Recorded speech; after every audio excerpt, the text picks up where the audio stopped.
Everyone wants number one. With the first pick, Shaquille O'Neal, Tim Duncan, LeBron James. Zion Williamson. Zion Williamson. Zion. But the one can come anywhere. With the 15th pick in the 2013 NBA Draft, the Milwaukee Bucks select Giannis Antetokounmpo. The one for your team could come tonight. With the 15th pick in the 2011 NBA Draft, the Indiana Pacers select Kawhi Leonard from San Diego State University. This is the 2019 NBA Draft, live from the Barclays Center in Brooklyn, New York, on ESPN Radio and the ESPN app. Inside Barclays Center, home of the Brooklyn Nets and the host venue for this year's 73rd NBA Draft. 2 rounds, 60 selections. Will be with you for the next 5 hours or so. Take you through the picks, talk to many of the first rounders. We have a record 24 potential draftees in the building tonight in the quote-unquote green room. It's an area of tables in front of us, right in front of the massive stage, which is set up just about 100 feet in front of us. The scoreboard above it right now says NBA Draft 2019, but pretty soon it will have all the first round, the 30 blank spaces waiting for the names to put next to the teams who hold the picks, starting with the New Orleans Pelicans, who won the draft lottery a month ago and are poised to take Duke star freshman Zion Williamson. Now, the Pelicans and the Atlanta Hawks, the only 2 teams who have 2 lottery selections each, and that still holds true, even though those 2 teams have made a top 10 swap a short time ago. We got a whole bunch of trading going on at the top of the first round. We'll have more on that in a moment. Pelicans and Celtics, only teams each with 3 first-round picks. The Sixers leading all teams with 5 picks over the course of the night. 4 of those will come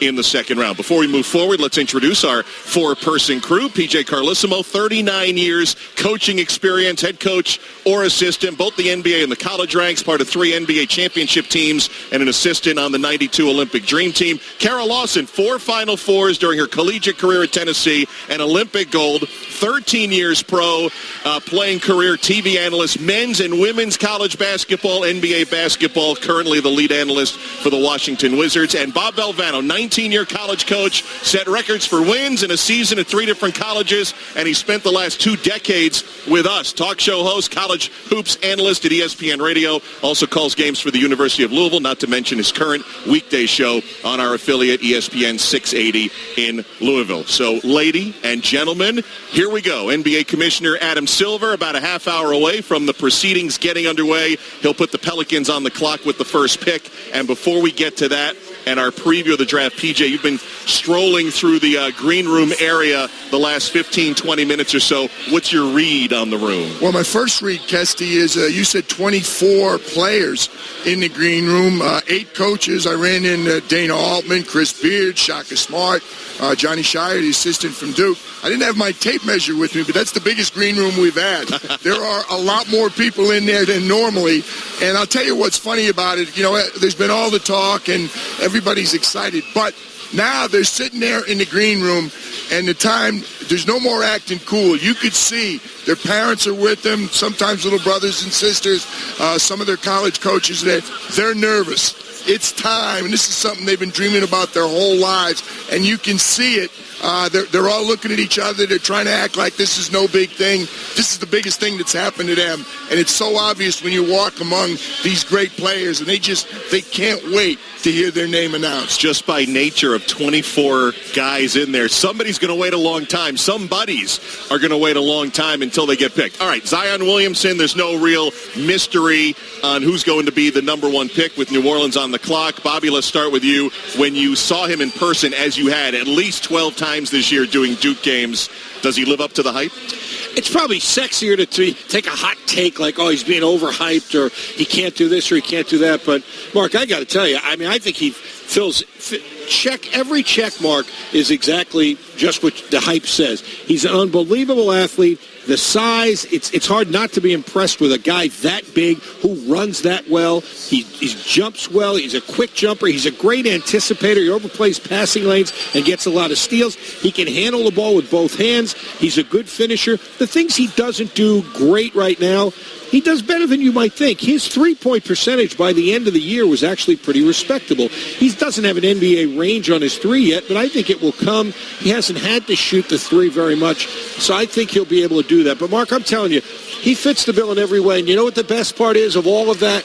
He loves to play. It is obvious, and fans can rally around that. He loves to play. He loves, and he has $1 million smile and all the things that Bobby just said, Kara. Here he is 1 year at the NCAA level, 12 months removed from playing high school ball at a small high school in South Carolina. How about the jump now to the pros? It's going to be a transition for him, and it is. And he comes in with a lot of hype, and he comes in with a solid deal of maturity for a young man. But this is going from junior high to high school, right, and high school varsity, and this is a huge challenge. These are the best players in the world. I think for Zion, what's going to be really key is that when he gets down to New Orleans to dig into the support system that they're going to set up, and David Griffin has already done a great job of wheeling and dealing and trying to put a roster that's not totally dependent on him, right? A number one overall pick that's going to have some veterans around him, that's going to have some talent around him, so he doesn't have to be the best player on the floor from day one. I think that's going to help him grow. He has a chance to be a superstar in this league. He has all the physical gifts,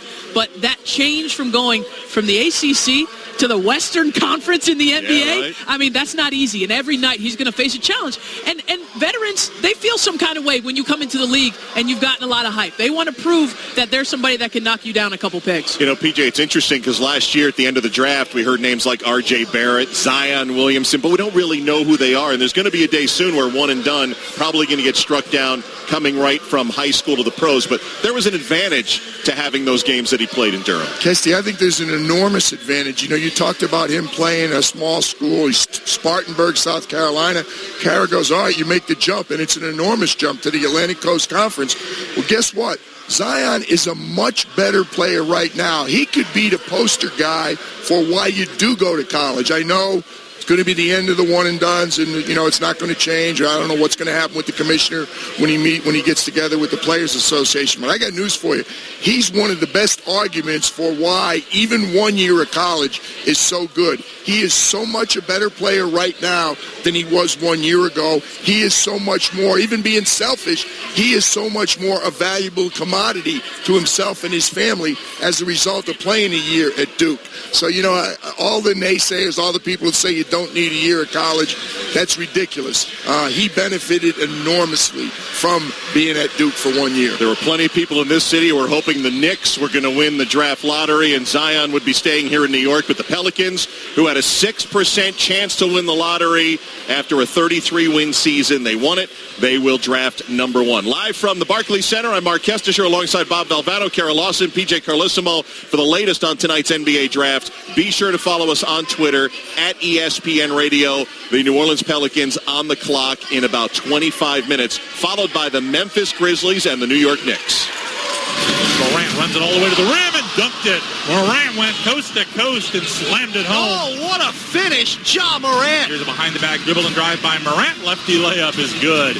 He is putting on a show. In and under there by Morant as he attacked that front of the rim. There's a drive by Morant right to the rim. Reverse layup. Oh, my. Morant inside for the tomahawk jam. That dude drops dimes that you cannot believe. That's what makes him such a great point guard.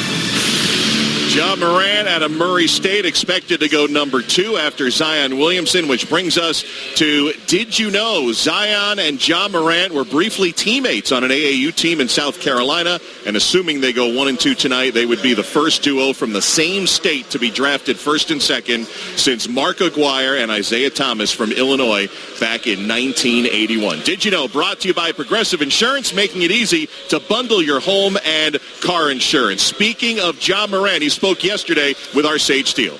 Take me back 4 years ago. What do you remember most from your playing time together? Zion was a freshman in high school. I was a sophomore. We had a great season together. Didn't lose too many games. And it was just fun being on that floor with him and just being able to throw the ball anywhere. He go get it. more and more people are learning your story, including the fact that you were not heavily recruited out of high school. What did you learn during that time? That I had to believe in myself first or nobody would. Keeping God first, and that hard work would eventually pay off. And I know you've talked about your father a lot and what a huge influence he is in your life. And I think it's interesting because I saw what you said to Mark Spears of The Undefeated, that, quote, "My dad was my first hater.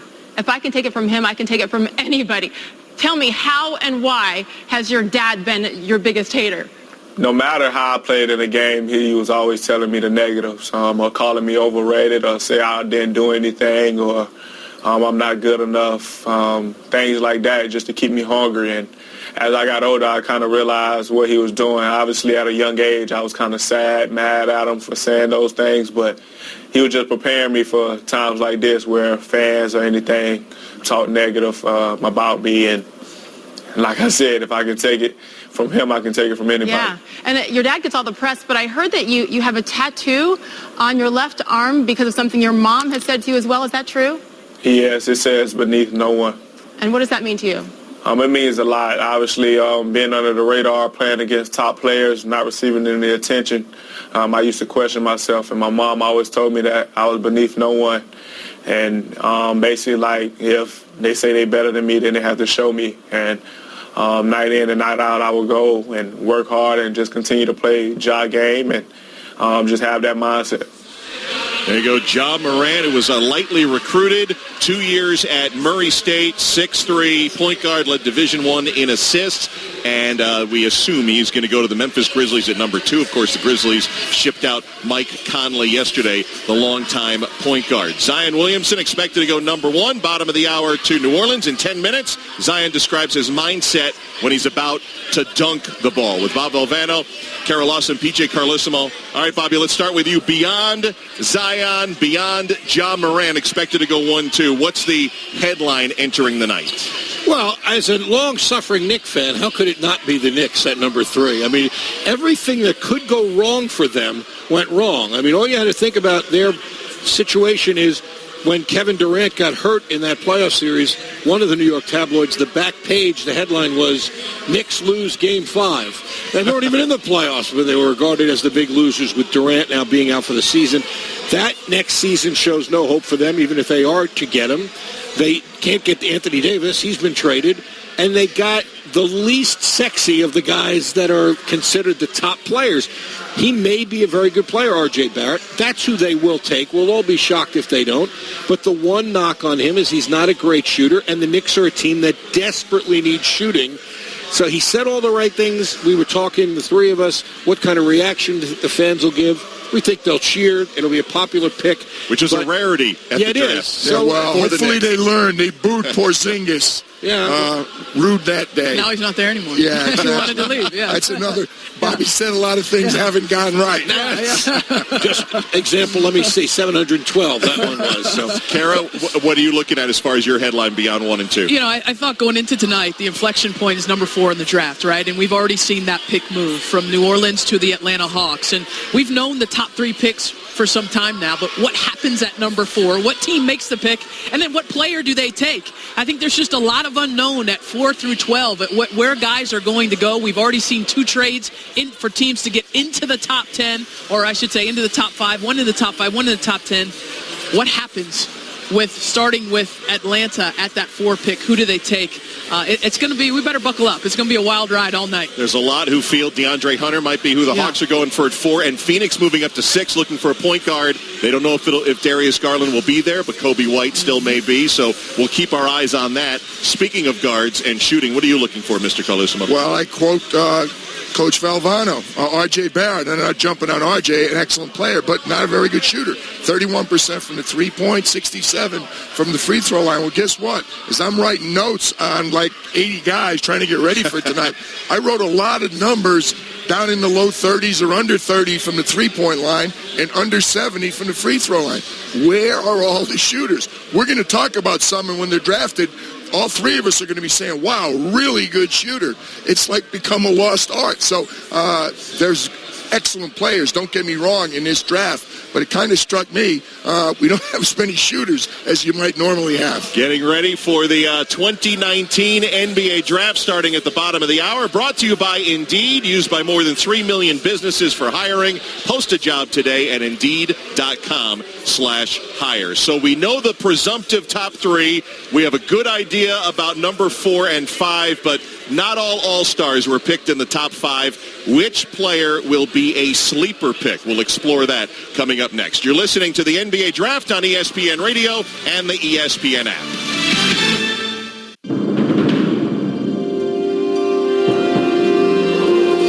The 2009 NBA Draft.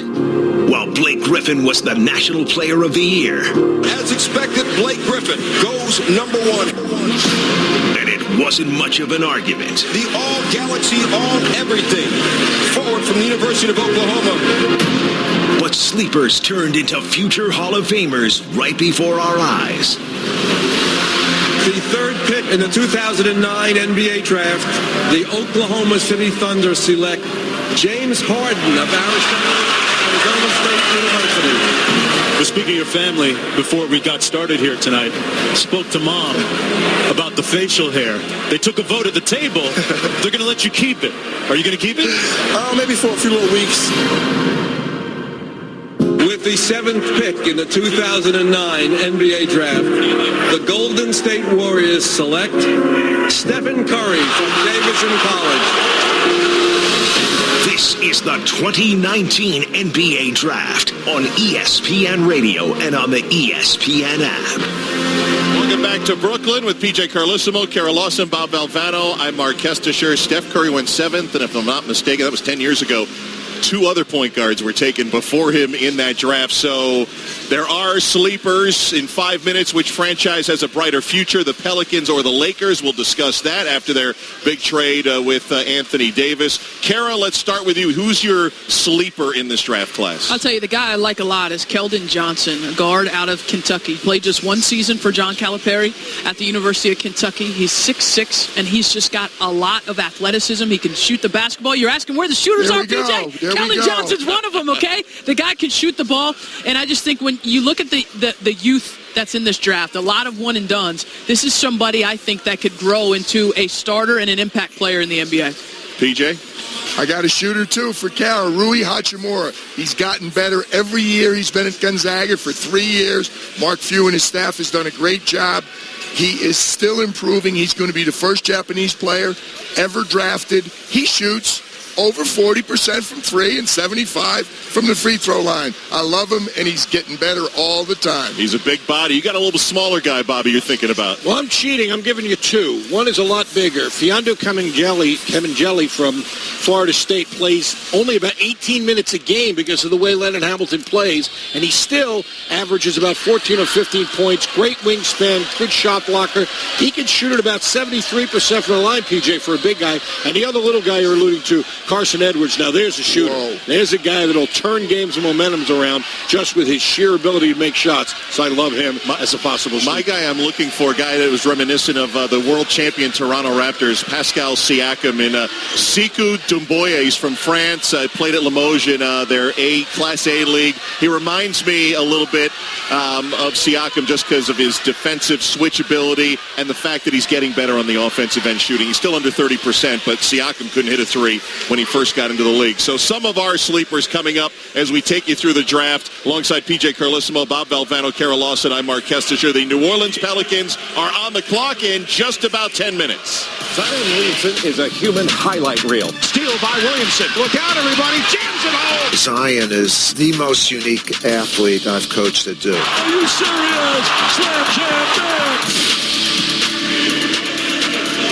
Go inside the numbers, brought to you by Grainger. Grainger's got you back when it comes to the safety and industrial supplies that help keep your facility running. Get what you need when you need it at Grainger.com. Zion Williamson expected to be the #1 overall pick. 72 dunks this season, 3rd most in a season in Duke history.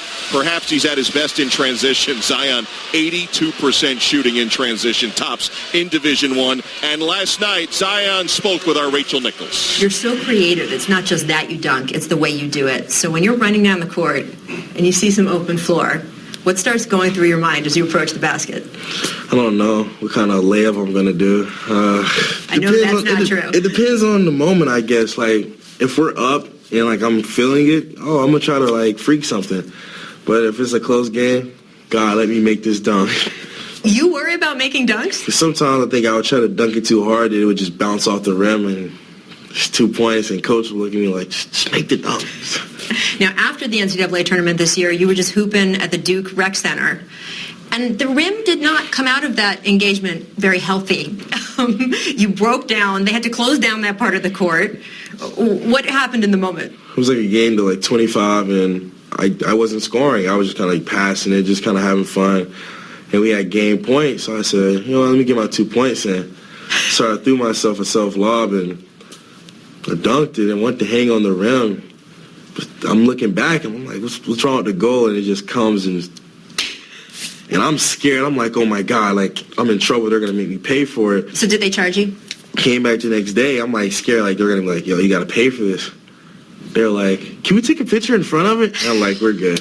Okay, fine. See, and you're not a student athlete anymore, so it's fine. You don't have to put, like, rim repairs on your report to the NCAA.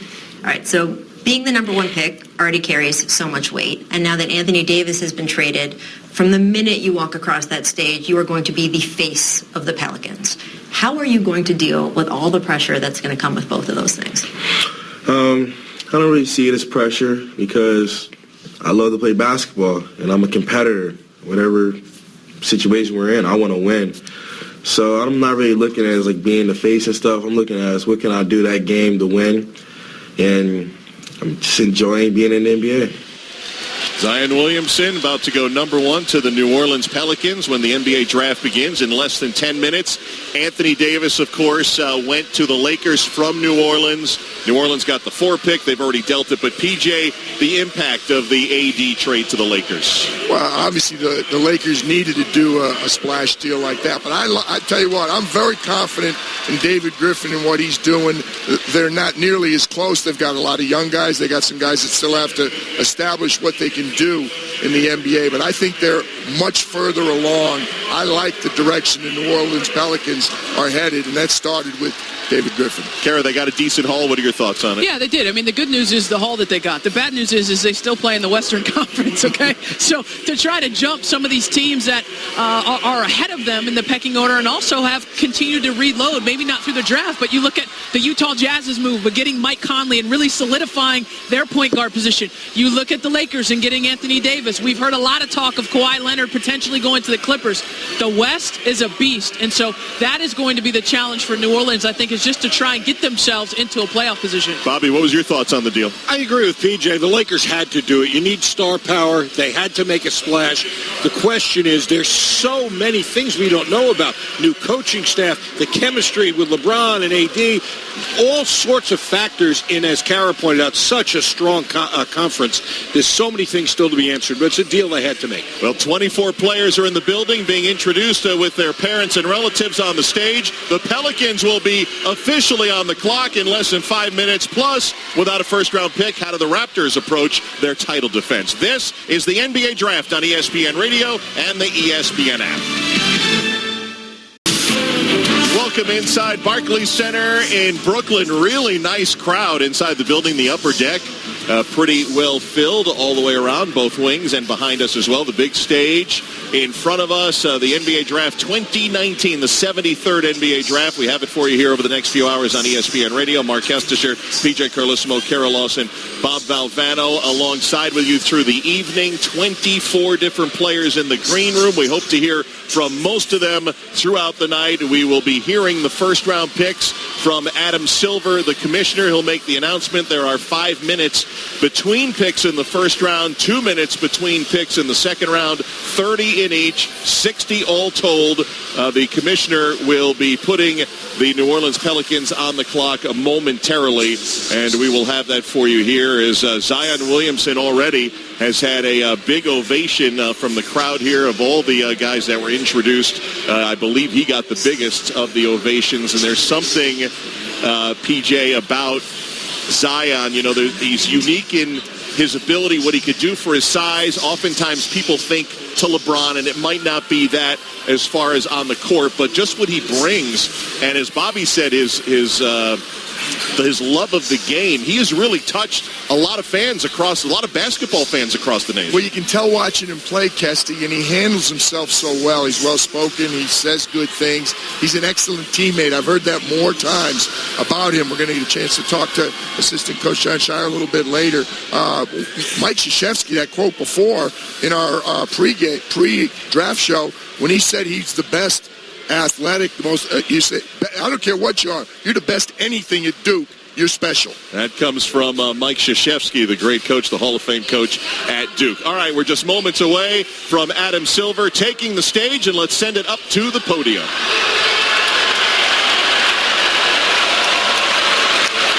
Good evening, and welcome to the 2019 NBA Draft at Barclays Center, home of the Brooklyn Nets. To NBA fans here tonight and watching around the world, thank you.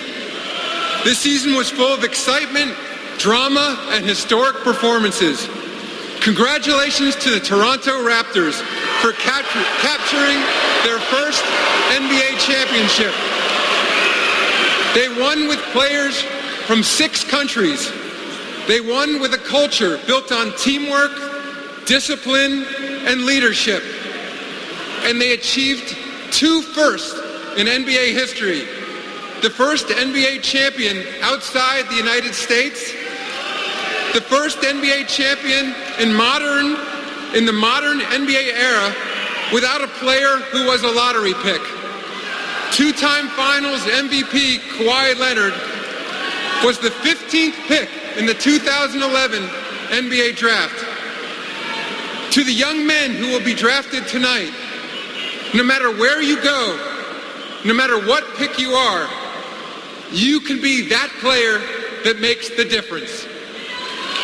Let's get started. The first pick in the 2019 NBA Draft belongs to the New Orleans Pelicans, who have 5 minutes to make their selection.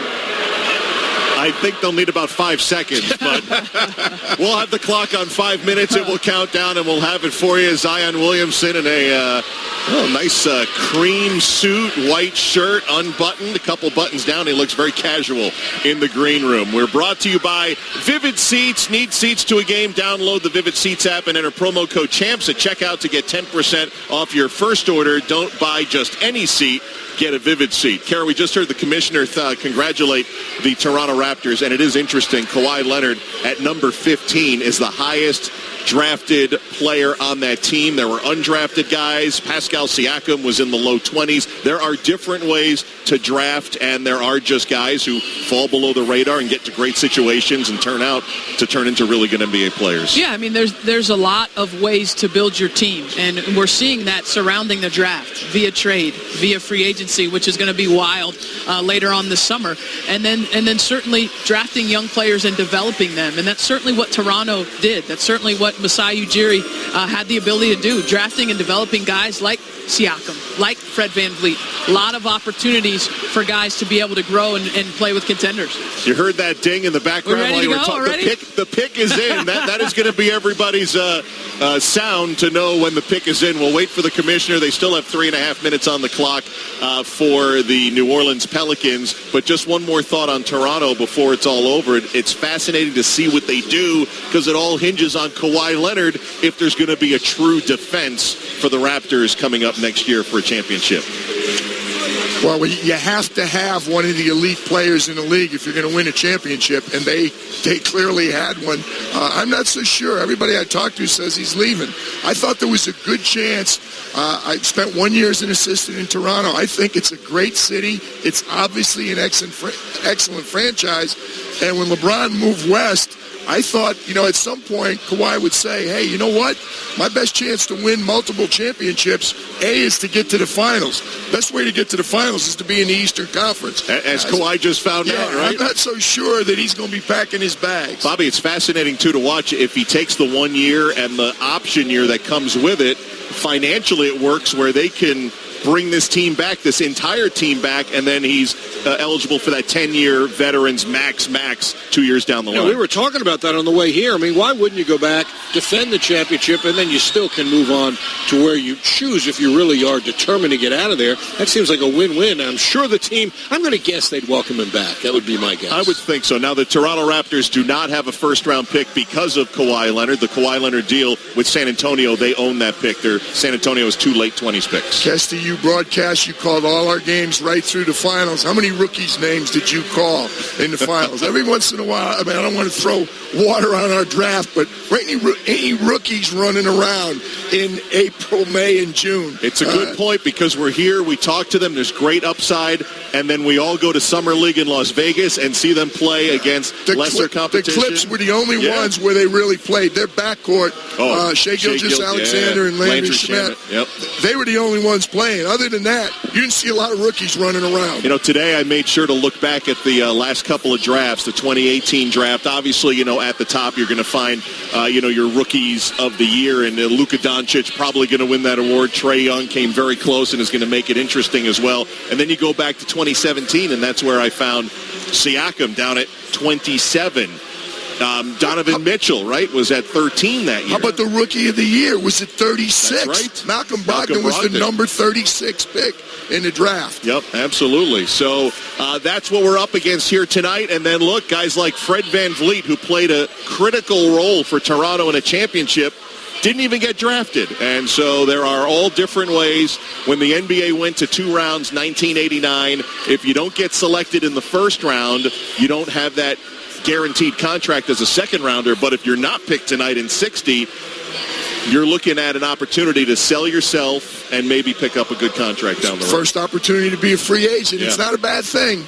All right, well, we're going to have a long night, I predict, because the first pick, which was probably the easiest pick and was in 3 minutes ago, I think we're going the distance here. 27 seconds remaining on the 5-minute clock for the New Orleans Pelicans. We've already had a number of trades.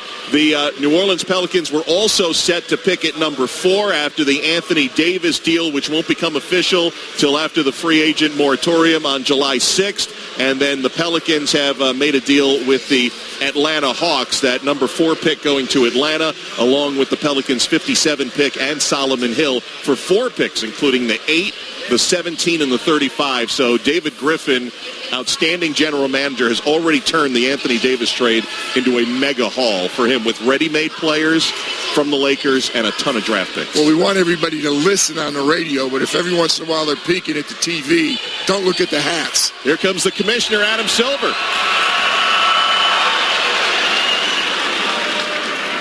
With the first pick in the 2019 NBA Draft, the New Orleans Pelicans select Zion Williamson from Duke University. Mike Schmitz, player profile. The most explosive athlete we've ever seen on a basketball court, Zion Williamson is built for the modern NBA. He can switch all 5 positions, he can protect the rim, he can move his feet on the perimeter, and then he's a mismatch nightmare on the other end of the floor. Plays as hard as any number 1 prospect I can remember, but needs to improve his conditioning, needs to improve his defensive discipline, and needs to improve as a perimeter shooter. Shot only 34% from 3 as a freshman at Duke. Zion Williamson already getting the hugs from his family, his mom, a very important part of his life. His mom, Kara, was his basketball coach for quite some time during his youth years. Stayed in a small school in South Carolina, went to high school in Spartanburg, 1 year at Duke, and here he is about walking up and about to get that hug from Adam Silver. It's something we've known for a long time. There's a reason why Alvin Gentry celebrated so outwardly after getting that number 1 pick right in that draft room, because this is a guy that can change a franchise. And it's not just changing a franchise on the court, Kesty. It's also off the court, and ticket sales, and TV games, and excitement to watch this young man play in road arenas around the NBA. New Orleans Pelicans games, they're going to be sold out. Everyone wants to see Zion play with the excitement that he brings, and I'm just very much looking forward to follow this guy in his career. It's going to be a great one. Well, this broadcast, the NBA Draft, is also on ESPN television, many platforms. and Maria Taylor is interviewing him right now, and then we will have Zion Williamson and most of all of the 24 of the draftees that are in the green room tonight. But following up on Kara's message, and there you have the ding. The Memphis Grizzlies' second pick is in. They still have 4.5 minutes before it is announced. But after Anthony Davis and the near trade that was going through the public to go to L.A., it didn't work out. He didn't play much, which made sense for New Orleans. They didn't want an injury there.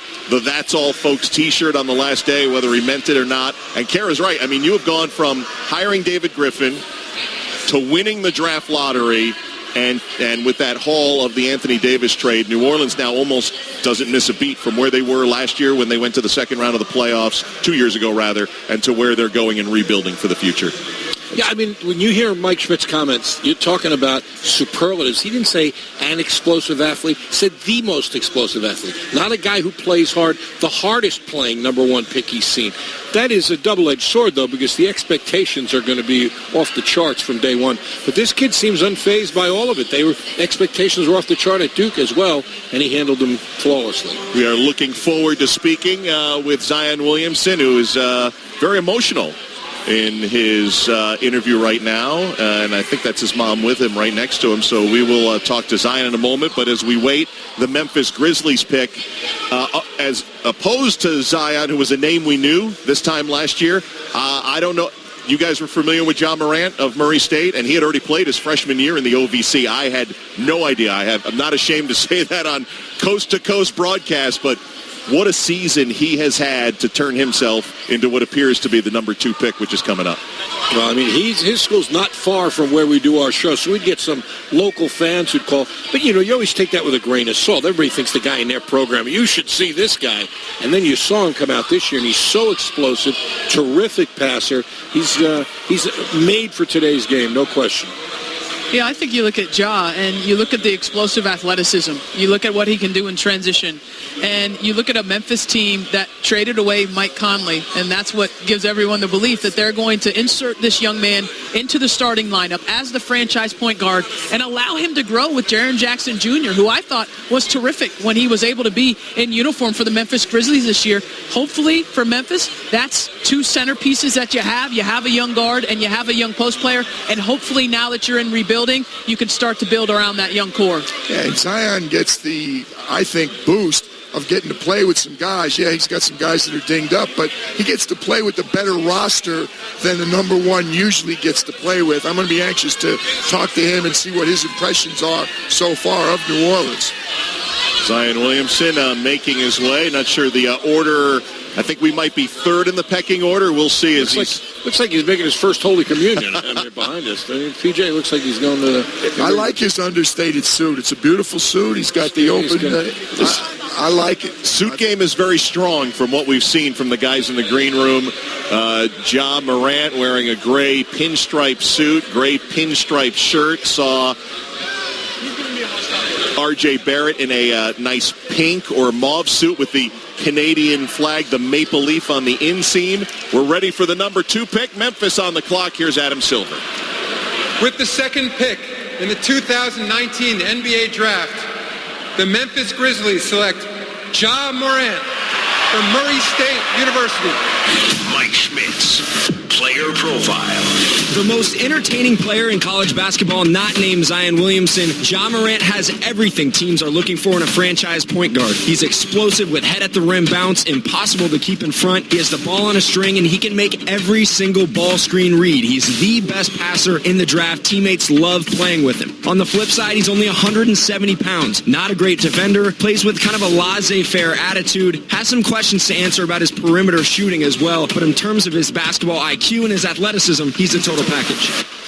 Ja Morant's player resume and all the player resumes are brought to you by Indeed, used by over 3 million businesses for hiring. Post a job today at Indeed.com/hire. So Ja Morant going second to Memphis, with Zion Williamson going number 1 to New Orleans. 10th straight year.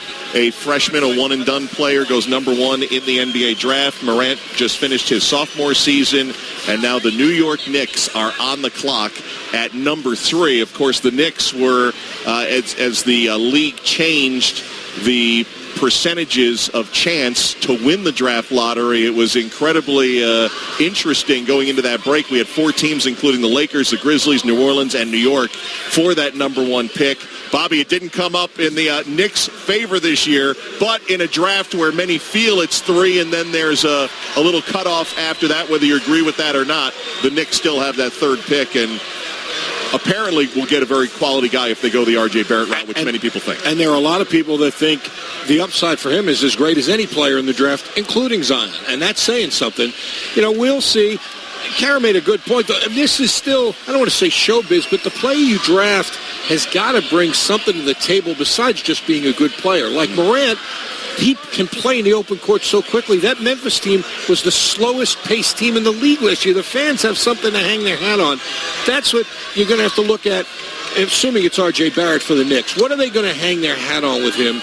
Because, again, he's not a great shooter, but he is a gifted, spectacular athlete. You know, in most cases, when you draft at the top of the lottery, you're a team that's in rebuilding. You're a team that is trying to acquire as much talent as possible. And that's where Memphis is, okay? New head coach, new point guard, a new opportunity for them to try and redefine this era of Memphis Grizzlies basketball. We know what the last era was, the grit and grind, and Conley and Gasol and Tony Allen and all those guys. But now you look at a point guard that can match athleticism with any point guard in the NBA, and you look at Jaren Jackson Jr., you look at a power forward that has the requisite skills on the defensive end with his versatility, on the offensive end with his ability to knock down the three-point shot as well. These are 2 good building blocks for the Grizzlies. It is, and they got a brand new coming in as Taylor Jenkins will be there. They have a new general manager in Memphis. I saw Jaren Jackson floating around a few moments before the draft started as well. So they've got some good young pieces in Memphis. Yeah, there's no question about that. And, you know, you talked about clearly they want to play up-tempo. They want to be more entertaining. I mean, truth be told, that's been a very successful franchise for a while. They had a heck of a run, and they did it primarily by beating up on you. But all of a sudden, when you've got no Marc Gasol and no Michael Conley, you better believe they're changing direction. Well, stay with us because Zion Williamson doing a couple other media availabilities behind us. He'll be with us shortly. We'll have Ja Morant as well, and we'll continue on down along the line. The first 2 picks are in at the 2019 NBA Draft. Zion Williamson, number 1 to New Orleans. Ja Morant, number 2 to Memphis, as expected. We'll see if it holds serve with R.J. Barrett of Duke. We'd have 2 Duke players going in the top 3 for the Knicks and for New York. Tied their fewest wins in franchise history last year with 17. And R.J. Barrett, I believe that's the only team he worked out for in this pre-draft process. As you mentioned, Bobby, he's a guy, he wants to be here in New York City. He has said that over and over. He wants the challenge of a rebuild for this team, and there's 2 minutes to go on the Knicks' 5-minute clock here in the first round. Well, that'll carry a lot of weight because, you know, there's a lot of people right now that are looking at the Knicks franchise in disarray, and you think, well, they really want to be here? And he was effusive in his excitement about being here. And based on the fact they just put the sign up, said the pick is in, and the crowd started cheering, I think this is going to be a popular pick. Listen to these people getting excited already. Well, this is important. You know who's in the building? Spike Lee's in the building. Oh, okay. He's got his Knicks gear on. So you think he's excited about the Knicks getting R.J. Barrett? I mean, he's in the building, the Knicks' number 1 fan. And you see R.J. Barrett ready to go. And he has said before the draft, there is one team he worked out for, and there was one team he wanted to play for, and that's the New York Knicks. Where'd Rowan Barrett play in college? Played right St. John's, in right? New York City. Dad, of course, is the head of Canada basketball. We told you that Jaren Jackson is in the building, and he is tailing Ja Morant. We're going to have a first here. We're going to have the number 2 pick on before we have the number 1 pick on. And before we bring you those guys, the 3rd pick is in. Let's go to Adam Silver. With the 3rd pick in the 2019 NBA Draft, the New York Knicks select R.J. Barrett from Toronto and Duke University. Mike Schmitz, player profile. Barrett is exactly what teams are looking for in a modern shot creator. 6'7", 210 pounds, can push in the open court, can score from all 3 levels at a pick and roll, and an extremely underrated facilitator. He's going to look much better with NBA spacing, had little to no shooting around him at Duke. But teams want to see him play with a little bit more unselfishness. He's not the most disciplined defender, but in terms of a guy who can step in right away and have an impact as a rookie, R.J. Barrett is up there in the top 3. Biggest ovation for the Knicks in any building in New York City in a couple of years here across the river in Brooklyn. R.J. Barrett going number 3 to New York. So Zion Williamson, number 1 to New Orleans. The number 2 pick in the draft joins us now here on ESPN Radio. Ja Morant from Murray State, now a member for the Memphis Grizzlies. Mark Kestisher, P.J. Carlissimo, Kara Lawson, Bob Valvano. Ja, let's start with this. 2 years ago, 2 falls ago, when you walked on the campus in Murray, Kentucky, could you have imagined all this now going to the Memphis Grizzlies as a number 2 pick in the draft?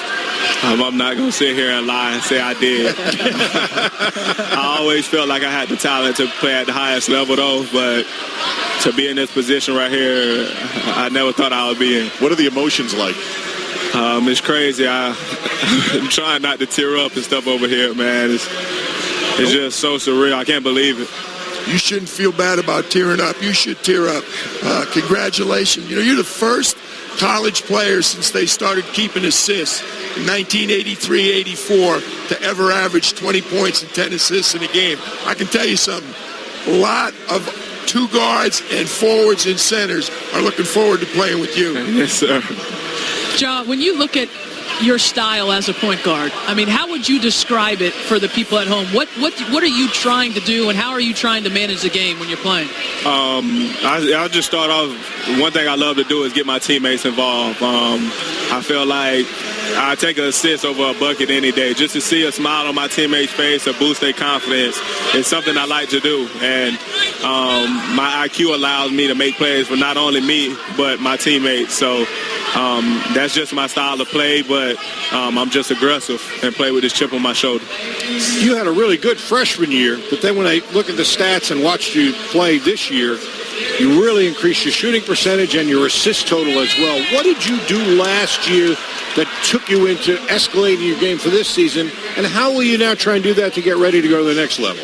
I give credit to my family for pushing me, not allowing me to be satisfied with myself, and also credit to my teammates and my coaches at Murray State, especially Coach Nichols. Right after the season, I told him I was ready to work, and I definitely was coming back to the tournament. And since day one, he pushed me to be the best player I can be, and I think it showed, like you said, my assists and percentage going up. John, congratulations. Good luck. I know Jaren Jackson's going to show you the ropes, so enjoy your time with him. Thank you. Ja Morant, now with the Memphis Grizzlies as the number 2 pick in the NBA draft. The Lakers are officially on the clock, at least in the building, and the pick is in, but that's from the Atlanta Hawks. This is the Lakers pick that went to New Orleans in the Anthony Davis trade last week that's yet to become official, and then earlier today, our Adrian Wojnarowski reporting that the Atlanta Hawks trading up to the number 4, another haul for the Pelicans, who pick up the 8, the 17, and the 35 as far as this pick. They also send Solomon Hill and a 57 to Atlanta, which has numerous picks. So we're waiting on Zion Williamson, who'll be coming up shortly, and R.J. Barrett, who's now a member of the New York Knicks. A lot of emotion here. R.J.'s also breaking down in his interview. This is a tremendously huge night for these guys. You know, Kesty, what a lot of people don't realize is that these young men have been dreaming and hoping for this since they started picking up a basketball. They wanted to play in the NBA, and there's so many things that happen that are positive and so many things that they have to fight through, adversity, and the way that they have to play. So to realize this on this stage with your family by you, your parents, your siblings, it does make you emotional because it's a big goal. It's one of the biggest goals you've had in your entire athletic career, and it's all coming true on one night, and some guys get overwhelmed. Karen knows what that feeling is. Bobby and I don't, but I'll tell you what, it was discernible walking around the green room. I mean, to me, it just jumped out at me. Like all the interviews, all the speculation, all this.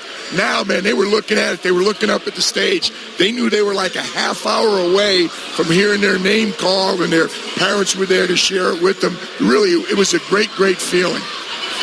Well, we'll have Zion Williamson coming up in just a few seconds. He's on the stage behind us doing television with Ja Morant. We mentioned the two of them play AAU together. I mean, think about that. What are the odds of that, right? Couple of guys, 14 years of age, playing together on an AAU team, and now going 1-2 in the NBA draft. Pretty remarkable stuff as we await the 4th pick in the draft. As we said, the Lakers officially on the clock at number 4 with a minute to go, a pick for Atlanta.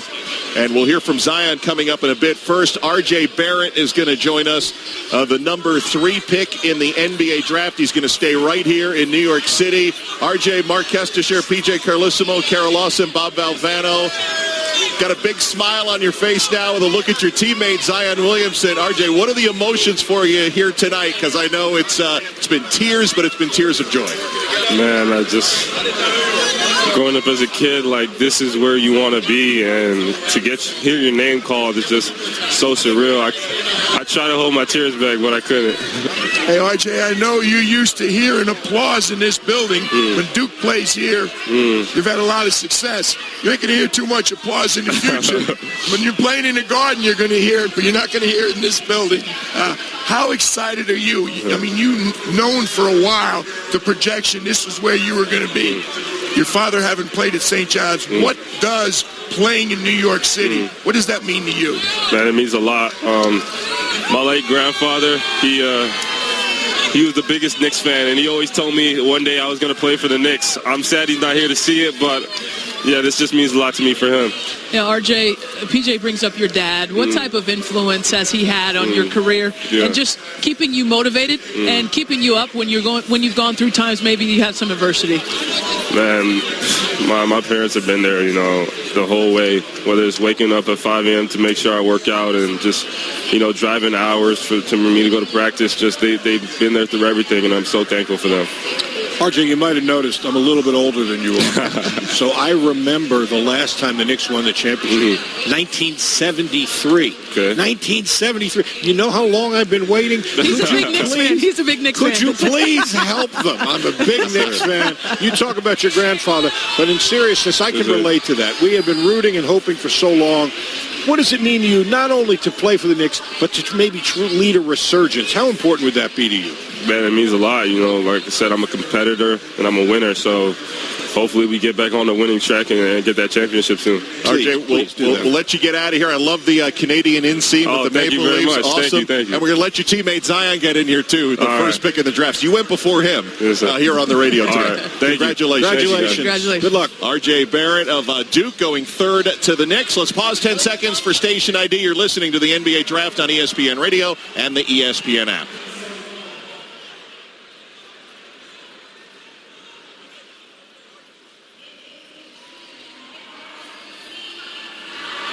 Mark Kestisher, PJ Carlesimo, Kara Lawson, Bob Valvano, the NBA Draft 2019 edition here on ESPN Radio.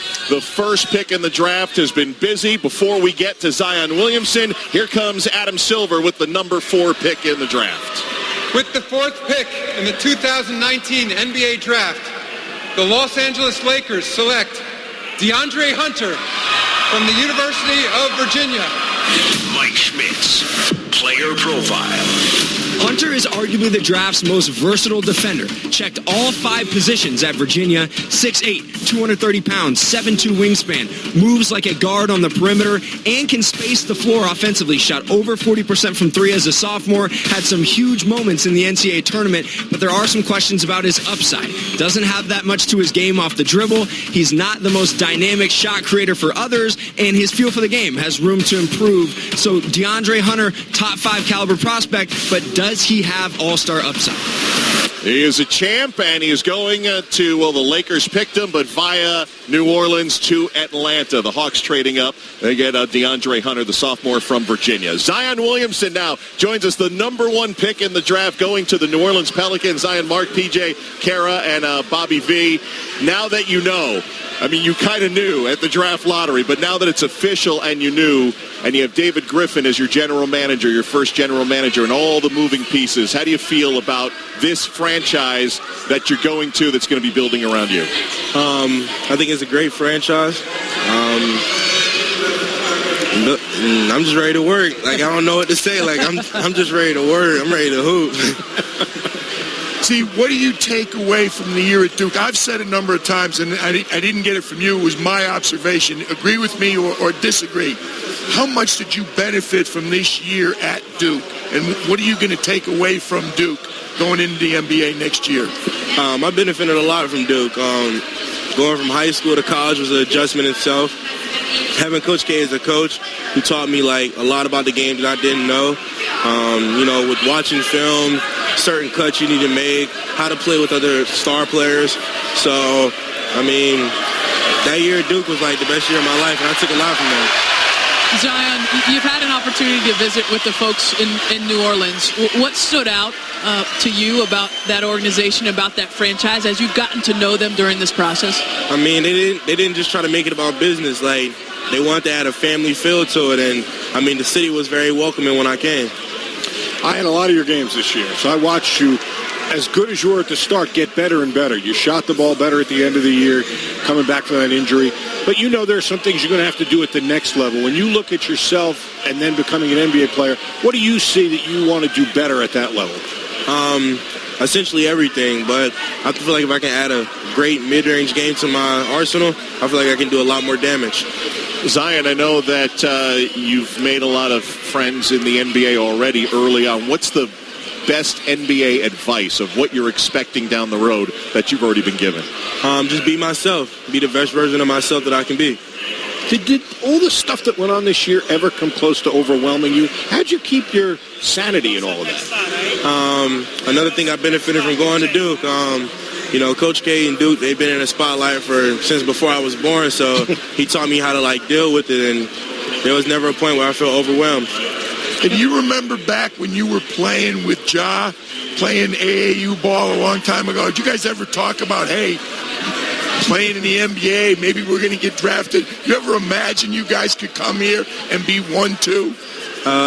Not at all. The thing we was talking about was, which college can offer us a scholarship, because we played on a team with no sponsorship, so we were just trying to get to college first.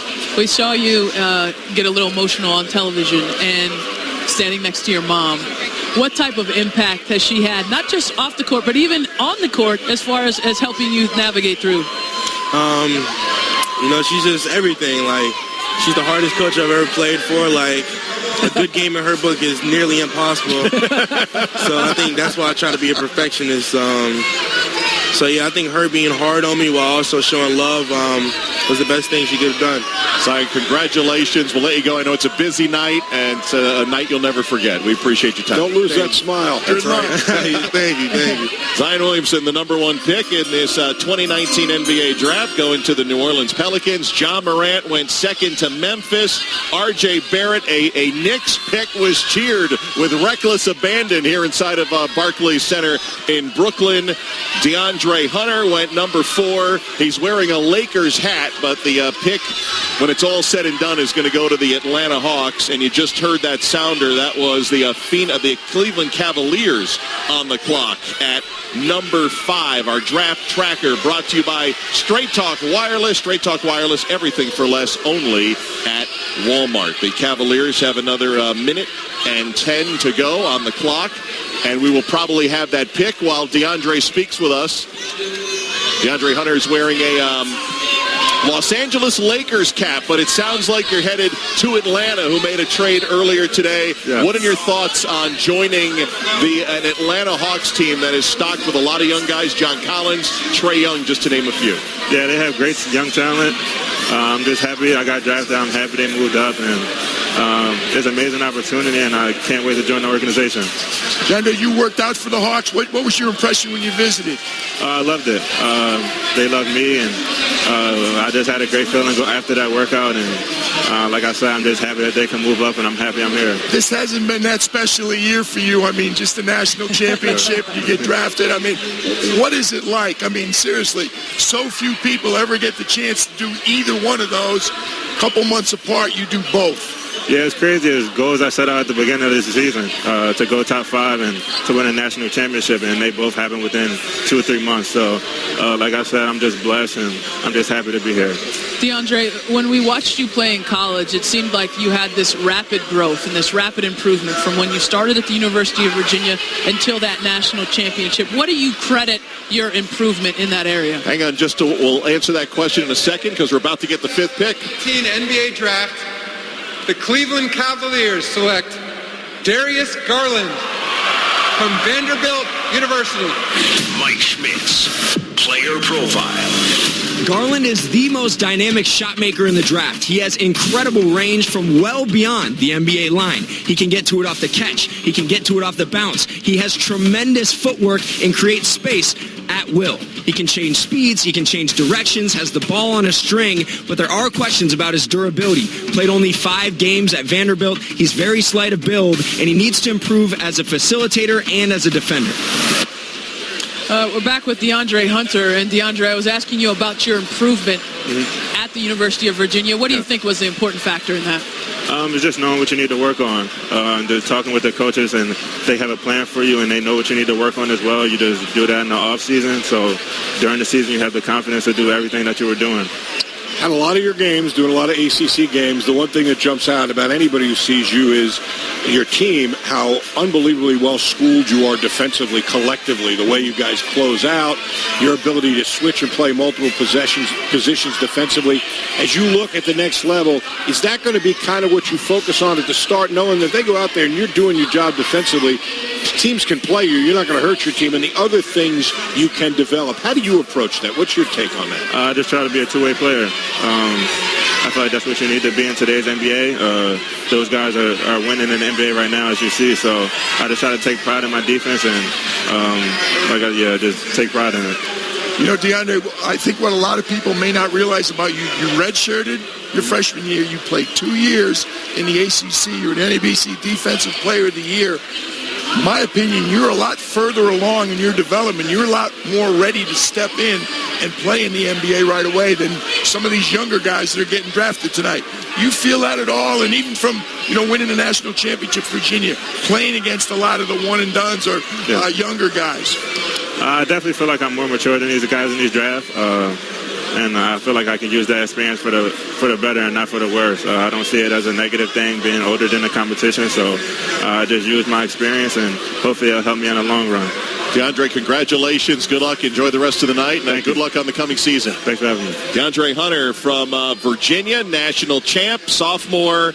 The hat says the Lakers officially the selection at number 4, but the Atlanta Hawks acquiring that pick, Bobby. And to PJ's point, that is a great testament to just continuing to work and developing. Because honestly, when you talked about Virginia, everybody acknowledged he's a good player. But what did you talk about? You talked about the 2 guards. And that's what you talked about, And those guys are going to get drafted and probably be good NBA players. But look who wound up in the top 5. It was this guy, and he earned it. I'll tell you, he really did. Defensively ready right now, and his offense getting better and better. Bobby, you live a little closer than I do, you and Kara, to the East Coast. That league, that ACC. A little closer, a lot closer. You're almost in Russia, aren't you? My geography's not real good. That league seems to be pretty good, the ACC. You got a bunch of ACC guys. They have a history. I used to have a relative that was in there, and I watched. They had good basketball even then, and it's still good. We're going to route all Pac-12 questions to PJ Carlesimo for the rest of the night. Hey, Darius Garland went 5th to Cleveland. We'll have him coming up in a few minutes. That's not unexpected. It'd be interesting to see with Sexton was taken last year, and now is he more off ball? Well, that's interesting to see as Cleveland is under their rebuild with John Beilein, a first-year NBA head coach. Yes, a lot of changes. And John Beilein, who was a terrific offensive mind from the University of Michigan, thought he made a great hire. J.B. Bickerstaff, who's kind of going to run the defense there for the Cleveland Cavaliers. And you're right, Kesty. You've got Colin Sexton, who the organization at least invested a lot of time in his first year started. I thought Colin Sexton, one of the things we're sitting here a year ago and we're talking about, can he make the perimeter shot? He shot it great from the three-point line in his rookie year. So he's somebody that can score the basketball. You add Darius Garland, and now you've got 2 young guards, I think, that can really put a lot of pressure on opposing defenses. Well, Kara probably has some intel. We're talking about a 3-time Mr. Basketball in Tennessee.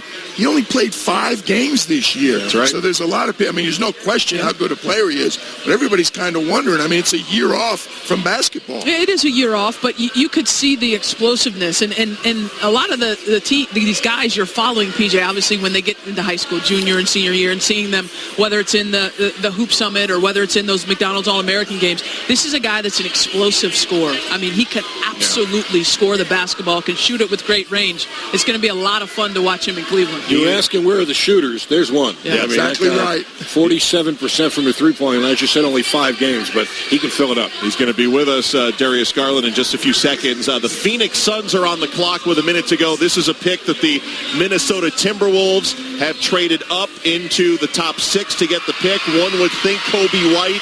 They're looking at a point guard. They probably would have either Darius or Kobe White, but Darius is now going to the Cleveland Cavaliers, and we will chat with him hopefully just coming up in a couple of seconds, and we are under a minute to go before the next pick comes in. The Chicago Bulls, who had a 22-60 season, did not do well at the draft lottery. They're going to pick 7th for the 3rd consecutive year, and then the Pelicans, by way of Atlanta, part of that trade with the Hawks trading up to number 4, will be 8. The Wizards at 9, and then Atlanta, who had the 8 and 9 coming in, will round out the top 10 selections here as we take you through the 2019 NBA Draft.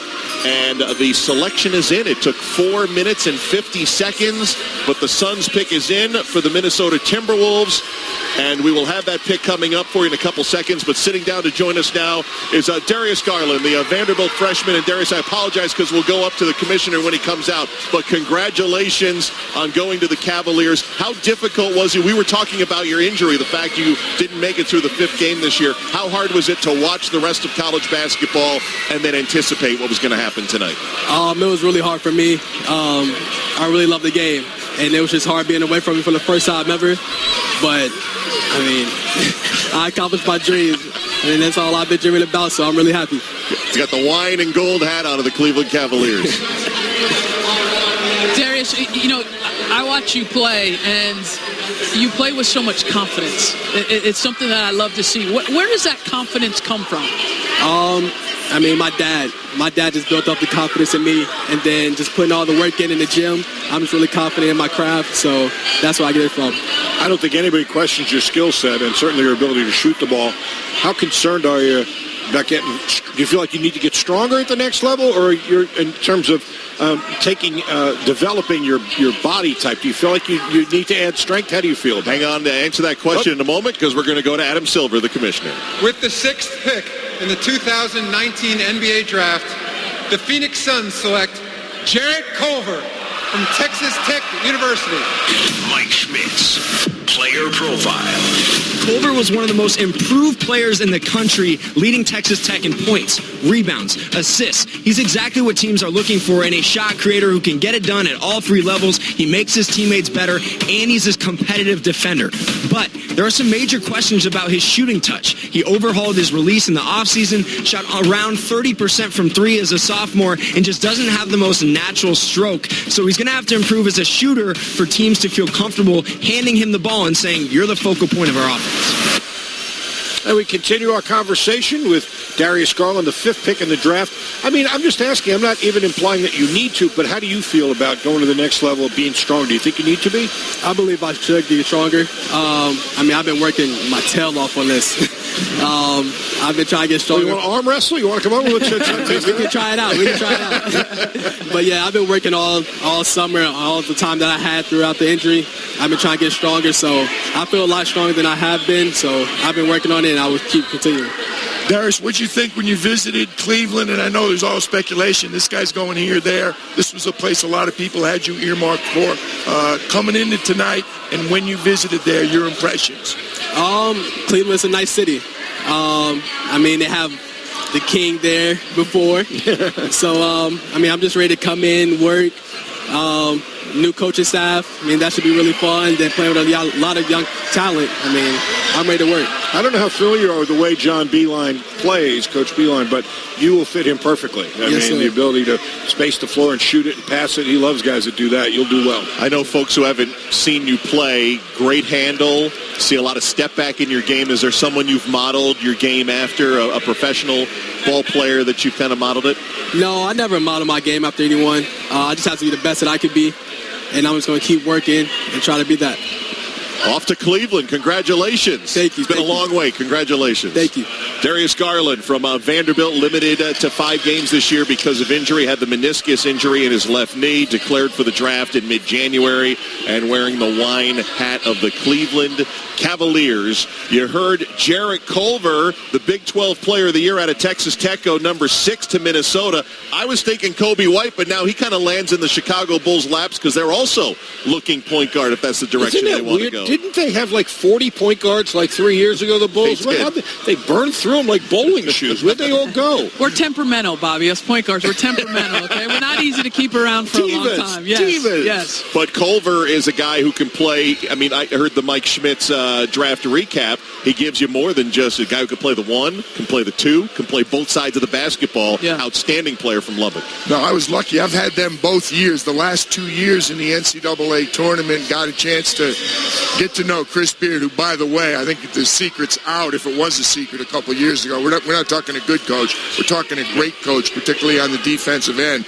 But he's just bubbling over. I was in the green room earlier tonight talking to Chris, and he talks about the talent, the love of the game. He talks so much about how, and this is a homegrown guy, but how much he loves basketball, how hard he works, and the fact that he's talented, especially on the defensive end. Chris looked at me and said, hey, when all those things come together, it's real easy. He said, this guy, we just had to point him. I mean, you ask him to do anything, and he's going to do it. You heard Mike talking about him, his little vignette of what he's going to do. He's not a bad shooter. Is he a pure shooter? No, but he's not a bad shooter. But I'll tell you what, he can flat out defend, and he can get to the basket. You know, he's got nice size. He can put the ball on the floor and get there. And he has been, we talked about Tony Bennett's UVA teams. No question how good they are defensively. Well, one of those other teams in the Final Four, just as good defensively, Texas Tech. Yeah, I think you look at this pick, and, we talked about Minnesota, Woj has reported that Minnesota traded the 11 pick and Dario Saric to Phoenix for the 6th pick. So we've had 2 different teams, guys, that have said, we're going to give up some things so we can go up in the draft and get our guy.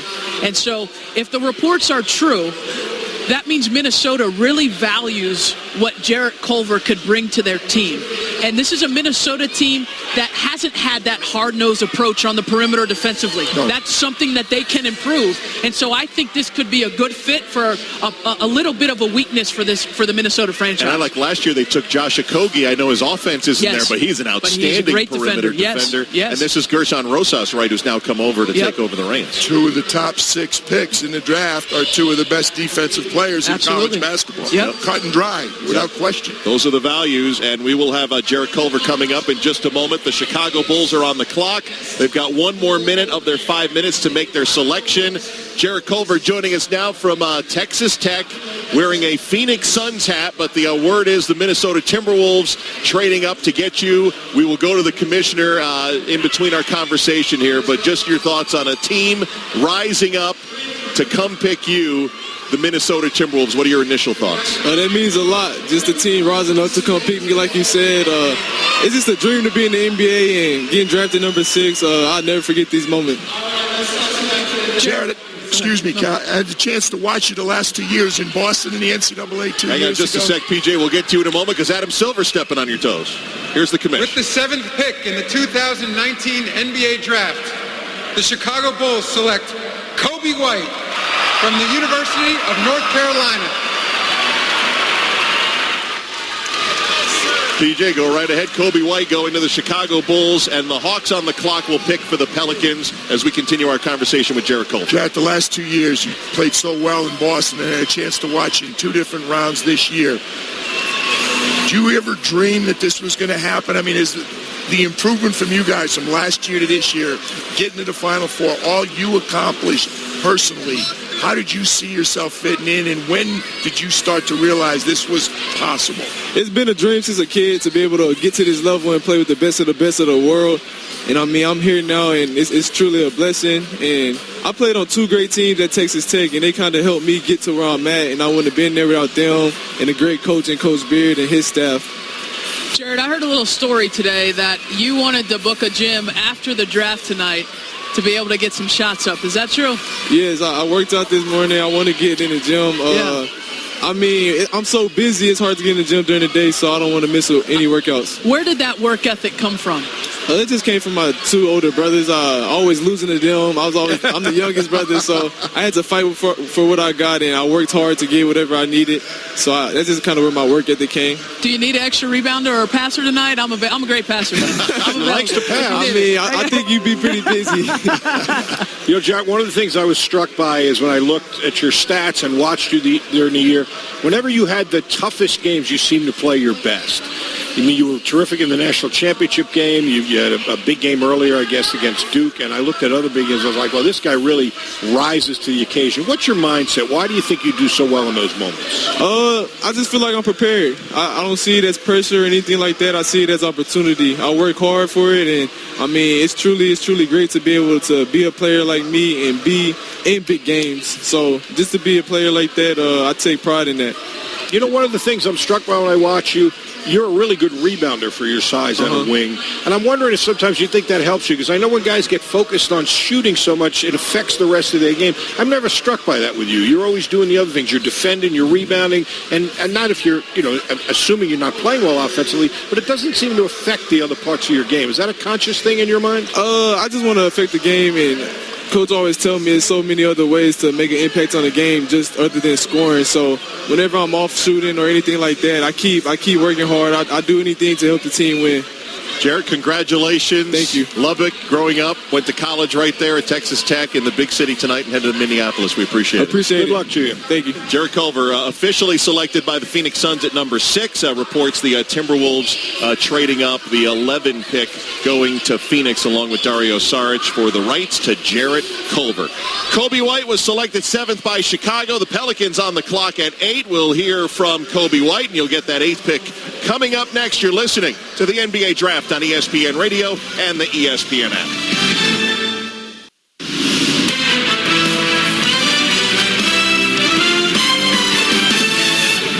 You're listening to the 2019 NBA Draft on ESPN Radio and on the ESPN app. Welcome back to Brooklyn with PJ Carlissimo, Kara Lawson, Bob Valvano. I'm Mark Kestisher. The Atlanta Hawks on the clock. They got about a minute left, and the pick is in. It's going to be a pick for the New Orleans Pelicans. We'll hear from Adam Silver, the commissioner, in a moment. But joining us now, Kobe White, after his freshman year at North Carolina, the 7th overall pick going to the Chicago Bulls. First of all, I'm jealous. I love the hair. The hat, I don't know how you got it on top of the hair, but he took it off for this interview. You're going to Chicago. Coach Williams said last summer he knew how special you were going to be. When did you know that this was possible to be a top 10 NBA pick? I think I officially knew after we played Duke at home. I created a lot of buzz after that game and saw my name in a lot of mock drafts in the top 10. So I thought it was my time, to leave after that. Kobe, I hope you don't mind the comparison, but John Wall, I always said John Wall's the fastest in the NBA, getting it from one end to the other. You're the fastest I've seen in college. It's unbelievable. You looking forward to playing that style in the NBA? And how much have you looked ahead? Have you watched Chicago? Have you watched teams in the league and want to continue to play that way? Yes, sir, for sure. I think, it'll be important for me to still play fast, but also just use my change of pace to my advantage, using change of speed also. But, for me, going fast is kind of my thing. So, I think it's going to always be part of my DNA. Kobe, how did you hone your point guard skills in terms of your game management and understanding that Carolina, you had a lot of mouths to feed? I mean, you had a lot of talented guys on the court. You're going to have a lot of talented teammates in Chicago. How do you handle and balance scoring yourself but also setting those guys up? I think it's just a work in progress. But over the course of the season at Carolina, I watched a lot of film. And I was real coachable, willing to learn. So I'm just here. I know I'm not going to be perfect, my first year especially. I'm just trying to take everything in and learn as much as I can. Hang on a second, guys, because here comes Adam Silver with the 8th pick. With the 8th pick in the 2019 NBA Draft, the Atlanta Hawks select Jackson Hayes from the University of Texas. Mike Schmitz, player profile. Hayes was the best finisher in all of college basketball last season. He's 7 feet. He runs like a deer. He catches everything due to a football background, and he can sky off the floor. Maybe the best pick-and-roll lob threat in the draft. He has defensive instincts around the rim as a rim protector. He can move his feet on the perimeter, but he really struggled with fouls. He struggled understanding how to play within an offensive system. There are questions about just how quickly he'll be able to help an NBA team, but there's an easy, projectable role for him in that Clint Capella mold as a rim run, shot block finisher. Back here at the Barclays Center, we continue with our conversation with the number 7 overall pick going to Chicago, Kobe White. Kobe, I'll tell you, I've seen a lot of coaches who want a fast break. I have never been around a coach who commits to playing fast more than Roy Williams. I mean, you think you're going fast, and he wants you to go faster. You were the perfect guy for him. There's no question about that. But Kara kind of touched on it. I watched you get more comfortable as the year went on being a facilitator. How did you work on that part of your game, and how does that translate to being able to run in a half-court set in the NBA? I think along with just practice reps and in-game reps, I got with Kendall Marshall a whole lot over the course of the season. Worked out with him, picked his brain a lot, watched film with him. So he was a big help for me to, become more of a point guard, more of a facilitator for my team. And, over the course of the season, kind of, started to come natural. I'm a quick learner, and like I said, I'm always open-minded to, becoming a better player. So that was the way I become a better player, and that really helped me a lot. Well, we'll let you enjoy the night, and I think we're gonna have Coach Williams on during the second round. Any message you want us to pass along? Yeah, you're leaving now. You can tell him anything you want. I just tell him I daggum did it. Well played. Kobe, congratulations. Thank you. Kobe White, great sense of humor, too. Great hair, and the 7th overall pick in the NBA draft going to the Chicago Bulls. Jackson Hayes, Texas, one and done at 6'11". That was Atlanta's pick at 8, which is going to New Orleans. So the Pelicans going big, and now we've got the Wizards on the clock, and you hear the pick is in. They got 4 more minutes to make the announcement. Doesn't this underscore what Kara was saying, though? Once we got past 5, all bets are off now. Now we're having some fun. We don't know where we're going. Or if guys are sticking. You look at what David Griffin got from the Lakers. Okay, Lonzo Ball, a point guard. He already has Drew Holiday, Josh Hart, who's a wing, Brandon Ingram, Zion Williamson. Well, why not take a young fella, a young big, a center that can run like the wind, that plays with such great athleticism, that could potentially grow into a rim protector? I mean, you're talking about trying to build a complete team and having the draft assets to do so with the New Orleans Pelicans. I think this is a great pick because Jackson Hayes has a lot of potential. Well, that's all Shaka was talking about. I was standing with his coach in the green room, Shaka Smart, before the festivities started. And all he could talk about was, he said, this kid didn't play when he was a junior in high school. Yep. He said his trajectory is unbelievable. And he said, frankly, not knocking the kid at all. He said, hey, he needs time. He's going to get significantly better each year. And, talking back about what Kara and you were alluding to, we have all the picks. We have this team slotted in here.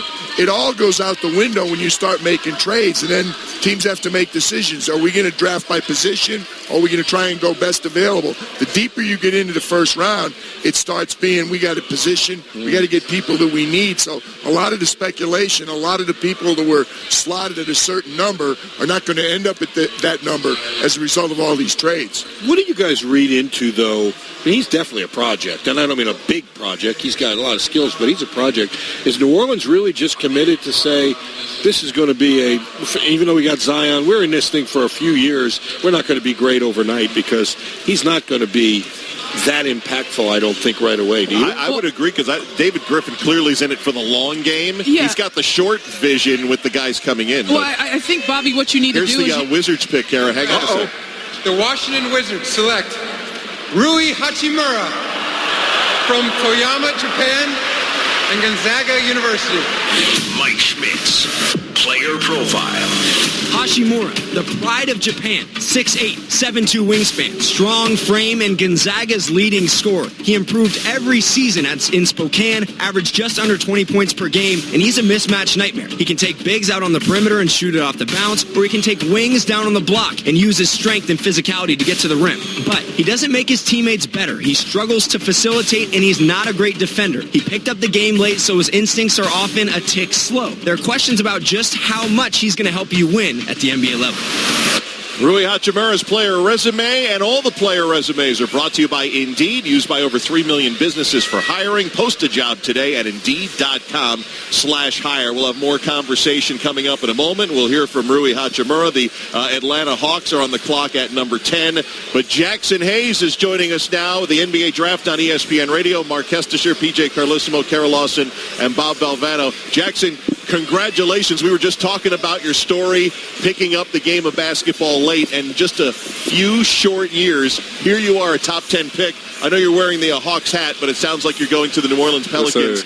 Yes, what are you feeling right now, all this happening in such a short amount of time? I'm just really excited right now. Excited for me and my family to go through this and just experience this and have my name called. How much were your parents and your dad, really, you grew up, your dad professional football player, been a coach for a long time in Cincinnati. I know he's part of the XFL now, but how has he prepared you for the rigors of what's to come as a professional athlete? Ever since I was a little kid, he's just always brought me around the facilities and stuff like that, just so I could watch what being a professional is like, and he just taught me a lot of stuff throughout the years. Jackson, I'm sure you read and listen to all the speculation going into this with the trades and everything. I think you had a chance to talk to New Orleans. What was your sense even coming in tonight? What team, where did you think you might end up? I really had no idea where I was going to end up tonight, just with all the trades that went down. But, I mean, I'm really happy with where I am, and I'm excited to get to work. Jackson, we talked about kind of your late start in the game. How do you focus and continue to grow? You didn't really get an opportunity to start until your senior year.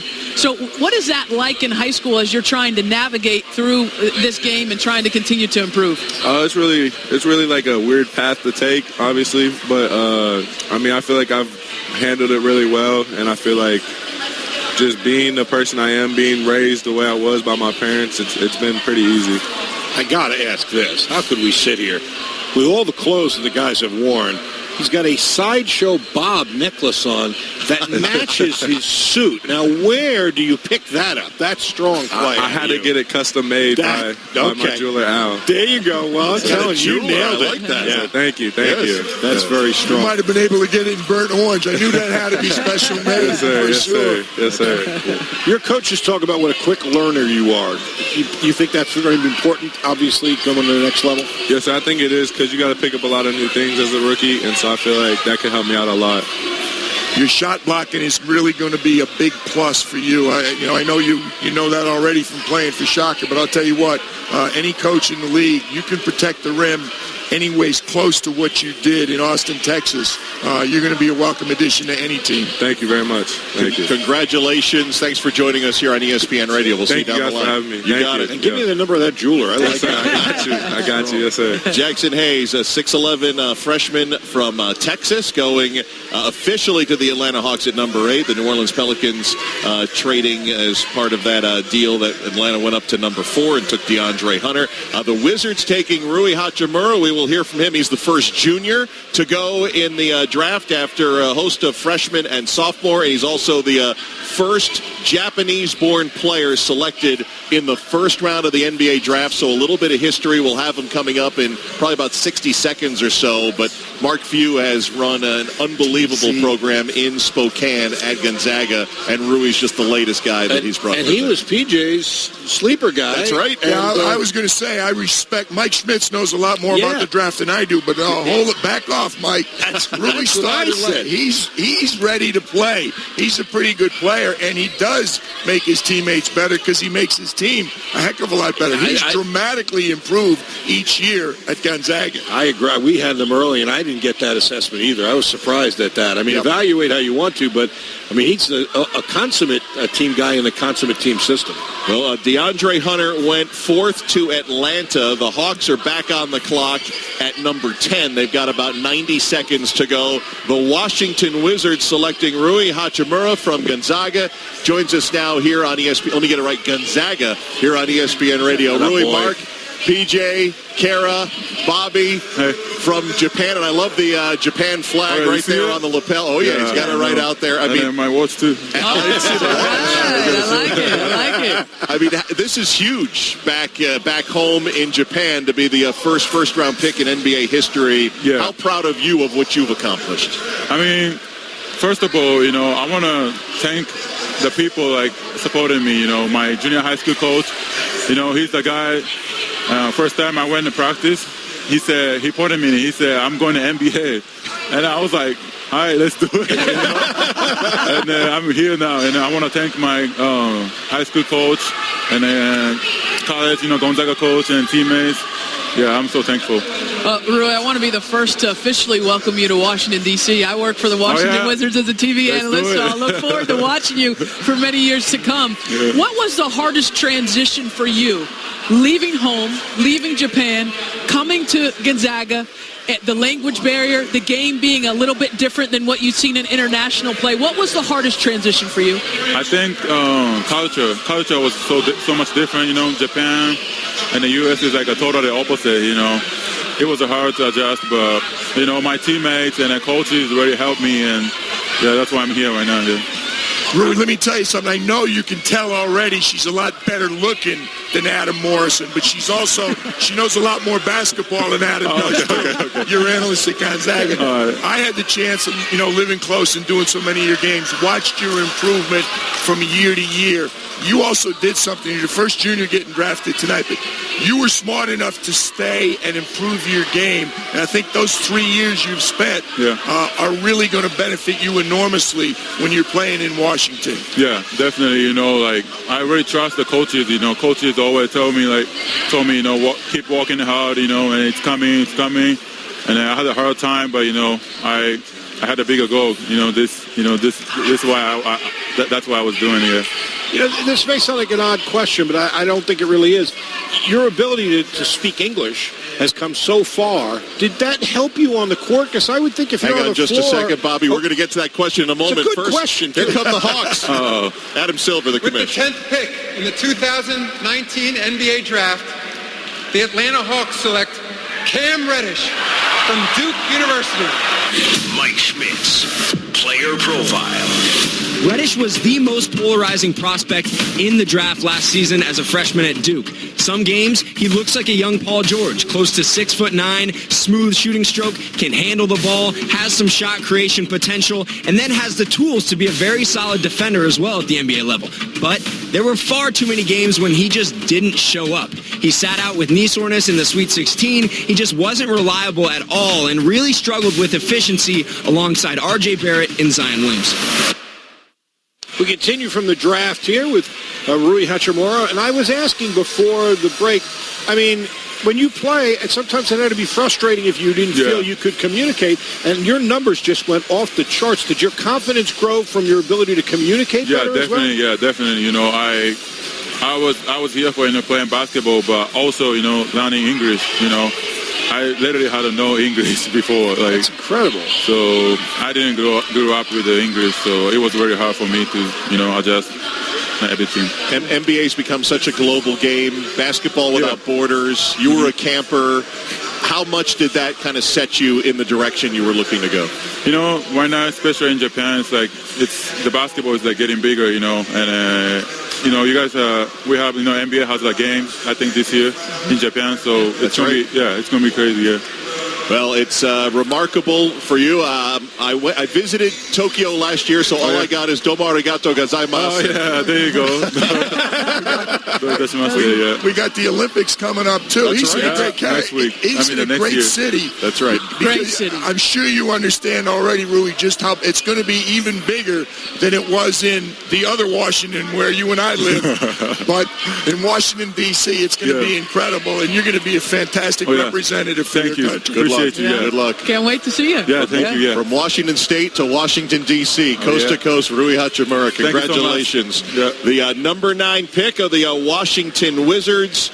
And as we said, the first Japanese player to be drafted in the first round. Yuta Watanabe was a two-way player with the Memphis Grizzlies, another Japanese player. And Yuta Tabusa, there was another one, too. I think Yuta Tabusa, if I got the name right. I think you're right. Two that played, Yep. And baseball, obviously, is the big sport in Japan, but basketball is starting to make some headway, and certainly with Rui leading the way, and the Olympics that you mentioned. He's got a big ceiling. He's got a long way to go, and he's got a good work ethic. I'll tell you what, Scotty Brooks, I know, and Carroll will be looking out for him also. It's going to be. I think it's going to be a lot of fun. You know, I think the interesting thing with Washington, obviously, it was a disappointing season a year ago for the Wizards.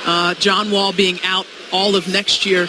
And so what Washington needs to do is replenish the youth that they have on their roster. Okay, Troy Brown Jr., who they took last year in the first round out of Oregon, and now Rui Hachimura. You've got two guys that can play multiple positions, that can defend multiple positions, and you want to grow them alongside who your best player is, which is an all-star in Bradley Beal. You know, I'm just going to ask Kara, though, because right in front of us, there's obviously some journalists, I would assume from Japan, and of all the cities to play in. I mean, are you kidding me? You know, it's a melting pot. I mean, you've got every embassy from around the world right in Washington, D.C. You have so much diversity. I think it's going to be a great cultural fit for Rui as well. Well, we'll have a chance to talk with Cam Reddish in just a few seconds. He was selected number 10 by Atlanta. The Timberwolves are on the clock at number 11. This will be a Phoenix Suns pick after the swap, the 6 and the 11 earlier tonight. The pick is in, as you heard from the sounder.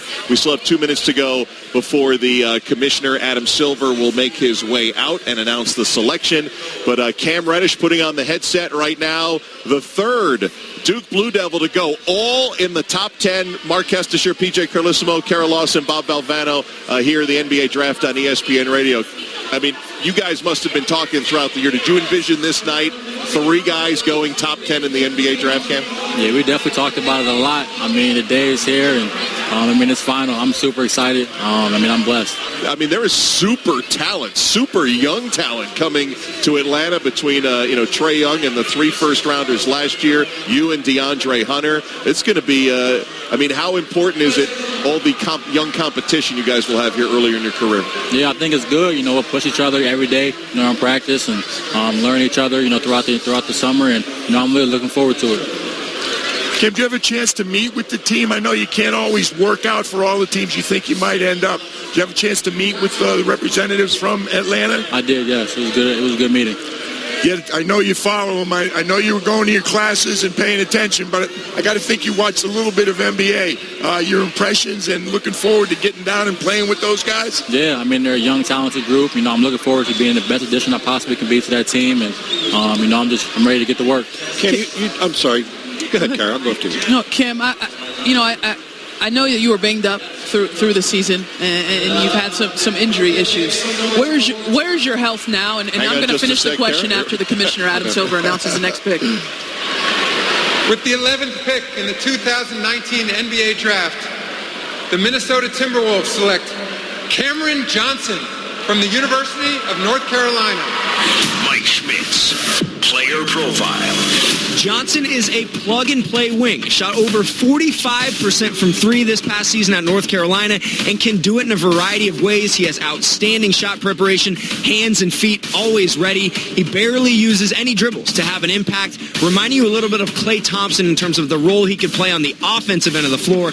Now, on the other end, he's not a physical defender. He weighs 208 pounds, doesn't have great length, doesn't have great feet, and there's just not that much to his game when he has the ball in his hands. 23 years old, questions about his long-term upside.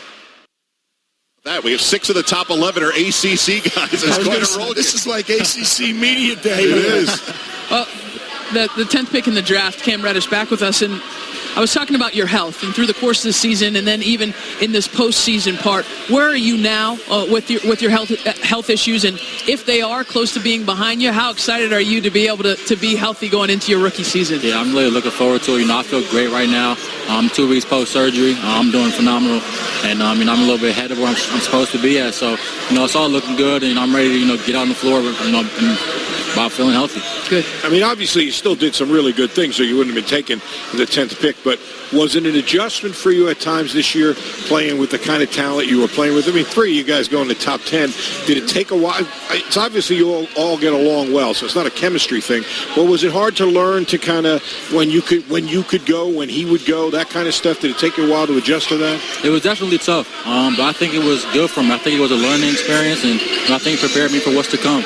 I think it was just, it was good for me overall.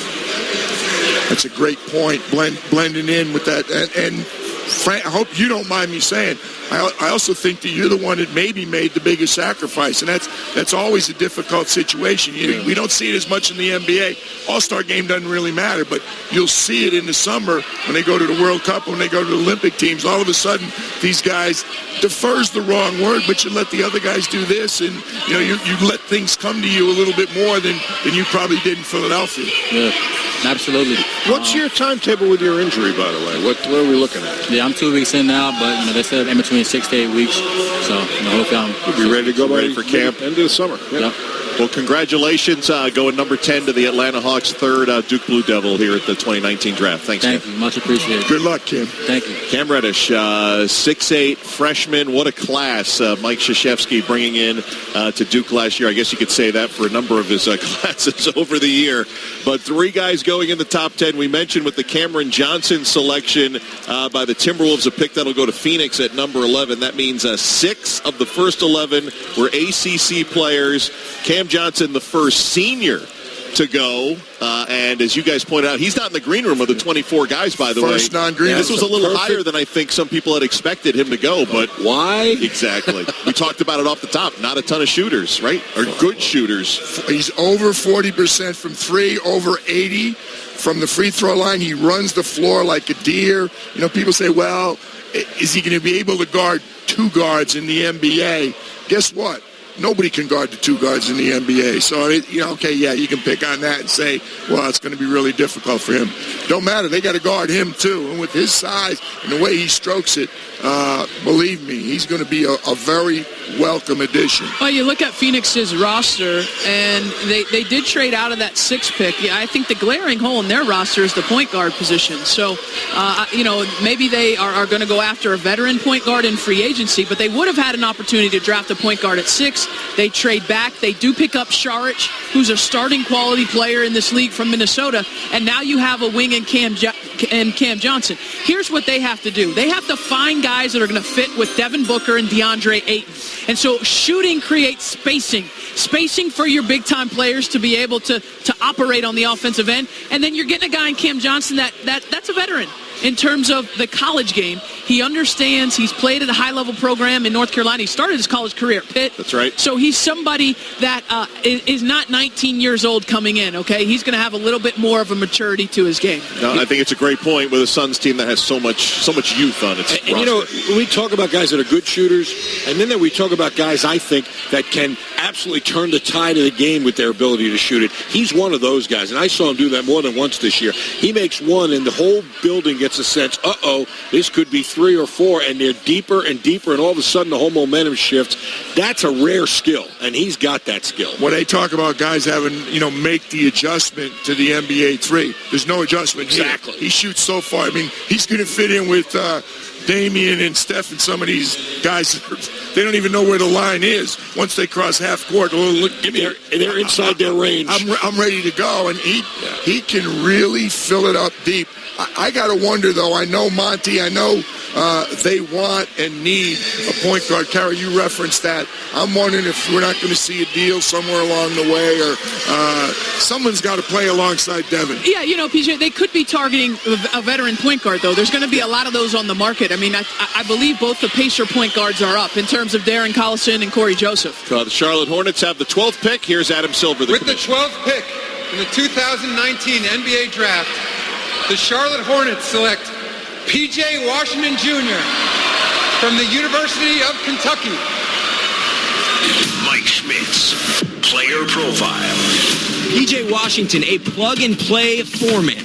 He improved greatly as a perimeter shooter this past season at Kentucky, shooting over 40% from 3. He can pick and pop to space, or he can take you down to the block. His left shoulder jump hook is almost automatic. His defensive intensity has improved every year. Close to a 7'3 wingspan, has some switchability. But again, his motor has been up and down throughout his career. He doesn't quite have one thing he can hang his hat on at the NBA level. There are questions about just how high his upside truly is.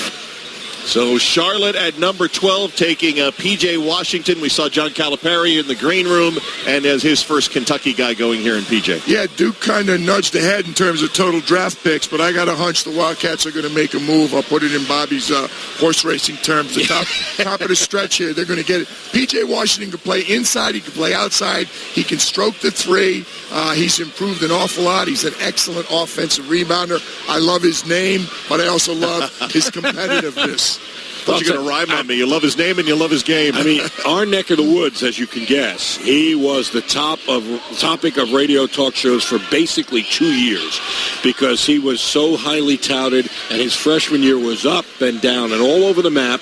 And to his credit, he recognized it and said, I got to do better than that, and went back to school, and he did better across the board. He was a more consistent rebounder. He was tougher around the basket. His shooting got a lot better. He was a better defender. Those are all things he can still get better at, but he's a walking example of why you go back to school. He was the heart and soul of that Kentucky team this year. He was so consistent. Yep. He was Mr. Consistent for them. And you look at a Charlotte team, and listen, the biggest offseason storyline for Charlotte is trying to retain the services of Kemba Walker, okay? Right. That's the biggest thing. But to be able to add and pair, if Kemba does return, a guy that's consistent, a guy that's solid in the post, I think it helps them to get some youth. And they have some talented forwards, Michael Chris, Marvin Williams, but this is somebody that Charlotte could use to build towards the future. We will hear from P.J. Washington coming up in a little bit. 2 more draft picks in the lottery to come, including the Miami Heat at 13 and the Boston Celtics at 14. From Brooklyn, this is the NBA Draft on ESPN Radio and the ESPN app.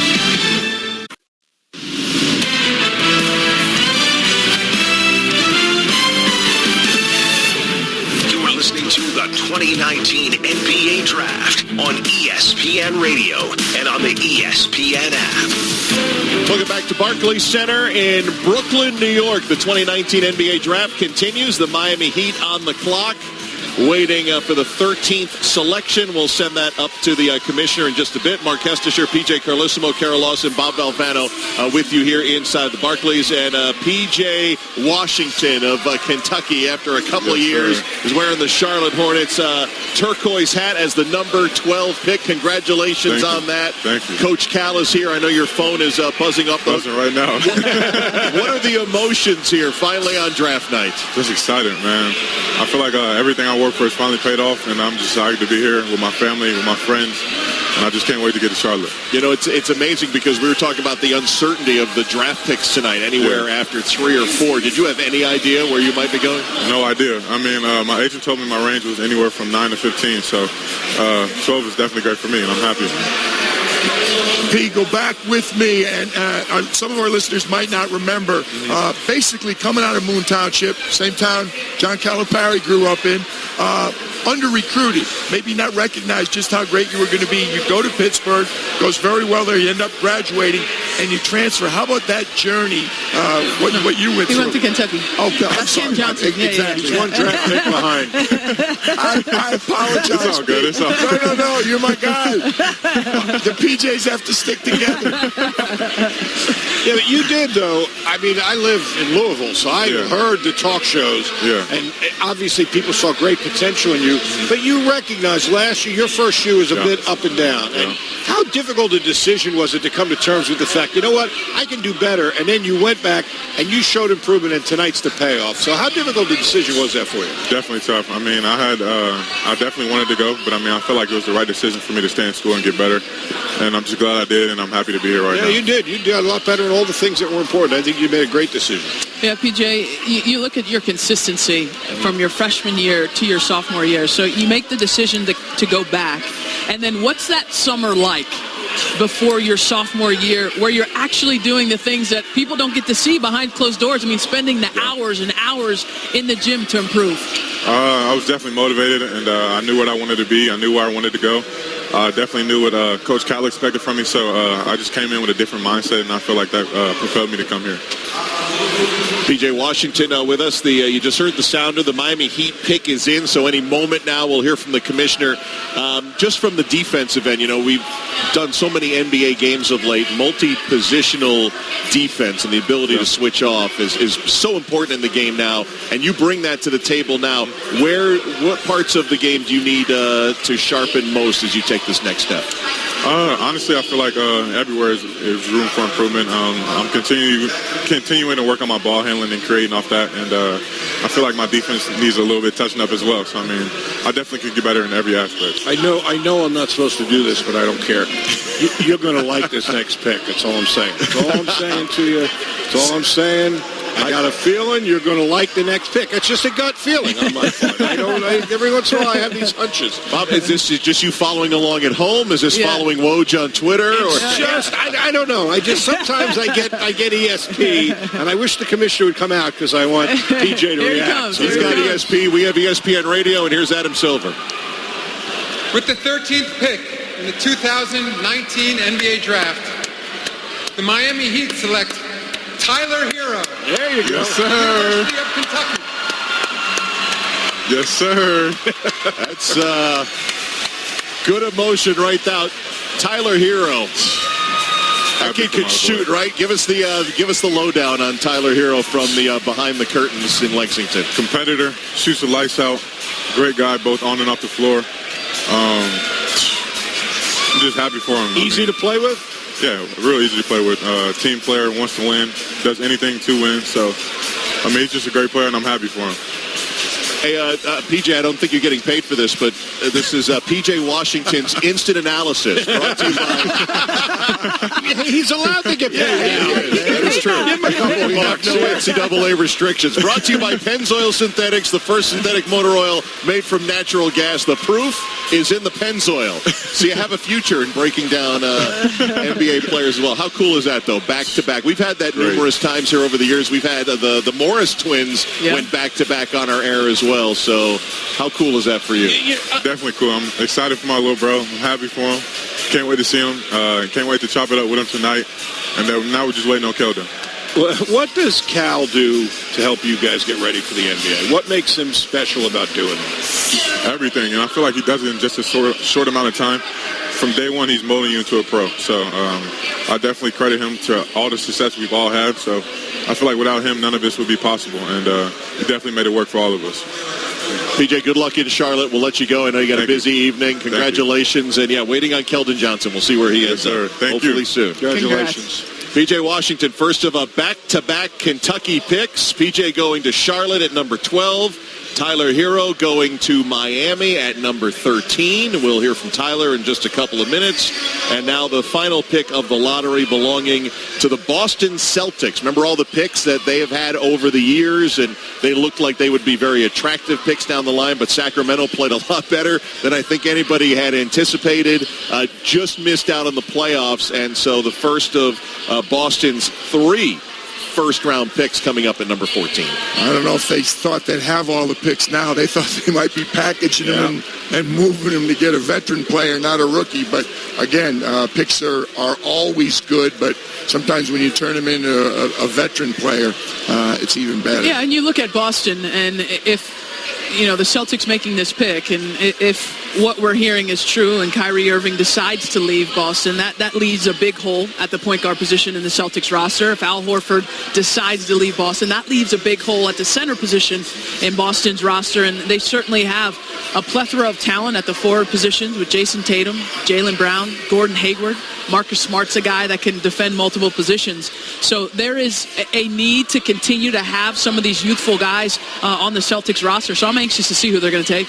I want to get Karen to talk quickly about what you were talking to us in the car about. I think it's a great point. You really don't want all those draft picks because then you've got all these young guys at once. And from a business point of view, that doesn't make great business sense. I mean, I think that one of the things, there's two different philosophies, right? There's a philosophy of, hey, let's take as many bites at the apple as we can, because if we're going to miss on some, and if we hit on one, just one, that could be a franchise-changing thing. I mean, look at the Spurs hitting on Kawhi at 15, and that changed their franchise. Look at the Bucks hitting hitting on Giannis in the double digits, and that changed their franchise. So there is that line of thinking, but you also look at now and how hard it is to get, say, 3 rookies good opportunities, right? I mean, PJ, repetition, enough chances to play where they can improve. You know, people talk about leaning on the veteran players. They just don't realize how much that is. The hardest thing for young guys is when they get bumped up a slot. I mean, the difference being the 4th or 5th best player on the team or having to be the 2nd or 3rd or, heaven forbid, sometimes even the best player. When you're a rookie, that's overwhelming, and it's really, really difficult to deal with. Yeah. Well, it's an interesting time for the Celtics, a pivotal offseason. They're 2 minutes away from their 14th pick coming in. Before we bring in Tyler Hero now of the Miami Heat, let's pause 10 seconds for Station ID. You're listening to the NBA Draft on ESPN Radio and the ESPN app.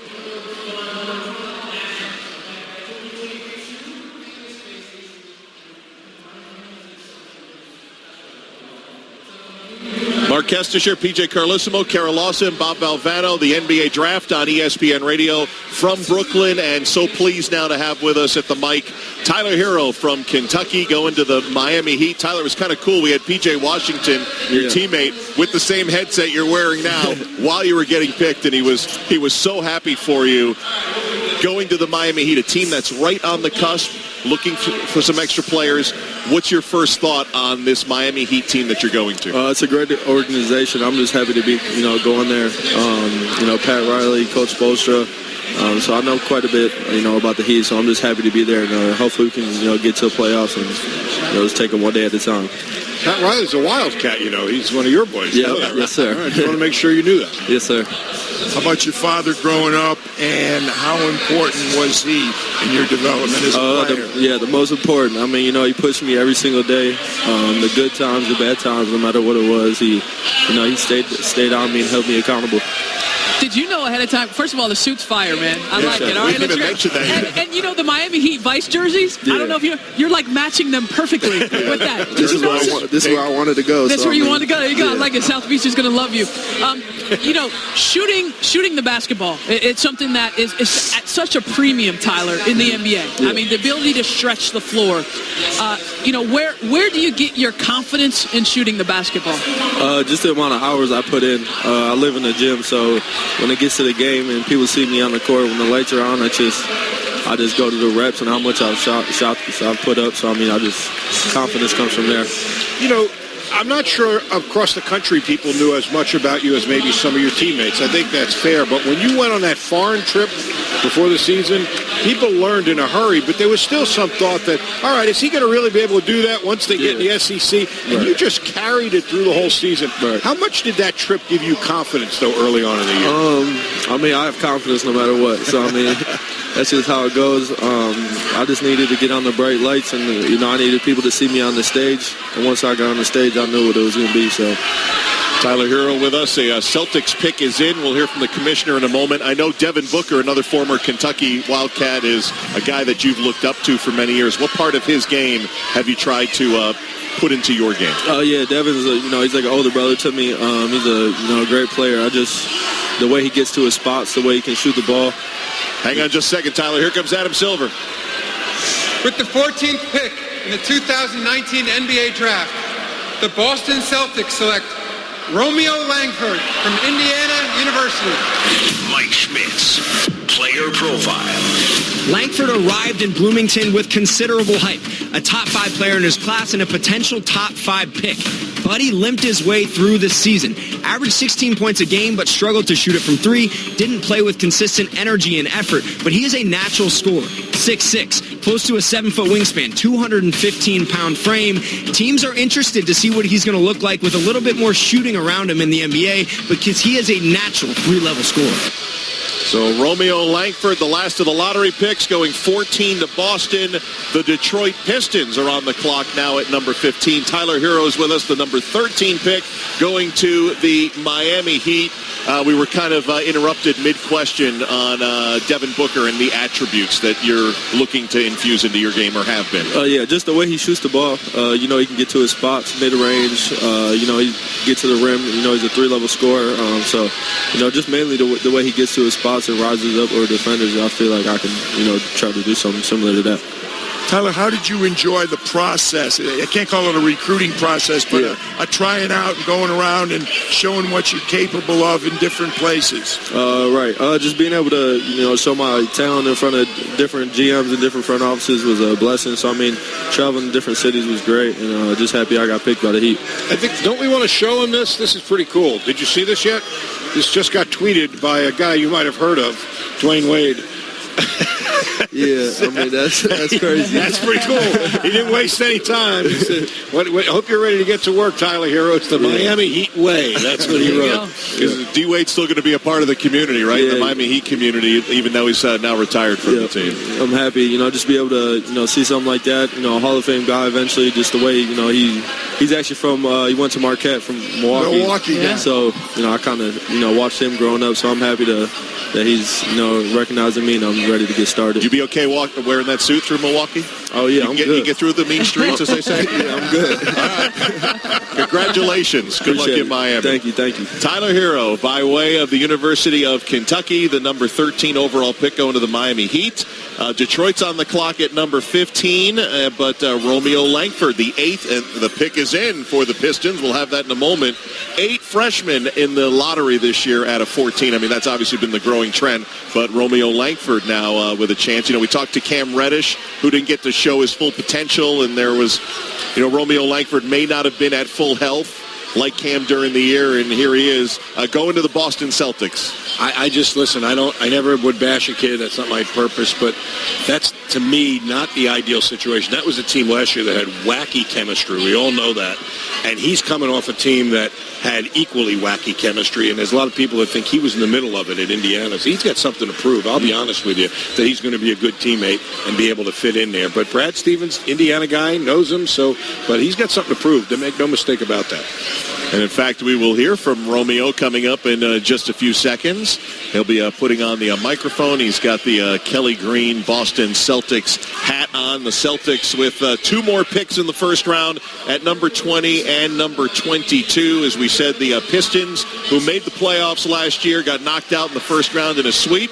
They're on the clock at 15. They still have about 2.5 minutes left to make their selection. But Romeo Langford, a freshman from Indiana, Hoosiers, now wearing the Boston Celtics hat. Romeo Marquez this year, PJ Carlesimo, Kara Lawson, and Bob Valvano. Got the whole crew here for you. Big smile on your face going to a classic college team like Indiana and now going to one of the iconic NBA teams in Boston. Now that you know where you're going, how does that feel? It's really just a sigh of relief. A lot of nerves going through it, just watching names get called past you, and just a blessing to get picked finally. What's the lining? It's peeking out. It's something. Oh, it's Indiana colors. Yeah, Indiana colors. Got the pinstripes. The pinstripes. Yeah, the red and white. I like it. Did you make them out of the sweatpants you guys had to wear? No, it's a nice touch. Yeah, you look at transitioning, Romeo, from the college level. So in 2 years, you're going from the high school level and now up to the NBA level as a guard. And what are some of the things that you think you need to improve on to make that jump in a span of 24 months? Really, I just need to get my body a little bit more tighter because you never know what coach wants to put you in a position. So be able to play point 2 or 3 to be able to do that. And then also just the conditioning level, just be able to, NBA games longer, seasons longer, so get my body right, getting my conditioning level up. This is an awkward question. We're going to ask it anyway. Your Indiana team didn't look like it had great chemistry this year, but sometimes from that you learn things that make you better going to the next level. Can you take some things from this year, from some of the struggles that you think will help you when you go to the NBA level? Yeah, I think just that in general, just a struggle we had, like when we went on the long little losing streak, I think that prepared me just to see how mentally I was prepared and how I was going to respond with that with my workouts and getting better. If I was just going to sit back, I can go into practice, but we're going to lose the next game. All right, there's no point in getting better.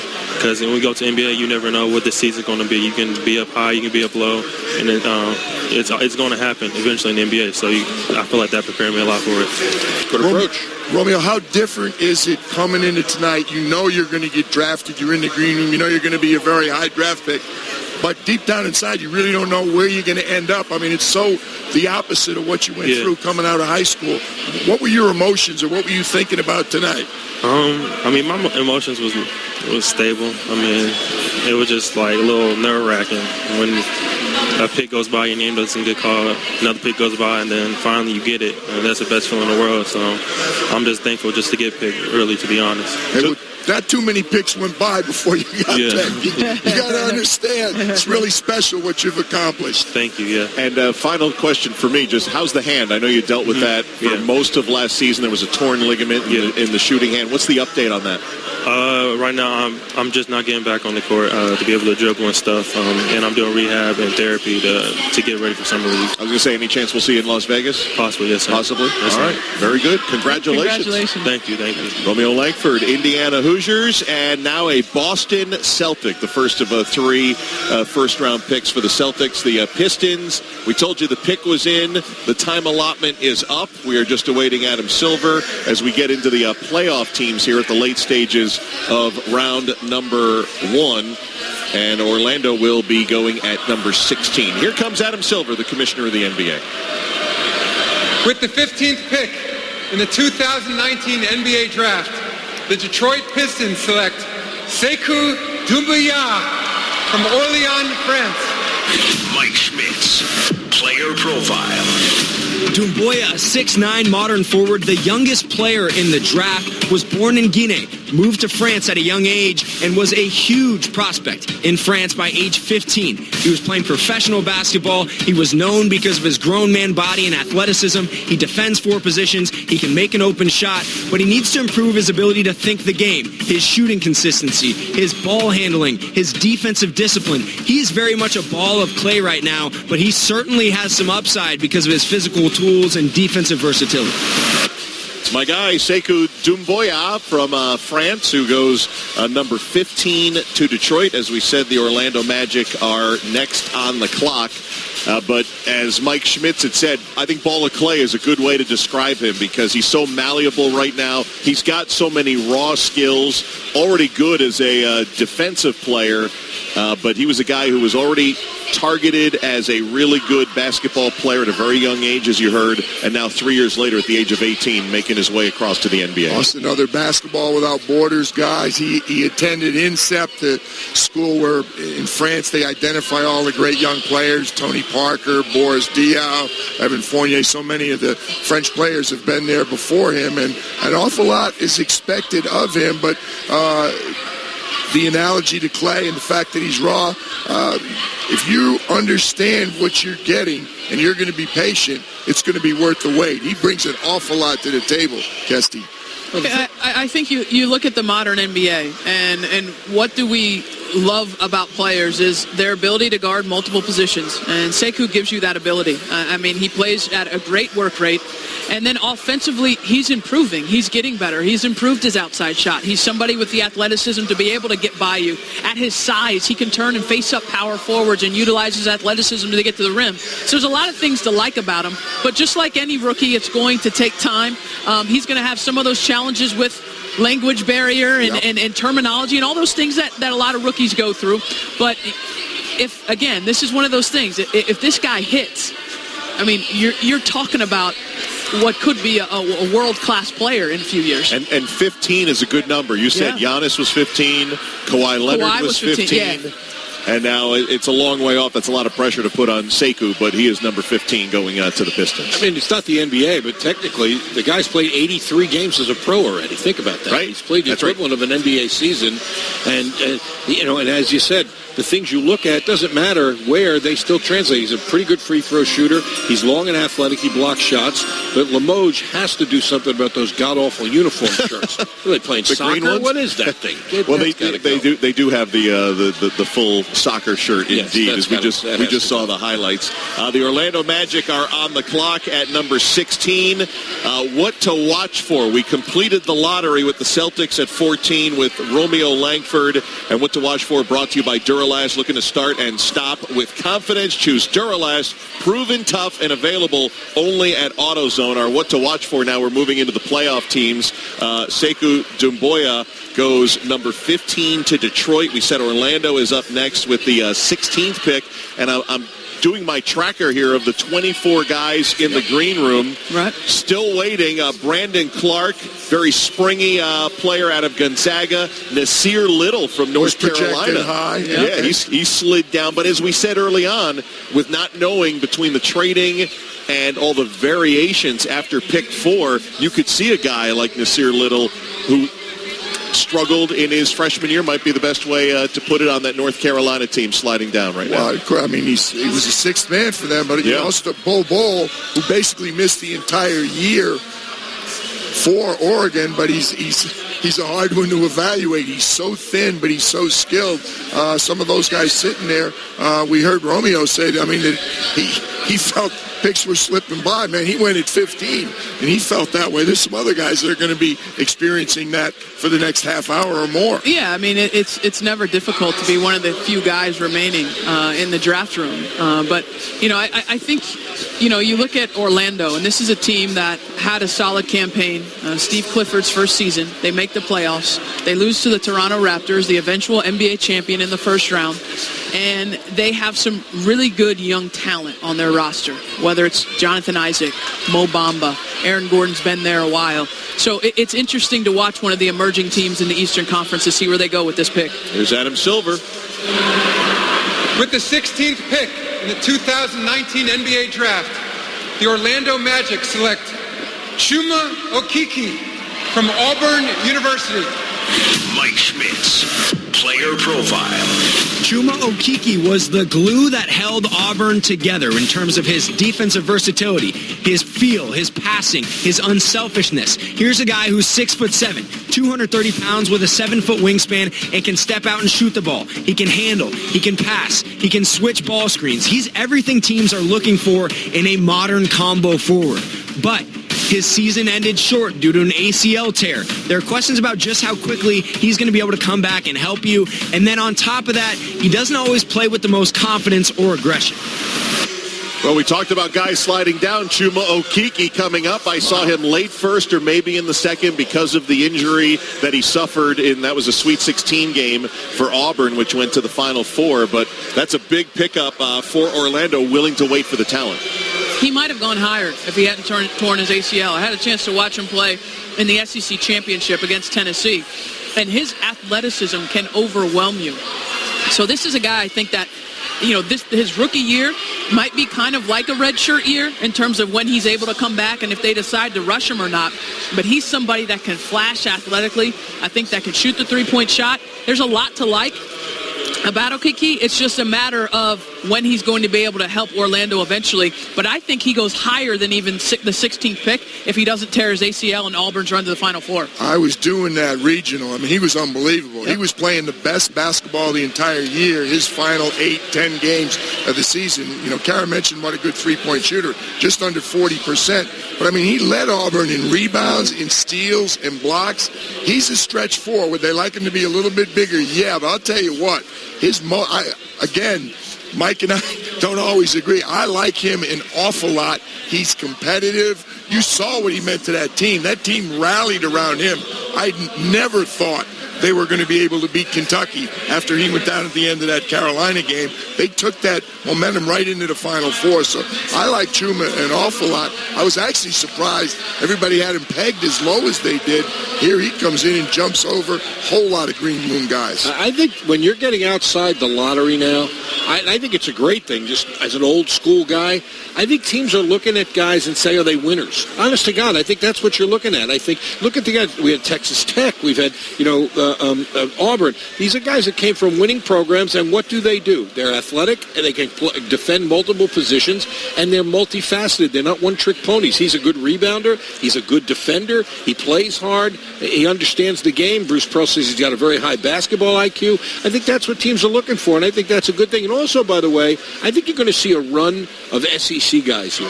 I think the bottom half of the first round is going to have multiple SEC guys, not counting Kentucky, which they're like their own conference. Right. But, I mean, the other teams in that league, I think, are going to have, you're going to see a few of those guys. This is about where I think they'll be projected and they'll wind up being drafted. This next pick will be interesting. It's the 17th pick. Brooklyn is officially on the clock, but this went to Atlanta in the Allen Crabbe trade. Remember, where Brooklyn's clearing some space for free agents, and then today, New Orleans made the trade with Atlanta. The Hawks wanted to shoot up to 4, so they've already got Zion Williamson. New Orleans has, with one of those picks, New Orleans picked up Jackson Hayes, another guy they could wait on some time with, and now they have another one. They got about a minute. One more thought on Orlando, because kind of an under-the-radar big offseason. We've talked about Boston. We've talked about Charlotte with Kemba, but Nikola Vucevic, their outstanding center, is an unrestricted free agent. Terrence Ross, their outstanding sixth man, is an unrestricted free agent for a team that finally got back to the playoffs. And, Kesty, they also need some depth at the point guard position. Okay, so DJ Augustine did a fine job, but they need to really have a younger point guard in the fold, whether he's a starter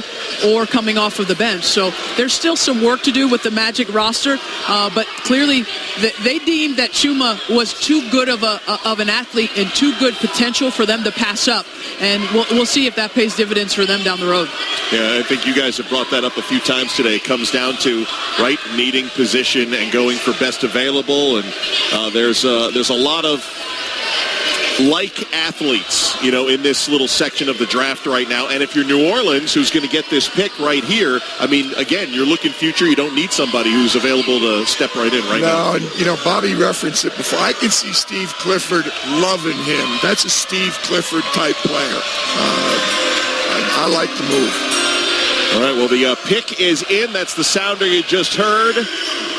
Really good crowd here inside of Barclays Center. Even though the pick says Brooklyn Nets, I think the fans are savvy enough to know this was a pick that has been traded out. And because there are current NBA players attached to the trade, league business doesn't begin until July 6th, so those do not become official until then. The Nets will be selecting for the New Orleans Pelicans, who before this draft began, about an hour, 90 minutes before the draft, Atlanta reached all the way up to number 4 and gave up the 8, the 17, and the 35 to New Orleans. And right now we are at the 17. Indiana Pacers will be on the clock at number 18 for their only first-round pick. That's coming up next, but we're just waiting on the commissioner. The 5 minutes are up, and here comes Adam Silver up to the lectern. With the 17th pick in the 2019 NBA Draft, the Brooklyn Nets select Nickeil Alexander-Walker from Toronto and Virginia Tech. Mike Schmitz, player profile. Alexander Walker, the first cousin of Shai Gilgeous-Alexander-Walker, one of the safer picks in the draft, given his positional size, ability to pass, dribble, and shoot. He thinks the game at a high level, he can shoot it off the catch, and he's a greatly improved defender, adding a lot of toughness under Buzz Williams. Now, he's not a great athlete. He doesn't change speeds or directions with much force. He needs to become more explosive around the rim and speed up his shot release.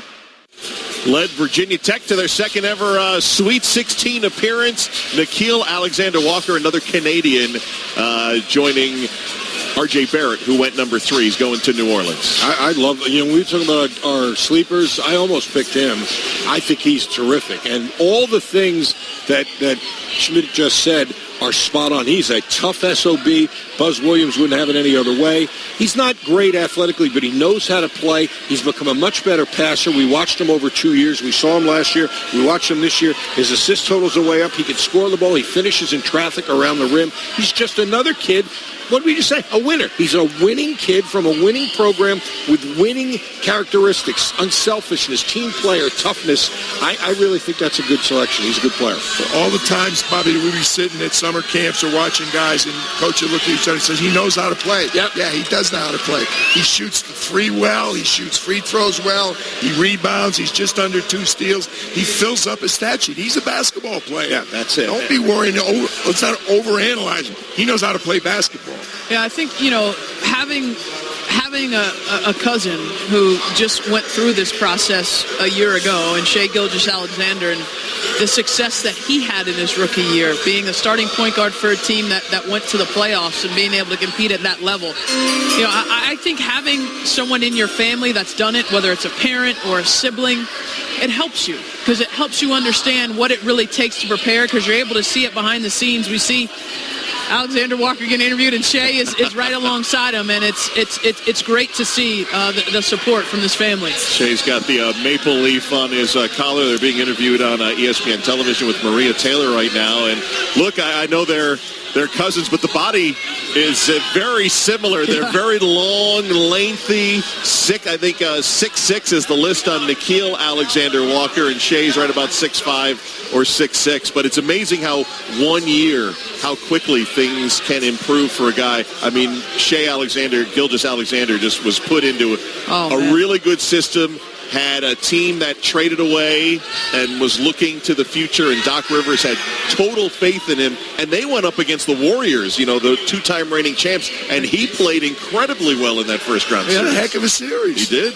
They had two rookies playing in the backcourt. Yep, playing against, Klay Thompson and Steph Curry, the Splash Brothers. That was impressive. So Nickeil Alexander-Walker has finished his television duties. We'll hear from him in a moment. Here come the Pacers pick. Here's Adam Silver. With the 18th pick in the 2019 NBA Draft, the Indiana Pacers select Goga Bitadze from Tbilisi, Georgia. Mike Schmitz, player profile. Goga Bitadze, 7-foot Georgian center, made a huge jump this past season playing for Budućnost in the EuroLeague. Had big game after big game at only 19 years old. He's really improved his perimeter shooting. He can step out and pop to three. He can score on the block. He's nimble as a roller with soft hands and touch and a solid overall feel for the game, and great shot blocking instincts on the other end of the floor. But he doesn't really fit the modern game in terms of its switchability. He's slow-footed on the perimeter, and he needs to improve his spastic nature. He's very foul-prone, and he's not a great decision-maker when pressured. I told you the SEC was going to start Georgia. See? That's right. Wrong Georgia. Oh, darn it. Republic of Georgia. Rats. Goga going to Indiana. And right now sitting down with us, the 17th pick of the NBA draft, Nickeil Alexander-Walker from Virginia Tech. Nickeil, Mark Hestisher, PJ Carlissimo, Kara Lawson, Bob Valvano. Congratulations. You have the Brooklyn Nets hat on, but you'll be going to New Orleans as part of that trade with the Pelicans. Having Shai, your cousin, just go through this a year ago, and he's here with you today. How much has that meant to you here tonight in Brooklyn? It means the world. I mean, I can't even fathom this moment right now. Everything that's just happened these past few days, and it's just partaking. It's a blessing. I'm just thankful that God's given me the opportunity, and we talked about this moment since we were kids, just dreaming and laughing and just always talking about what we would wear, how we would feel, our reaction. And I'm just thankful, grateful. Was your answer a nice silvery, sparkly suit with a bolo? Was that always the answer? At the time, probably wouldn't have. It's a very good look, though. Thank you. Probably would have been like a cape or something. Shai said he was going to wear a little maple leaf on his. You guys have to be awful for you. How to like the way the finals ended? Yes, for sure. It's a long time coming. We got one, and it's just let's keep this history going. Have the chance to get a lot of Canadians in this draft, and God's willing we do. You're the second one tonight already. Yeah. Nickeil, reading about you and watching you and listening to your story, the impact that your mom has had on your life and your basketball career, what has she given you that you think has allowed you to be so successful? Oh, man, she's given me everything and more. I'm forever indebted to her. My heart pounds for her. All that she's done for me, and for me to just have this opportunity just to see her smile on her face and get to that moment. Sorry. Congratulations. Very nice. Very, very moving. You've earned it with all your hard work. Let me take you back to Virginia Tech for a minute. You had a season where Justin Robinson was hurt for much of the year. Other guys had to step up. Your individual development was so good from the year prior, but your toughness, what Buzz Williams asks you guys to do, how important was that to get through playing shorthanded for a while? It's something that we're used to. Adversity is a common thing around Virginia Tech, and it's something that we take delight in. And so for a lot of time, preparation and boot camp, it would be times where we had to focus on guys being out for sprints, and guys having to really step up, pick up the load. He tested us for times in the season where guys might not be available, and I think that preparation kind of helped us and got us to that moment.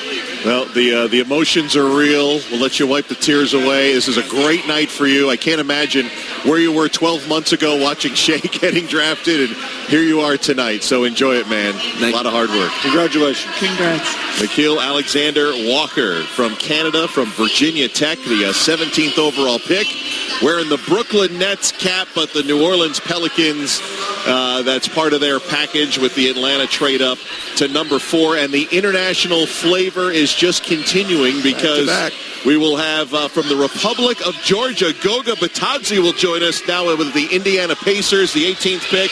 And speaking of international, the San Antonio Spurs are on the clock. They got 2 picks here late in the first round. They got the 19th pick.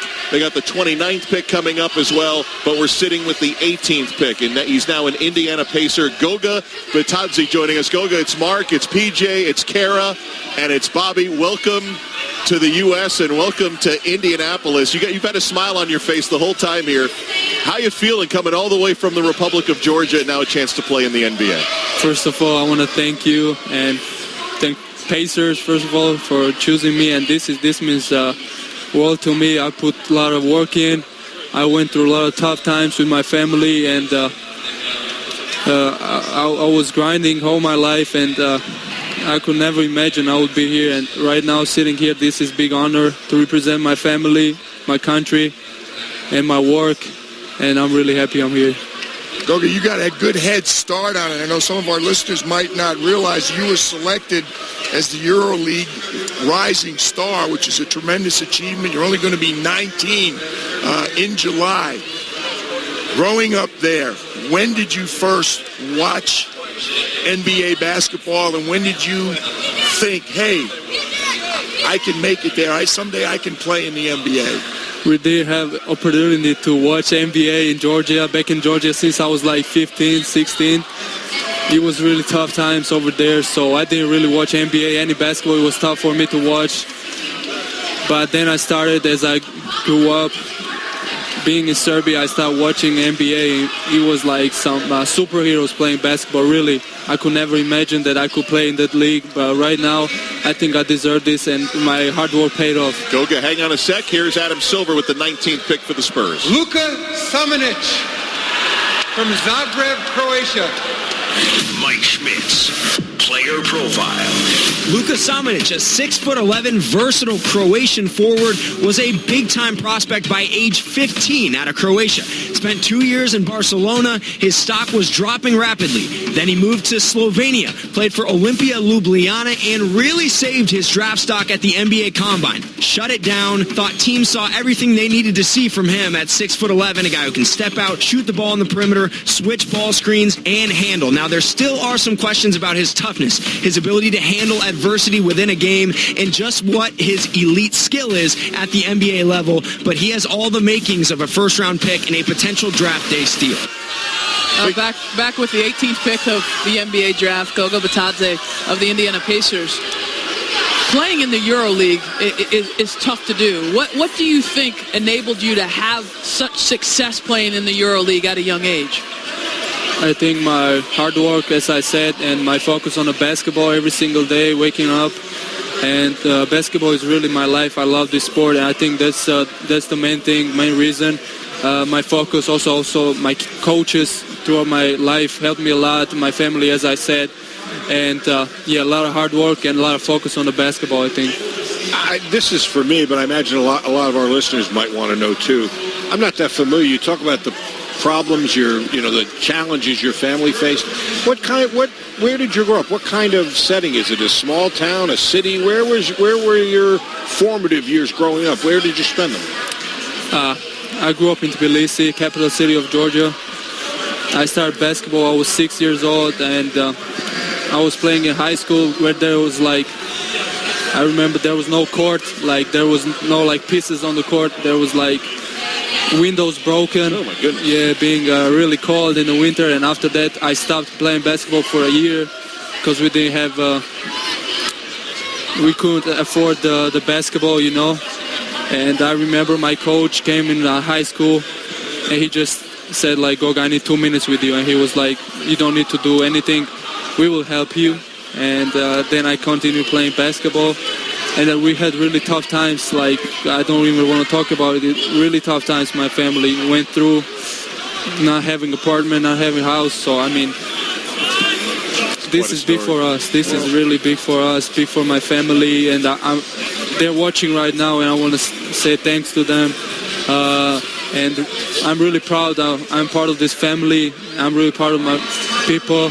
And this is for them, definitely. What a great story. I'm glad you shared that with us. Thank you, and congratulations. I love the bow tie, the Georgian flag, and I know Zaza was your guy, right? Zaza Pachulia? Yes, sir. So I wanted to represent my country and show how much love I have for my country and how proud I am to be from this country. Well, congratulations.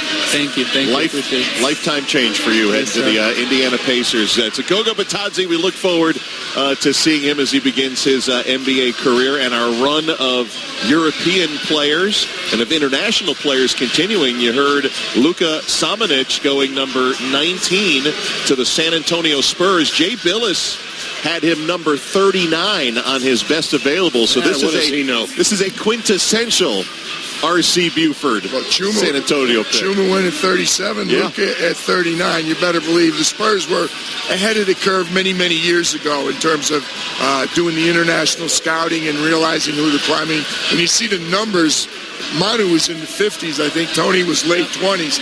I mean, in those days, they were the only ones that were really getting it done. Now it's gotten a lot more competitive. But again, they identify the players. They do an excellent job scouting over there. And that's it started slow, but that's international player number 6 in the first 19. So they're catching up again. And Goga's got skills, as we heard. Luka played with Rodion Skurucs, who plays right here in this building, who I thought was kind of an under-the-radar, really good pickup by the Nets last year. He's played in Croatia. He's played in Spain. So he's played at a high level of basketball. He's got a little brother that can play, too. Where do you see him? Oh, really? He's a really good player. Yeah, Kurucs. Yeah, you know, I think when you look at San Antonio and how they've made that transition, right? Obviously, Tim Duncan retires. Manu Ginobili retires. Tony Parker leaves to play for Charlotte in his last season in the NBA. You know, trying to find some young wings and some young players that can help them get back to that championship contention. They've got the two players in LaMarcus Aldridge and DeMar DeRozan. I tell you, I can't wait to watch DeJounte Murray play. Come back, I mean, right? he was on the cusp of a huge loss this year. That was a big time loss. The fact loss. that they were able to overcome it, people didn't really talk about it. And White just, I mean, they're just improved so much. But DeJounte was ready to take the next step. He was. And so you have a young point guard now that can defend the position so well, that brings you athleticism. I thought Derek White continued to improve and got a ton better. So there's a lot to like about what San Antonio's doing and how they've kind of retooled after trading Kawhi. And they will also have the 29 pick, Bobby, because of that Kawhi trade. I was going to ask, though, PJ, you talk about everybody knows the foreign players now. What is it about, what specific attributes is it that makes it so Pop can find guys that just fit what they want to do so well? You're going to laugh, but they work at it. I think they put more of an emphasis on over there. Let's listen to the commish. With the 20th pick in the 2019 NBA Draft, the Boston Celtics select Matisse Thybulle from the University of Washington. Mike Schmitz, player profile. Matisse Thybulle, plug-and-play, 3-and-D style wing, one of the best perimeter defenders in the draft, both on and off the ball. Averaged 4.4 steals and 2.8 blocks per 40 minutes in Washington's zone, but he needs to improve as a perimeter shooter. Shot around 30% from three as a senior, averaged under 10 points per game as a senior. You very rarely see that from a first-round pick, so just how much upside does he have on the offensive end of the floor? second senior. I love this pick. When we were talking about sleepers earlier today, I went with the Frenchman, Doumbouya, but I love Thibault, and he could just jump right in as a great defender in Boston's system. Well, of course, I'm living in Seattle, so I know Matisse very well. Saw Mike Hopkins and his team practice and play numerous times. Matisse Thibault can play. I can't explain why his shooting tailed off this year. He has a good stroke. He's a decent three-point shooter. I thought it was a lack of confidence, but everything else on the floor, the way he defended, I mean, he transformed again. You used to see in big, you say, well, they protect the rim, they block shots, and they rebound. He impacted a game defensively, I thought, more than any single player in college basketball. I mean, teams were scared to pass the ball against this team, and that just ignited their break all the time. He was a perfect player for Mike Hopkins' system, and Mike Hopkins was a great coach for him. Yeah, I mean, you look at what wins in the NBA, and certainly scoring's a part of it, but you look at the current NBA champions, the Toronto Raptors, and what makes their roster so special is they have a number of guys that on the wing can lock you down, whether it's Kawhi Leonard or Danny Green or Norman Powell, guys that are just committed on the defensive end of the floor. Siakam, right? I mean, they can run different guys out. And so you look at Boston's roster, and you've got a guy like Marcus Smart. You've got Jaylen Brown who can defend at a high level. And now you bring this young guy in to impact with length and athleticism. It'll be great. Well, except he's not going to stay in Boston for long. Woj is reporting deal agreed upon. The Philadelphia 76ers are going to get Matisse Thybulle, the rights to him. The Celtics will get 2 draft picks. They get the 24, which is coming up, and the 33 early in the second round. League sources telling So pick up 2 for 1 on that for pick Boston. Pick up 2 for 1. And for Philly, as we kind of look forward to we don't know what's going to happen in free agency. They have 2 big players that they're hoping to keep in Butler, who could play both ends of the floor, and obviously Tobias Harris. I don't think they're going to keep both. I mean, it would be pretty restrictive financially, I think, if they do. And if they're keeping one of the 2, it just feels like Tobias Harris would be the guy. I don't know if you would agree with that. That leaves. Yes. Going back to Tease, we're saying this guy can't shoot. He's 36% for his career. Yeah, but his percentage has gone down every year from his sophomore year. Well, 40. That was pretty low his last year. I would be concerned about that. I mean, if not, you're playing 4 on 5. That doesn't work in today's NBA, but your point's well taken. No, he's a good shooter. You think they're going to be able to get him back on track? Without question. He's a much better shooter than people think. It's like 78% from the free throw line. That he can do. He can play. What he needs to do is be selfish and confident. He doesn't play that way. He kind of got better and better, and I think he's going to be an excellent pro. I like the pick a lot. I especially like it because he ends up playing for my guy Brett Brown in Philadelphia.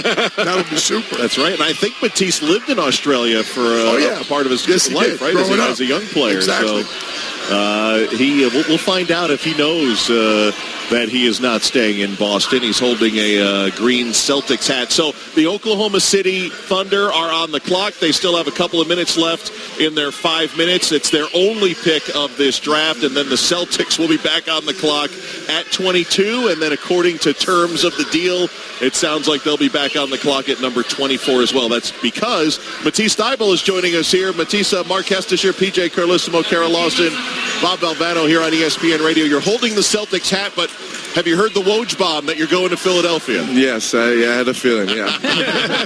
You had a feeling, so you knew this in advance? Yeah.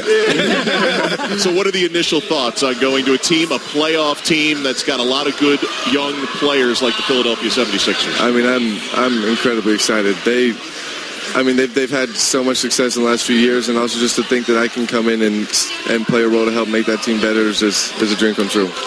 Teach, my neighbor, and Issachar. Yep. So happy for you. Thank you. Talk to me about your strategy. You did not work out for any teams, if I'm not mistaken. Yeah, no one.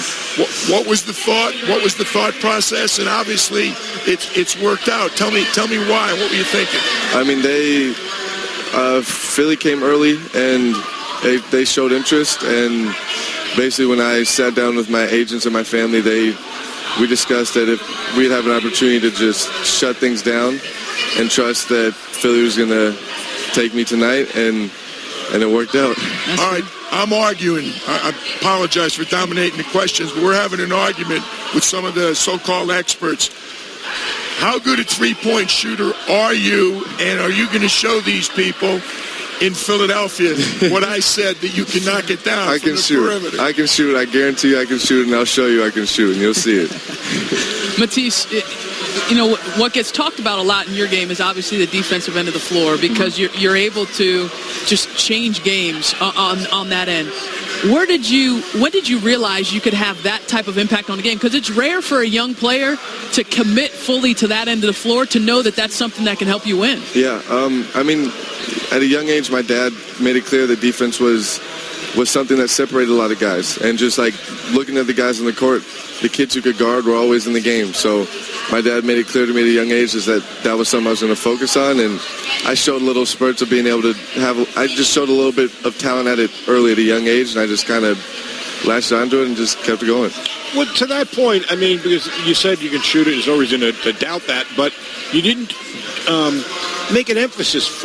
I'll tell you exactly. PJ said he needs to be more selfish. He needs to go get. Did you feel that sometimes your unselfishness showed itself in those numbers being the way they were? I think you got to sacrifice in order to win. And I think my team had a really successful year, and I think part of my sacrifice was allowing people who were scorers to score the ball and just to make sure they could do that. Coaches will love that answer. I promise you that. Well, congratulations.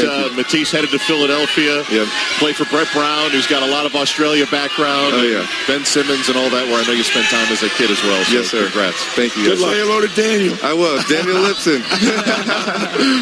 Matisse Thybulle out of Washington, a senior, two-time Pac-12 Defensive Player of the Year, selected number 20 by the Celtics, but Woj reporting that the Philadelphia 76ers dealing a couple of picks in this draft to Boston to get the draft rights to Matisse Thybulle. So the Oklahoma City Thunder, you just heard the ding, and that means the pick is in. Their 5 minutes are up, and right on cue, here comes Adam Silver. With the 21st pick in the 2019 NBA Draft, the Oklahoma City Thunder select Brandon Clark from Vancouver and Gonzaga University. Mike Schmitz, player profile. Clark, one of the most efficient players in all of college basketball, finished with the second highest PER right behind Zion Williamson. He is a pogo stick athlete, finishes everything above the rim, and despite having a 6'8 wingspan, blocked over 4 shots per 40 minutes. He has incredible timing and instincts and can switch out on the perimeter as well, but traditional scouts are questioning his upside a little bit. He's older, he's 22 years old, he doesn't shoot threes, he doesn't have great length, and he needs to improve as a ball handler and a facilitator. Brandon Clark's player resume and all the player resumes are brought to you by Indeed, used by over 3 million businesses for hiring. Post a job today at Indeed.com/hire. The 2019 NBA Draft from Brooklyn's Barclays Center on ESPN Radio with PJ Carlissimo, Kara Lawson, Bob Valvano. I'm Mark Kestisher. The one and only pick for Oklahoma City. They need some athletes. They got themselves a freakish athlete, as you heard from Mike, in Brandon Clark. Came by way of San Jose State to Gonzaga, the second Gonzaga player selected here tonight. You know, now we're getting to the part of the draft where you're talking about playoff teams. And I would argue next year with the injuries to the Golden State Warriors and Kawhi Leonard potentially leaving Toronto, that we're now entering the championship contender part of the league, because I think it's going to go and stretch into the double digits, at least to the start of the season, because of how even everyone is going to be. Oklahoma City has their big three with Westbrook and Paul George and Steven Adams. They have to find guys that complement those types of players. And you talk about a twitchy athlete, that's Brandon Clark. That's somebody that can get offensive rebounds, that can get extra opportunities. This is not a secret. You're not going to get a ton of shots, okay, when you're playing in Oklahoma City, right? Those are going to go to Russ and Paul George. He'll get his off the glass. If he wants shots, go get the boards. But guess what? He's excellent offensive rebounder right now. And, again, he's improved his free throw. He worked very hard. And, again, I'll tell you what, anybody that comes out of the Gonzaga program has been pushed and has been well coached. I only had them once, and it was very early in the year, but he was the best player on the floor. And I remember walking out of there saying, my God, that guy's, and people told me what they just said now. I said, that guy's an NBA player. And I said, he's older, and I was like, man, oh man, you said it. You can either play or you can't play, and he can play. Well, what Kara said is a great point. Yeah, he's older. He's more ready to go in and play on a team like Oklahoma City, and he's going to have the luxury of playing with 3 exceptional players. Yep. And that guess what? Makes your transition. He's not going to Oklahoma City. Here we go. Another Woj Bob coming in. Oklahoma City trading the rights to Brandon Clark. This is a swap with Memphis. So Oklahoma City will pick 2 picks down at number 23. OKC also picking up a 2024 second-round pick. So a couple of picks, but the Memphis Grizzlies will end up with Brandon Clark. Well, and that's a rebuilding team that already started the night off picking Ja Morant, their point guard of the future. And so they're trying to acquire as many talented young players as they can to see if they can continue that rebuilding process down in Tennessee. Well, they got a guard, and they got a guy who can play inside, and they got some things to build around. But like I said, I loved his game the one time I saw him in person. He can play right away. I was going to ask T, so now I'm going to ask BC when he gets his headset on there and he's hearing all right. Yeah. How hard is it? I mean, first of all, congratulations. Thank you. Fantastic achievement. Thank you, man. But it can't be easy when they keep calling out other names and you want to keep going up there. What's that like? No, it's something that's not fun. I'll say that. But, just after hearing my name called, pretty much all that, bad feeling that I had left instantly. So obviously it's kind of stressful and lots of anxiety, but it's something that goes away with just a call of my name. So, Brendan, you got the OKC hat on, but you're wearing Memphis. Yeah. Is the team that you're going to end up with as they swap around. Ja Morant went earlier today. Yeah. A young team after Mike Conley was traded out. What are your feelings on heading to some good talent, including you, going to the Grizzlies? Yeah, no, that sounds like it's something that's going to be super fun. I just have like a really great feeling that we're just going to be a team that's awesome to watch. I'm sure that we're going to have some really great highlights too. So I would just say tune in next year to the Grizzlies. I'm sorry, go ahead, Karen. Second Gonzaga player taken in the first round. Your teammate Rui went early on. Yeah. When you transferred to Gonzaga, what do you think helped, or what helped you being a part of that program to get to where you are now as a first-round draft pick? Yeah, I would just say the coaches do a really good job at just kind of getting their players ready, really. I would just say mentally and also physically. The program is just perfect for molding players for this level. So they do a really good job at that.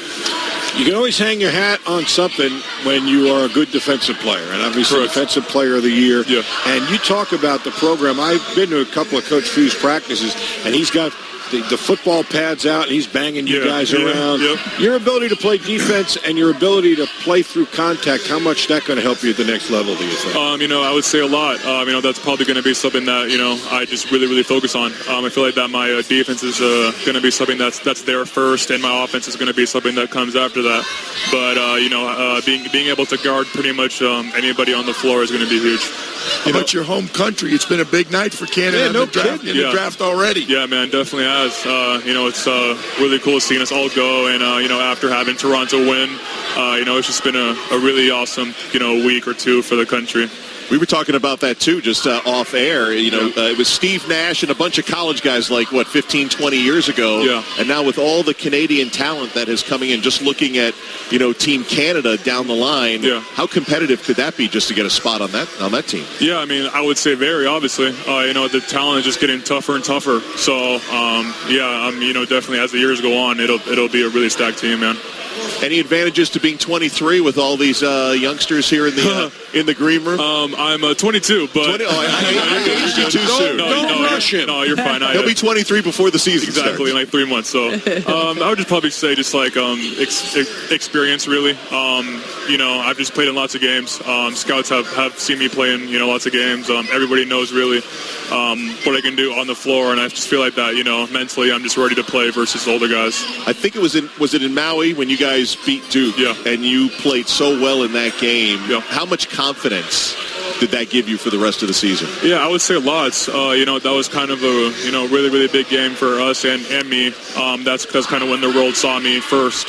So I'm just really grateful that I was able to play well that night. Here comes the commissioner. We'll head up to the In the stage. 2019 NBA Draft, the Boston Celtics select Grant Williams from the University of Tennessee.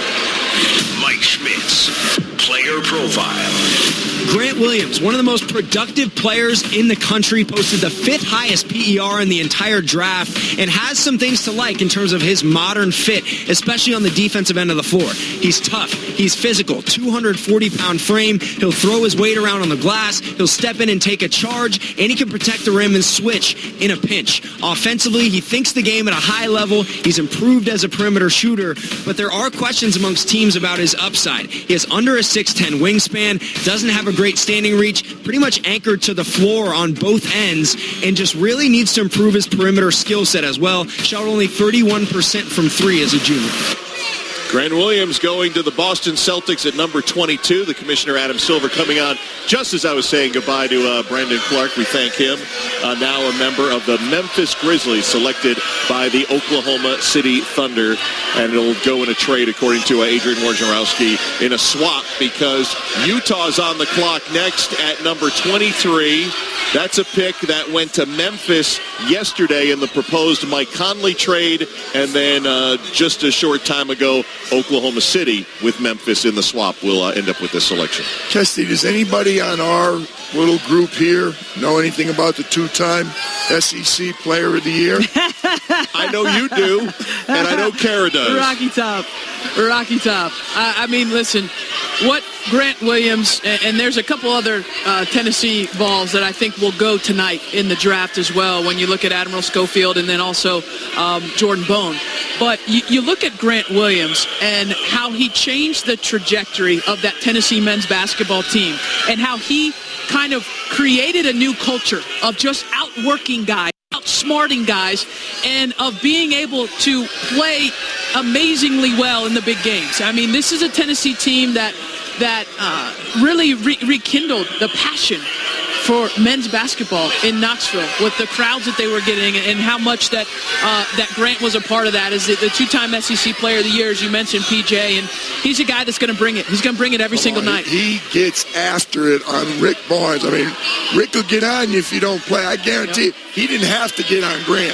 He set the tone for that team, and I'll tell you what, he's going to defend. He's going to bang with people. I mean, he made 82% of his free throws. It's not like he's broke. We all talk about what he can't do. He's pretty good. SEC, the last time I looked, there's some pretty good players in that league. I'm going to give Kara credit because she said he was a couple inches taller. He'd have been a lottery pick. Yeah. And there were people projecting him in the second round. She nailed it. He was well within the first round. But I love his game, too. And I love it starts with he is a tough SOB. He gets around the basket. He's taking no prisoners. I don't care how high he's jumping. You get him. He's finding a way to get the ball in the basket, and he'll play through contact, and he'll hit his free throws. He's a very strong presence at both ends of the floor. Grant Williams out of Tennessee going number 22 to Boston. The crowd you heard behind us, R.J. Barrett popped out, the number 3 pick with the New York Knicks, taking some pictures with some Knicks fans behind us. 8 more picks to go in the first round. Jazz are on the clock, a pick owned by Oklahoma City. We'll have that for you. Coming up next from Brooklyn, you're listening to the NBA Draft on ESPN Radio and the ESPN app.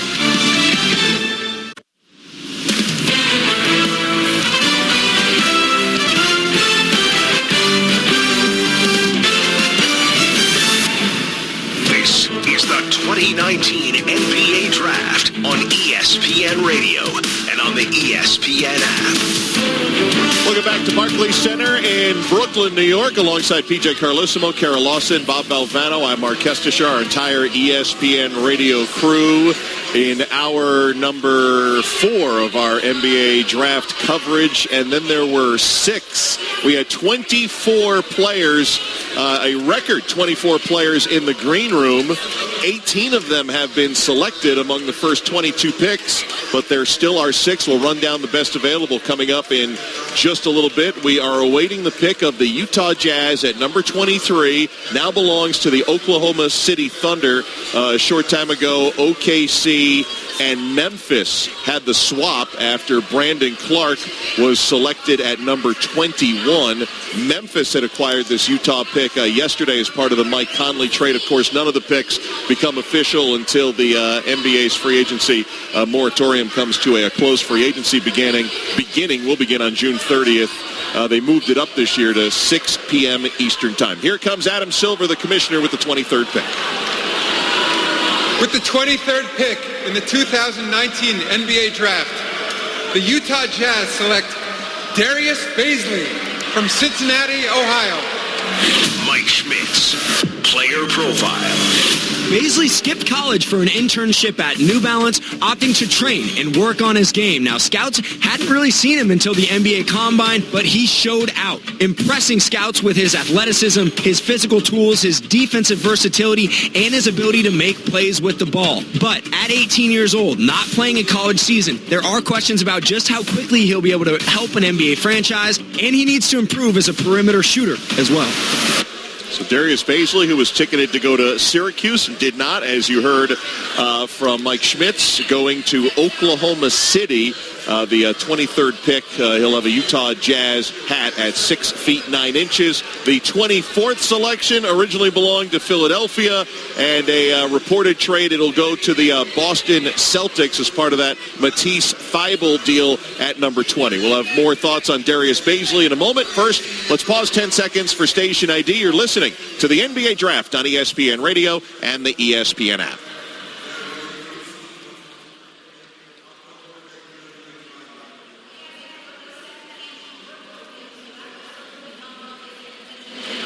Mark Kestisher, PJ Carlissimo, Kara Lawson, Bob Valvano with you. The NBA Draft on ESPN Radio. Brought to you by O'Reilly Auto Parts. Better parts, better prices every day. Darius Baisley, another guy off the board who was expected to be a lottery-type talent but did not go to college and took the year off. Well, in preparation for the NBA. Who does Coach Boeheim consult with? Your alma mater calls you all the time trying to decide who to recruit. So who knows more about Darius Baisley than you, Kesty? Well, he calls me because you won't answer the phone. But he had a really good pre-draft process. I know a lot of folks, a lot of teams were happy to see what he was able to do. He's a little more polished than they thought. His shot was a little bit better than we didn't get a chance to see him. Again, multi-positional defender. That's something that's talked about a lot in this new NBA, and Oklahoma City hopes they got themselves a diamond in the rough. I remember back when he did commit to them, I remember Jim Boeheim telling, like, they were really excited. They thought he was going to have a tremendous impact on their program, and then for whatever reasons, he chose. I mean, talk about a different route to get to the league, but it worked out. And kind of unlike Matisse, obviously reading between the lines, what Matisse was pretty confident, as was Brandon Clark. They kind of knew where they were going to go. The opposite for him, he had to convince people. You know, I think the red flag, and it's because it's an unknown, is how is this young man going to react in pressure situations? I mean, we've talked to these guys that have been through the college wars, and Bobby, you've said, hey, you know, when you played in the big games, you were able to take your game to a different level. We don't know that. He may have that, but we just don't know that. So even though a lot of these players tonight that have been selected are one and dones, at least there's a sample size of what they've been able to do. So I think it could take Darius a little bit longer maybe to acclimate, just because it's been so long since he's played that high level of competitive basketball. God, that's what we're going to be looking at more in the future, not the one and dones. We're going to have the none and dones. We're not going to, we're going to be trying to pick them based on high school. That system isn't right. I mean, it's a team game. You should be playing on a team somewhere. I mean, how do you, maybe he can't remember a play. Maybe he has no idea what to do in a play. Maybe he doesn't know how to rotate defensively. You can't tell that at a combine. I'm sorry. That's not what they're testing. They're looking how high you jump, how you handle the ball, individual skills. But what kind of a player is he with four other guys? And as Kara said, people screaming at him. You don't know that. And it doesn't mean you wouldn't take a chance on him, but it's a shame that the system is set up now where unless you go to college for a year, I know PJ and I have talked about it, you love the 1 year in college, but if you don't want to go, let him go. Let him just go play and join an NBA team and go and pursue their. I mean, we don't hold tennis players back or any other athletes. Let them go do their thing then, because it's crazy. Be working in an office as an intern to prepare for the NBA draft. $1 million internship, right? That's pretty good. Yeah, seems bizarre to me, but that's now I'm doing them. Hey, you kids, get off my lawn. I don't want to be that guy. It's that portion of the show. I don't want to be that guy. Well, let's give you the best available. We're waiting on the 76ers are on the clock for a pick that will belong to Boston. But here's the Jay Billis's best available, and these are guys in the green room. Nasir Little was number 9 on his chart. Nasir, got a look at him a short time ago. ESPN camera was over at his table in the green room, and he looked like he's been waiting a little too long. Bol from Oregon with all that talent, but of course injuries a part of his story as well. Kevin Porter from USC also is among them. Let's go up to the podium now. Here's Adam With the 24th pick in the 2019 NBA Draft, the Philadelphia 76ers select Ty Jerome from the University of Virginia. Mike Schmitz, player profile. Jerome, a national champion and arguably the best pick-and-roll passer in the draft. 6'5", can see over the top of the defense and moves defenders with his eyes. He's extremely crafty around the rim as a finisher. He has floaters, and despite the fact that he doesn't have great length or the quickest feet, he is a hard-nosed defender with great instincts. Now, he struggles to get by defenders, more athletic defenders in the half court. Virginia played at a very slow pace, so if a team wants to get up and down and run and gun, there are questions about just how Ty Jerome will adjust. Ty Jerome going, and New York City's own Ty Jerome from Virginia, our second from the national champs, being drafted by the Sixers, but the rights after a trade is done will be the Boston Celtics, Bobby. He is, I mean, if there was a Brad Stevens player, this is a Brad Stevens player, at least in my opinion. My goodness, you talk about a guy who knows how to play. You don't realize how big he is till you see him in person. I didn't realize how tall he was. I mean, he's 6'5". He can play over people. He's not super athletic, as he said, but he does literally everything else. I mean, he gets his shot away quick. He's got good range. He can find a way to go by people. He's a terrific passer. And you play for Tony Bennett, you can defend. So I know he's not got the quickest feet, but he's guarded some of the best guards in the country in the ACC. And he may not be going to Boston. Oh, he's not. I have to credit Mark Stein, our former colleague at the New York Times, who said, there were a couple of changes in the top 10. He goes, wait till you get to the last 10 and the trades. So where's he going now? Woj is reporting that Boston is trading the 24 to Phoenix, who would take Ty Jerome.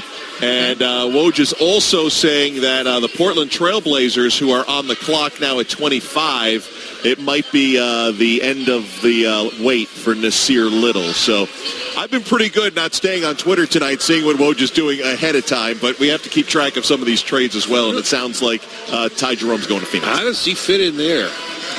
In Phoenix, they need a point guard. Yeah. I mean, that might be the guy they wanted earlier in the draft but couldn't get. Well, I mean, they didn't have a point guard last year, and they needed to be able to have a young guy. Now, again, I would think that Phoenix is going to get a veteran point guard to be their starter, okay? But at least you have a guy in Ty Jerome who brings an incredible level of toughness to what he does, the ability to shoot with range, to do it when he's very much contested. And then he talked about the pick and roll game and the ball screen stuff. He can run the pick and roll. Excellent point. I think Mike Schmitz called him a pick and roll savant. I think that was the line he had used on Ty Jerome. And you guys had pointed out, Bobby, I think you talked about it as well in Coach Bennett's system. He's worked that well, but now, in an NBA system, he's going to show us other areas of his game. I don't know that he's not going to be able to play up and down just because Tony hasn't asked him to do it. Every once in a while, they stumble into a fast break there, and he makes good decisions in the break. I've noticed that. I don't look at him and say, hold your breath, this is going to be a train wreck. He's a terrific passer on the move. He's very creative. He sees the floor well. So if you want to play a little faster, I think he can do it. You want to play the last minute of a game. I never saw a team make more good decisions in the last 60 seconds of the biggest games of the year. They were incredible. Yeah. Another guy who goes under the category of winner. He went to Iona Prep here in the New York City area and played some youth sports with Donovan Mitchell. So a couple guys, at least Donovan Mitchell has done well. You hear the crowd behind us. R.J. Barrett's made another return out on the floor, and the Knicks fans who are here are enjoying that. When's the last time we've had so much cheering at the NBA draft for the New York Knicks and their fans? I can't remember how many Patrick years. Ewing, 85? Maybe Ewing. That was it. That was the last one. Wait a minute. All right, maybe it wasn't that far back. All right, the Portland Trailblazers have a minute to go here before they make their selection. Cavaliers will come up next at 26. The Brooklyn Nets fans will finally get their team's selection at 27. That was part of a deal with Denver that went down earlier. The Warriors at 28. San Antonio has Toronto's pick at 29. And then the Pistons have Milwaukee's pick at number 30. That was part of the Tony Snell deal yesterday. What a great season it was for Portland. I mean, to get to the conference finals, and certainly getting swept in the conference finals by the Warriors, I'm sure that wasn't what they had in their plans, but to be able to win that incredible series against Oklahoma City and then win another incredible series against the Denver Nuggets, they broke through. Without Nurk. Without Nurk. Yeah. Without Big Nurk. Forget about it. I mean, they had an excellent year. I still think Terry Stotts doesn't get enough credit, and really, I still think it could have been even better, but it was a bit of a coming out for Damian because a lot of people didn't realize just how great he is. And that backcourt, he and C.J. McCollum is as good a backcourt as there is in the league. Yeah. So a couple steps forward for Portland, and the future looking very, very bright. Before we get Portland's pick, just watching Nasir Little in the green room, why has he slipped so low in your guys' estimation? Listen, he's a guy that has supreme athleticism, but he's still growing in the skill part of the game. And why has he slipped? I think that's a question you'd have to ask each individual team, but there's just not a lot of, he's still got a great deal of skill development. And I think he's also a guy that is going to need a lot of work on the defensive end to defend his position at the next level. He's also going to have to improve his shot. I was just going to say, you're going to be a combo forward, and he's shooting 26% from the three-point line. Then you're a 6'6" power forward. He's too small, really, to be that. And as you said, he's got to show he can defend. So, I mean, where do you hang your hat with the guy? Well, right now, he's a better athlete right now than he is a basketball player. But there's certainly reason to feel, hey, he can become a better basketball player, but he's far from a finished product. And think about it. If you're a team like Portland that is a conference finalist that doesn't need your pick right now to impact straight away, then if the pick is Nasir Little, this is a good opportunity to get a young guy into the fold, and then hopefully in a couple years he's somebody that can be a part of what you're doing. Portland Trail Blazers, their 5 minutes is up. We're just waiting on the commissioner to come out. 53-win season last year.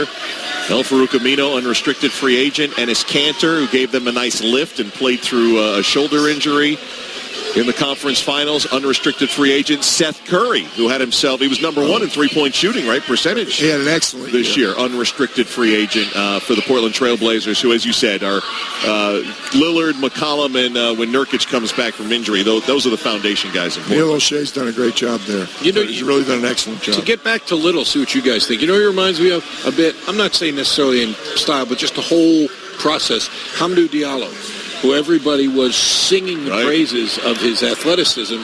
Here's With Adam the Silver. 25th pick in the 2019 NBA Draft, the Portland Trail Blazers select Nasir Little from the University of North Carolina. Mike Schmitz, player profile.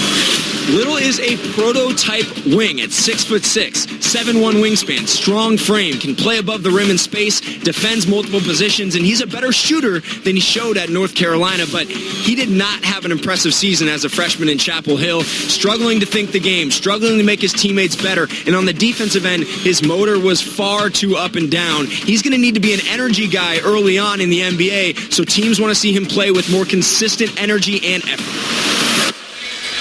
That's why I'm staying off of Woj's Twitter, because he was right. Nasir Little going to the Portland Trail Blazers at number 25. It's the NBA Draft on ESPN Radio, brought to you by Dell Small Business. For advice from a Dell Small Business Technology Advisor, call 877-BUY-DELL. Mark Kestisher, PJ Carlosimo, Kara Lawson, Bob Valvano in Brooklyn.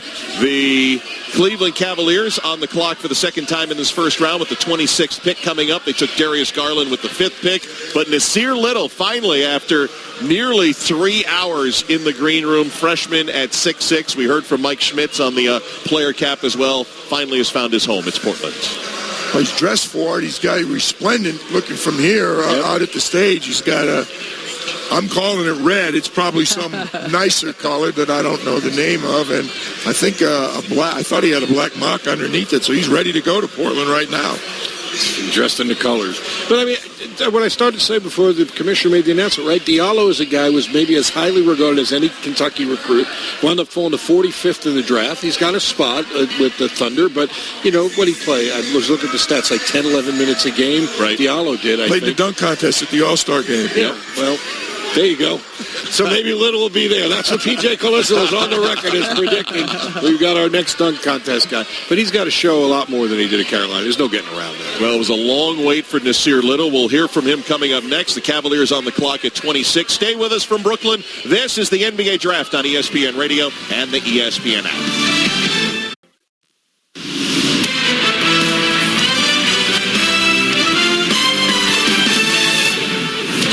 To the 2019 NBA Draft on ESPN Radio and on the ESPN app. Welcome back to Brooklyn with PJ Carlissimo, Kara Lawson, Bob Valvano. I'm Mark Kestisher, the 2019 NBA Draft on ESPN Radio. From Brooklyn, the Cleveland Cavaliers on the clock at 26. The Portland Trailblazers made their selection a short time ago. Nasir Little out of North Carolina joining us now. He's going to the Portland Trailblazers. Nasir, we were just talking off air. 24 guys invited to the green room. It was an awful long wait. I'm sure you're happy it's finally over. What are your feelings now that you're headed to the Trailblazers? Man, I'm extremely excited, man, just to, have this opportunity. Extremely grateful, man. So, I'm just happy.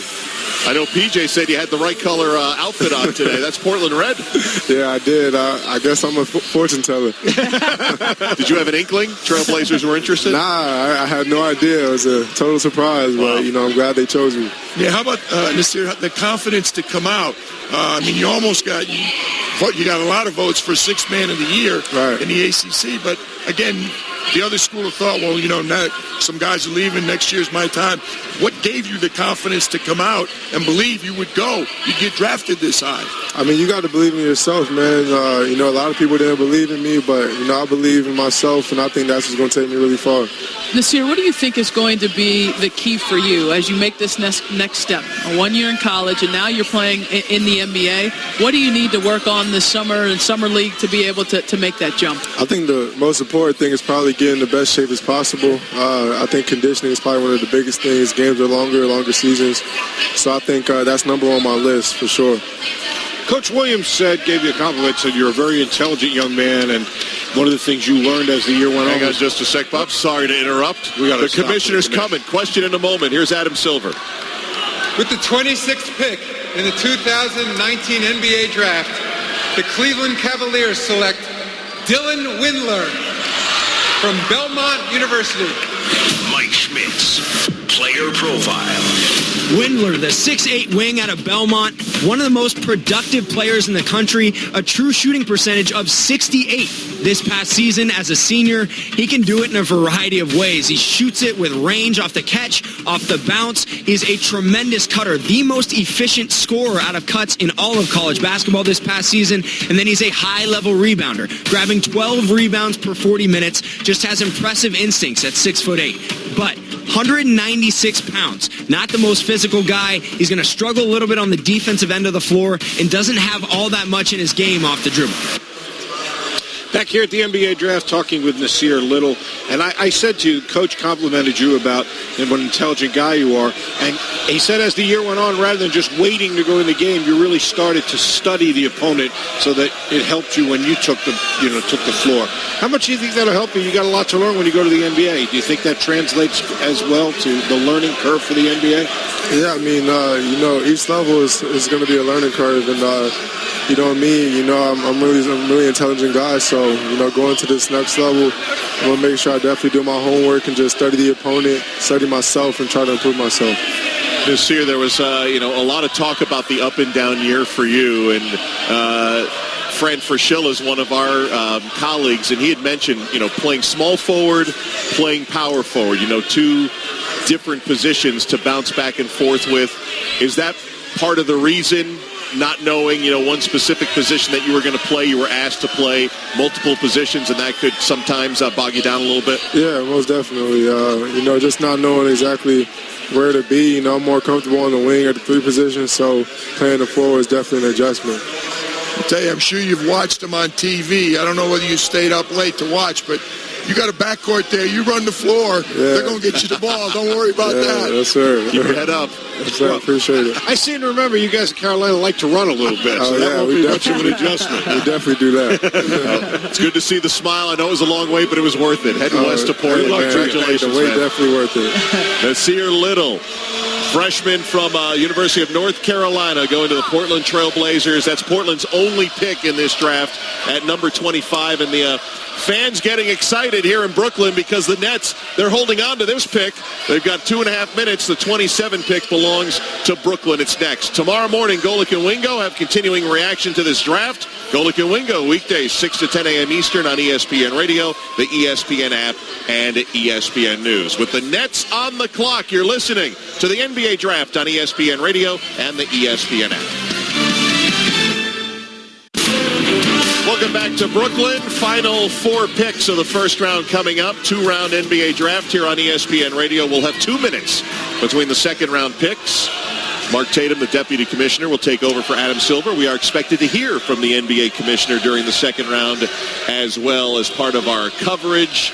We'll hear from some of the college head coaches who've seen some of their guys go in the first round here tonight coming up during our second round. Mark Estisher, PJ Carlissimo, Carol Lawson, Bob Valvano from Brooklyn. So we thought the Brooklyn Nets were on the clock. They are officially at number 27, but Woj, our Adrian Wojnarowski, is reporting that this pick is going to the Los Angeles Clippers as part of a trade. So the Clippers, who are poised to have themselves quite a season next year, pending on what they do in free agency, they are trading into the first round after not having a pick in the first round this season as part of a deal last year. So the 5-minute window is up, and we're just waiting on Adam Silver to see who Brooklyn takes for the Los Angeles Clippers. Golden State, San Antonio, Detroit still to come. Dylan Windler out of Belmont went 26 to Cleveland. More on him in a moment. First, here's Adam Silver. With the 27th pick in the 2019 NBA Draft, the Brooklyn Nets select Fiondu Kabengele from Burlington, Canada, and Florida State University. Mike Schmitz, player profile.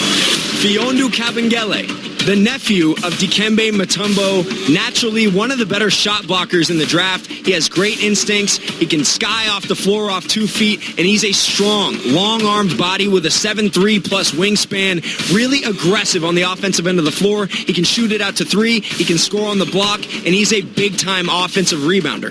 But he doesn't make his teammates better. He is a score-first player through and through, and there are some questions about his ability to step out and defend the perimeter with consistency at the NBA level. One of 2 players in Division I last year to lead his team in scoring without starting a game. Fiondu Kabengele going number 27. I think it's the second time tonight Brooklyn Nets fans thought they were getting a pick, and they'll learn later that he's going to the Los Angeles Clippers. Not to be disrespectful, but like you did before, I don't agree with very much of that. The one thing I do agree with is stepping out and guarding guys in a pick-and-roll situation. But he makes his teammates better. He's a willing passer. He's actually a skilled passer.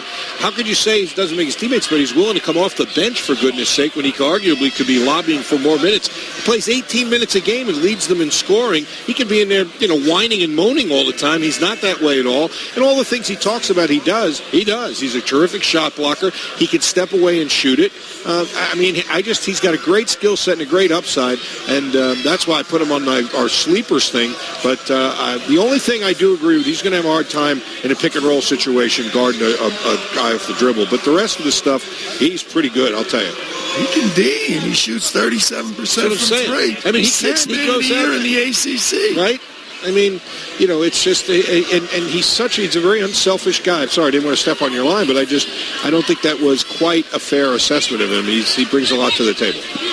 Kabengele going to the Clippers. Bobby, I know you also wanted to talk about the Belmont player. Dylan Windler is going to the Cavaliers, their second first-round selection. And boy, it's the second guy that John Beilein's taken that you look at and you say, man, does that fit the way he wants to play? He loves to pass. He loves to cut. He's a terrific shooter. That's how Rick Bird coaches, and I love some of the quotes that we get. Rick Bird said, if you invented a game and showed them the rules, immediately he'd be the best player at it. He's that guy. And again, you love that kind of guy as a coach. And you look at what they've done at Belmont. They have been giant killers there. He's more athletic than you think he is. He's 6'8". I think he's a really good get at that point in the draft. He's another one of those guys that knows how to play. It's unbelievable. Hey, 85% free throw, 41% three-point, 10.8 rebounds. And, I mean, when he gets an open shot, forget about it. It's flat out down. He's an interesting player. I look at that. The guys going to Cleveland, and what a great opportunity it's going to be for them to actually get reps right away. Okay, so this is another rebuilding situation, just like the Memphis Grizzlies. And so while you would like to go to a team like the team that picks next, the Golden State Warriors, and be on a championship contender, sometimes for the growth of your career, it can be more beneficial for a guy like Dylan to go to the Cleveland Cavaliers and get an opportunity to play and be in a rotation and get some reps. So, different scenarios that we see based on the team that you're going to, but certainly somebody that as a senior and as a 22-year-old could play right away. I'm sorry, but Biondo just sat down and let loose a war whoop there. He's happy. Just in his television interview, he's getting set to do his radio interview. The Golden State Warriors on the clock at number 28. They still have a couple of minutes left, and then 2 more picks in the first round. The Spurs' second first-round pick. And the Milwaukee Bucks own the 30th pick with the best record in the NBA, 60 wins this year, but the Tony Snell deal yesterday that's reported the Detroit Pistons will get number 30. But pleased to have with us on our set, Mfiondu Kabengele, Florida State, wearing the Brooklyn Nets hat.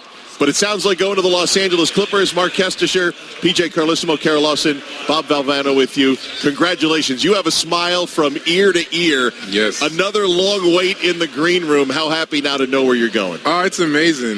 You work your whole life for this, and, you dream about this every single day. And then, I heard the news, and I see, Adam Silver walk up to the podium, and the build-up and anticipation is crazy. So to finally hear my name called and pronounced properly, it's awesome. It's awesome. That's great. You have one of the best suits tonight. Thank you. And I want you to open it to show the guys what you have, because you have all 17 of your Florida State's teammates, their names stitched in their numbers. Yes. And we talk about bringing your team here to share this with you inside your suit coat. Absolutely. What about the impact that playing at Florida State has had on you? Everything. Coach Ham, since I got there, preached 18 strong. From our top guy to our walk-ons, everybody's connected.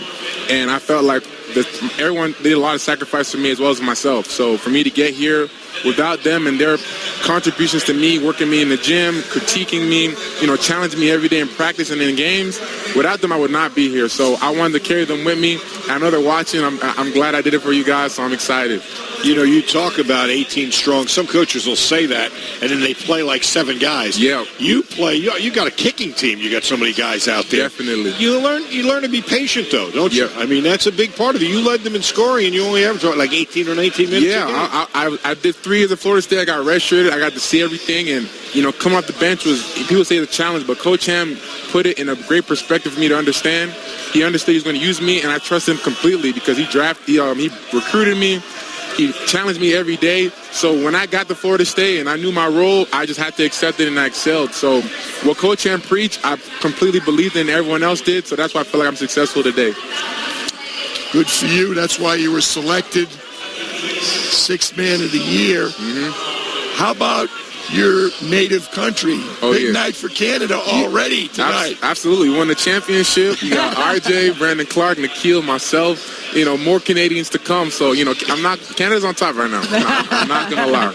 I know folks had watched Florida State play. They know you played with the knee braces all year. It sounded like everything checked out as well. Yep. Health-wise, knees, where does that all stand? Yeah, everything's good. The way Coach Ham kind of set up is more a precautionary reason than preventative. I was still growing and filling out. I just wanted to protect my best interest, and I'm here now, healthy. All the X-rays and MRIs are out, so I got a clean bill of health. I'm ready to work. You're going to a heck of a young team, the Los Angeles Clippers, so Absolutely. Enjoy it out on the West Coast. Another Canadian, Shea Gilgeous-Alexander. That's yeah, right. That's awesome. Together, love it. Have some poutine out there. Oh, yeah. You're going to see. We spent a lot of time in Toronto the last few weeks, so we're good with that.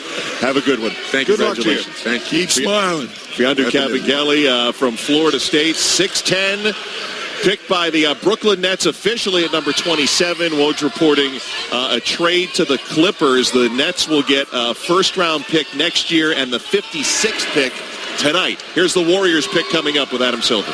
With the 28th pick in the 2019 NBA Draft, the Golden State Warriors select Jordan Poole from the University of Michigan. Jordan Poole from Michigan. A little bit of a surprise here in the first round, going to the Golden State Warriors. I'm just looking down Jay Billis's list. He had him at 61, right? Number 61 on his top 100. Bobby, I know you and I, we did a game up in Michigan earlier this year. Jordan Poole out of Milwaukee, only 19 years of age. Two seasons at Michigan and headed to the Warriors. I'm a little surprised, to be honest. I mean, when I walked out, I don't know how you felt, Kesty, but when I saw them, and if you haven't been able to tell already, I'm an enormous admirer of John Beilein. I love what he does, and I love how he does it. But we walked out of there, I didn't get the sense, did you, that, well, I'm looking at some NBA guys here. It was a nice team, right? But I felt that if anybody was going out of that team, it was going to be a second-round pick. So, I mean, obviously I shortchanged him, but I think it speaks to the fact that really we all have had no idea. Once you got to like 10, it's been surprise after surprise. So good for them. I'm happy, obviously, for the young man. He seems like a nice kid, but I was a little surprised at the pick, to be honest with you. Look at what we've seen from Golden State, and this was what comes with a great deal of success, right? You're winning championships. You're in the finals. You're picking now for 5-6 years at the bottom of the first round. Some of those picks have panned out for Golden State, and some of them haven't. It's really hard to go to a championship-level team and find a way to get playing time. And so while this is a pick that can play both guard positions, while this is a guy that can shoot, this is for the future. And this is getting kind of a low-salary guy in a team that is going to have a lot of high-salary players when you look at Klay Thompson being a free agent this summer. And then also they hope to retain the services of Kevin Durant, whether he stays or not. If he does stay, it's going to be at a big number as well. This is a team that's had a lot of success with. I mean, they wheel Patrick McCaw in there. They resurrected JaVale McGee. They know they can put guys out there, particularly when they can afford to pay them, with the group. If they can keep most of that group intact, they know what they're capable of doing.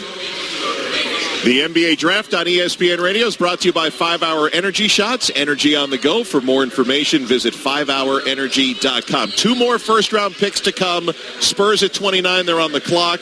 The Bucks will be on the clock at 30 for the Detroit Pistons, but we have our first head coaching interview.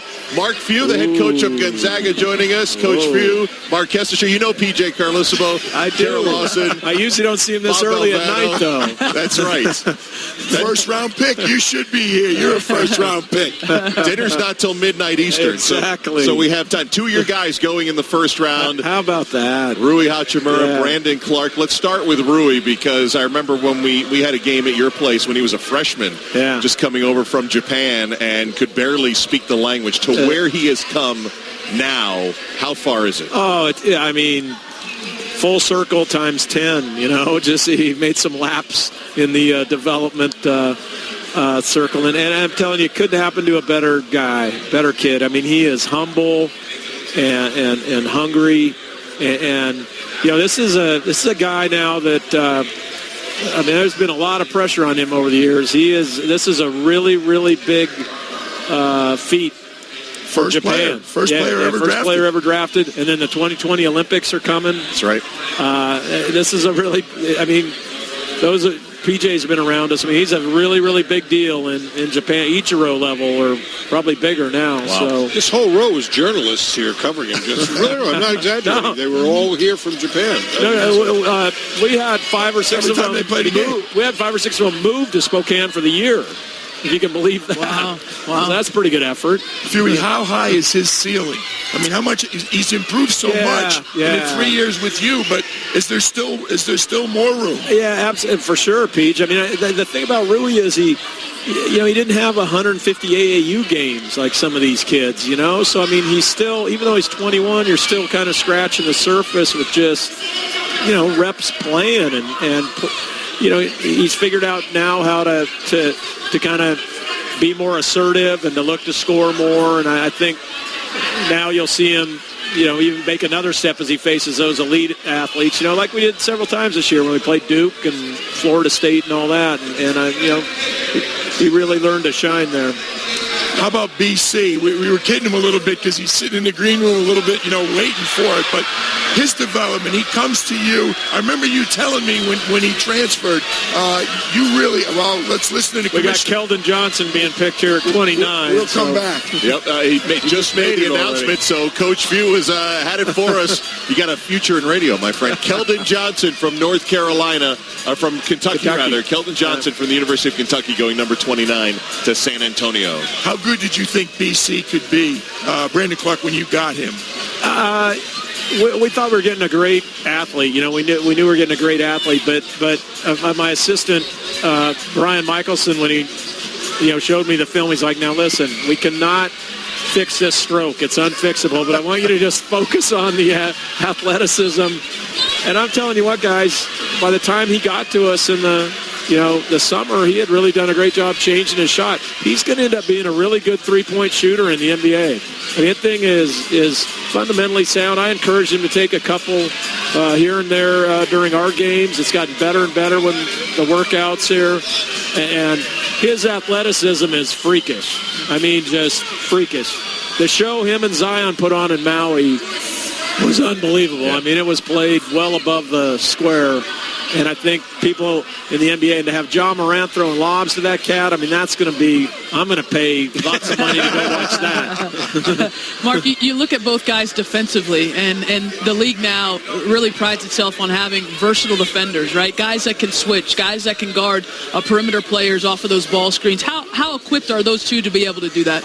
That is a great call, and they're very equipped. They were our two best perimeter defenders this year. In fact, we would start one of them on the guard and then one of them on the big that was setting the ball screen so we could switch those two. And they both can play guard 1 through 5 and really move their feet, especially Clark. Clark can really move his feet. And Rui's so long and physical that he can kind of make up for it with that. The night's about the players, Mark. I know that, but I got to ask you this. When I went out to do some of your games many years ago, and understandably, it wasn't that long ago. Yeah, long enough. You know how long it was? But you were still getting your back up, rightfully so, a little bit about Gonzaga being the mid-major bracket buster games. That is long in the rearview mirror. But now you got two guys getting drafted in the first round. Yeah. How gratifying personally for you to look back and say, look where we were and look where we are now? The best thing is being able to kind of deliver on what you talk to them about when you're recruiting them. I mean, there's a real satisfaction in, like, we delivered. We said they were going to compete for a national championship. They were certainly in the running for that. We told them they'd win a lot of games, and we told them we'd get them ready and develop them for the next level. And so see this thing, come to fruition is it makes you feel like a proud papa. So, it's great stuff. You should. Congratulations. You should, for sure. Should we talk about the international aspect? I don't want to give Tommy Lloyd any credit here at all. But you guys have done an unbelievable job over the years with DeMontis now playing so well for Indiana. But there's been so many guys over the years, Pangos and all these guys. How important is that international recruiting and these players seeing what's happened with other international players coming to your program? I think it's been really important. And to Bob's point, that was kind of our way. We couldn't go get five-star guys in the U.S. They weren't ready to come to Gonzaga at that time. But the kids overseas were and believed in us. And then once we got a reputation over there and Tommy's developed such a good network over there, it's been huge. Coach, we'll let you go. Yes. I know traffic behind you there. More players coming. Thanks so much for spending a few minutes with us here on ESPN thanks, guys. Radio. Good seeing you again, Mark. Enjoyed it. Great talking with you. Dinner later, Few. Yeah, hang out. Mark Few taking us inside the Gonzaga program, brought to you by the new Shell V-Power Nitro Plus Premium Gasoline, now with 4 levels of defense against gunk, wear, corrosion, and friction. Mark Kestisher, PJ Carlissimo, Kara Lawson, Bob Valvano. The NBA Draft on ESPN Radio. Jordan Poole was taken by the Golden State Warriors at 28. Keldon Johnson taken by the San Antonio Spurs at 29. The last pick, the Milwaukee Bucks at 30 via Detroit, and Woj is reporting that the Cleveland Cavaliers are trading for that number 30 pick. Don't have the backside of that trade, but Cleveland apparently will make a third first-round selection, according to Woj. But the gentleman who waited a while in the green room and joins us now, Keldon Johnson with us. Keldon's Mark, PJ, Kara, and Bobby V. Going to the San Antonio Spurs at number 20. It matches the outfit. You got the white coat, the black bow tie, and the black San Antonio Spurs hat. It's quite a outfit in San Antonio. PJ worked there for many years under Greg Popovich. How do you feel going to San Antonio? I'm very comfortable. I think that I'm ready to come in and work and learn right away. I think that I'll do anything I can to get on the court, but I'm coming in ready to learn. I really want to learn the game, and hopefully they're one of the best organizations in the league. So I'm going into open-minded and ready to work. Keldon, you're a guy, I think, that has a chance to be a special player in the NBA and somebody that still has a lot of growth to their game. What do you think you do well right now that's going to be able to translate when you get to San Antonio? I feel like I definitely can score the ball and I can defend. I think that as long as you can defend, you can stay on the court, especially with San Antonio. So I think that coming in, I'll just be myself, and I'm showing who I am. And I think that I'm just coming in and be myself and play with a lot of energy, lock up on defense, and just play the game of basketball that I love. It's a unique situation you're in when you come to Kentucky. The spotlight is second to none. You got to get going in a hurry because guys are not there very long usually. You had a team that didn't always shoot it well. Your shooting percentage was good, but at times it looked like it was taking a while to get used to playing with each other. Is that when you have that kind of talent there, is that part of the process? I definitely think that coming in, we started off kind of slow, and we had to get used to each other.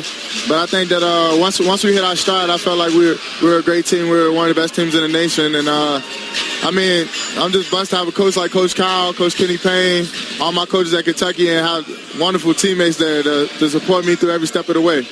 Well, you're going to have a couple of good ones to work with. Good buddy at Kara's, Becky Hammond's there, and of course I know you know Pop. She was talking about your 3-and-D. That's going to really be important, and I think it's part of the reason. You shot the 3, 38%, almost 40% from the field, but you're a defensive player, and I think that's one of the reasons the SEC coaches voted you the freshman, because coaches know the way you play. Yes. That's always kind of been San Antonio's MO. They want people that are willing to play both ends of the floor. Yes, sir. You keep doing that, you're going to get some playing time in San Antonio also. Yes, sir. Thank you. I appreciate it. Keldon, congratulations. Enjoy San Antonio. Thank you, sir. I appreciate it. Yes, sir. Keldon Johnson out of Kentucky going to the San Antonio Spurs, and then there was one pick remaining in the first round. It'll be the final pick announced by Adam Silver. We'll take you through the second round as well. The pick originally was the Bucks, having the best record. They traded it yesterday, according to reports, to Detroit, and then we are learning that the Cleveland Cavaliers have acquired their third first-round pick for John Beilein, and that's coming up in just a moment. But first, this reminder, the Woj podcast is coming to ESPN July 1st with daily episodes throughout free agency. You can find the Woj podcast starting July 1st on the ESPN app, Apple Podcasts, or wherever you listen to podcasts. Does the left column of your draft sheet look as bad as mine? All I keep doing is scratching out who we think is making the next pick. Unbelievable. Seriously, can't they talk about that a little bit and make it so, like the Nets fans are screaming, and that's not even going to be their player. There's a tall guy from Duke coming over to us in the second round, and we're going to ask him. All right. It'll be Adam Silver, but here he is right now. With the 30th pick in the 2019 NBA Draft, the Milwaukee Bucks select Kevin Porter Jr. from the University of Southern California. Kevin Porter Jr., very talented player, but many thought would be late first round, where he ended up going the 30th pick. Some thought he might fall into the second round out of USC. PJ apparently going to the Cleveland Cavaliers via the Milwaukee Bucks, who make the 30th selection. Well, also out of Seattle, Washington, a high school teammate of DeJounte Murray at the famed Rainier Beach High School. The court is named after Jamal Crawford, one of the many Beach players that have gone on to play in the NBA. There has never been a question about Kevin Porter's talent. He's an extremely gifted player, but he's had a tough time of it. He had a difficult year. He had a very up and down year. Was suspended for a while at USC. If I'm not mistaken, averaged less than 10 points a game. There were 9.5. People who thought he was going to come in and tear up the Pac-12, and quite simply that wasn't the case. But again, the ability is there, but he needs to be a lot more professional than he's been throughout most of his career, both high school and the 1 year in college.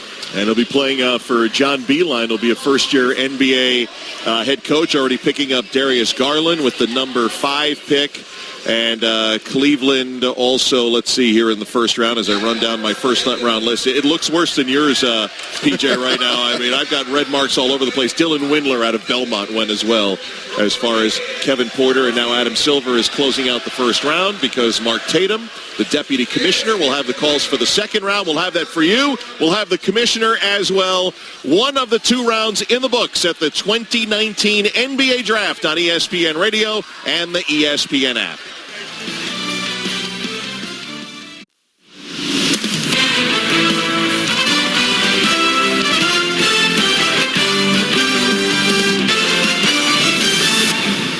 This is the 2019 NBA Draft on ESPN Radio and on the ESPN app. Welcome back to Brooklyn with PJ Carlissimo, Kara Lawson, Bob Valvano. I'm Mark Kestisher. Halfway through this 2019 NBA Draft, the first round is complete. We've got the 30 picks of the second round coming up. Mark Tatum, the deputy commissioner, will be the man to make the announcement every couple of minutes because the man joining us right now has done his job. Adam Silver, the commissioner of the NBA.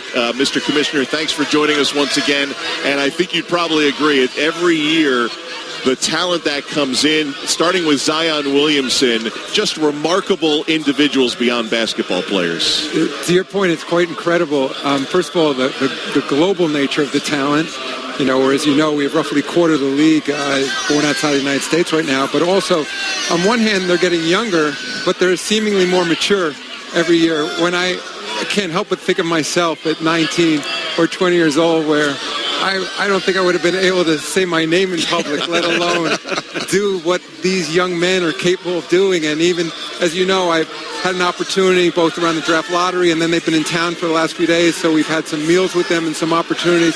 And each one is more impressive than the next. Just their level of maturity, sort of their sense of the moment, their sense of responsibility and obligation to the game. So it's wonderful to see. And if they can play a quarter as well as they can present themselves and dress, we're in great shape.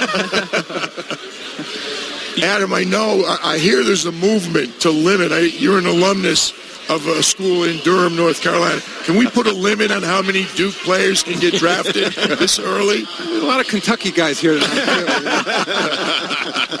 We'll see. Adam, could you, have foreseen, or are you surprised at just how the NBA kind of monopolizes the whole calendar now in terms of interest in the social media and free agency and the draft? I mean, it really has taken over in a good way the sports landscape. I could have never predicted that. I've been a fan my entire life. I've been at the league for 27 years. And I have to admit, in my office, I have a television and it's on ESPN all day. The sound's not always on, but it seems like it never stops. And and most of it's positive. Some of it is upsetting a little bit to me, a lot of it to our teams. But it's part of the territory we're in. There's more player movement than there used to be historically. We knew that would happen because the contracts are shorter. And I'm never going to complain about the fact that so many people are dedicated to covering this league. And the social media is something that none of us obviously would have predicted we wouldn't be here. None of us. But it's quite incredible. And one, the platform it gives the players directly to talk to fans on a global basis. It's been incredibly helpful for the league because it shows how multidimensional they all are. I mean, instead of the old days at the league where you were really essentially only judged by whether the quality of your play on the floor, we know all about these young men. We know where they're from. We know what their interests are. We know their tastes. We know their political points of view. And again, it just gives people a whole narrative around them and a way to connect with them that you just couldn't historically. So I couldn't have predicted it, and frankly, I can't predict where it's going. That's even harder because when I try to think about how to plan for our business 10 years from now, I'm fortunate, I see a lot of the new technologies out there, in virtual reality, augmented reality, just all new ways of delivering games, of fans connecting, that it's, the NBA, our philosophy is sort of just put our toe in the water with everything. And because we have a lot of games, people can experiment, and we have a lot of countries that we're distributed in. We can try all new things. We're doing remarkable things in China and Africa and India, and great Japanese player coming to the league now. So we're sort of we have no choice in some ways but to sit back and just sort of take advantage of all these opportunities and hope that we're just part of wherever media and technology are going in the future. I want to offer congratulations, but I want to get your view on it. You were nice enough to share with us when you came on last time your concern about the dreaded T word tanking in the lottery system, and you revised it, and I thought it was terrific this year, but that's me looking in from the outside. How did you feel about it? Do you think it was quote-unquote fixed? I don't think it's completely fixed because our teams are so sophisticated and top draft picks have so much value that there's still benefits to being in a rebuilding program. It's much better than it used to be. I think most importantly, the teams, of course, are sophisticated, understand precisely what their chances are of getting particular picks. As I've said before, maybe even more importantly, the fans in those markets are understanding that they shouldn't be rooting against their team to win, that it's a risky proposition, and while you need great players to win, you also need great culture, and once you get those great players, they have to be taught to win. And so I think there is a role for rebuilding when teams generally may trade away or not re-sign a certain player because they realize they need to get younger, and that's part of the process. I think hopefully we're moving away from this multi-year strategy where I think it does destroy culture at teams, and I may even be harmful to some of these players because for these top players who come in, who've won at every level in their lives, and then they're parts of programs where it's sort of understood that we're not trying all that hard to win at the moment, especially at these formative points in their lives. I think it's very hard to then all of a sudden reverse gear a year later. So I think a lot of positive has come out of it, but we'll watch it closely and see if we need to make any other modifications. Adam Silver, the NBA commissioner, nice of you to give us some minutes here after your job is done. We're still waiting on the start of the second round. The Nets are on the clock here at number 31. As we talk about some of the issues in the league, the Raptors win a championship. Huge internationally for the country of Canada. One specific question, though, about Kawhi Leonard. I know load management became a big question this year, and it feels like it worked for the Raptors and for him. Is that something that concerns you moving forward? By the way, cut me off whenever you need to if Mark Tatum is coming out. But I would say I think Kawhi was a unique situation. He was coming off the loss of almost a full season. He only had played 9 games the prior season. So to me, that was an injury protocol he was coming back from, and I don't think any player would want to go through what he did.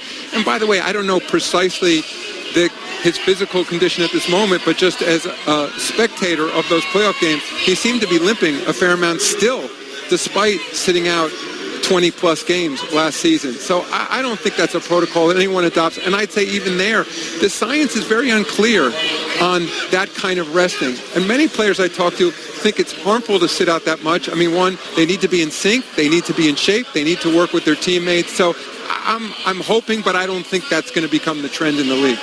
Adam, staying north of the border, if there was one place represented more than Duke or Kentucky, it's been Canada in the first round, and it's certainly been a great run for them. How much does that help the league forgetting the injuries and all the circumstances that were there. But to see Toronto emerge and be such a, incredibly popular in their country, and this influx of Canadian talent in the league. Well, PJ, you and I were both involved in the league when we expanded to Canada, and as I've said, it's exceeded all of our expectations. I call it the Vince Carter generation. And there's all these young players who grew up falling in love with basketball in Canada. Now we have 13 players, now more after this draft, in the league who grew up in Canada. I think we saw the interest for the Raptors this finals. 56% of Canada watched some portion of the finals. 56% of the entire country. And I think symbolically, the fact that a country outside the United States has won just demonstrates how global this business is. Pete Rozelle hat. Are we getting closer to, I know there were circumstances, but again, a lot of people now can really, everybody says we can win a championship. Toronto showed them that it's possible. I think we're maybe looking to be more balanced going forward. I'm going to wait till Mark Tatum. Hello, Brooklyn. It's always great to be back here in my hometown. Welcome to the second round, and let's continue to embrace the next generation of NBA players. With the 31st pick in the 2019 NBA Draft, the Brooklyn Nets select Nicholas Claxton from the University of Georgia.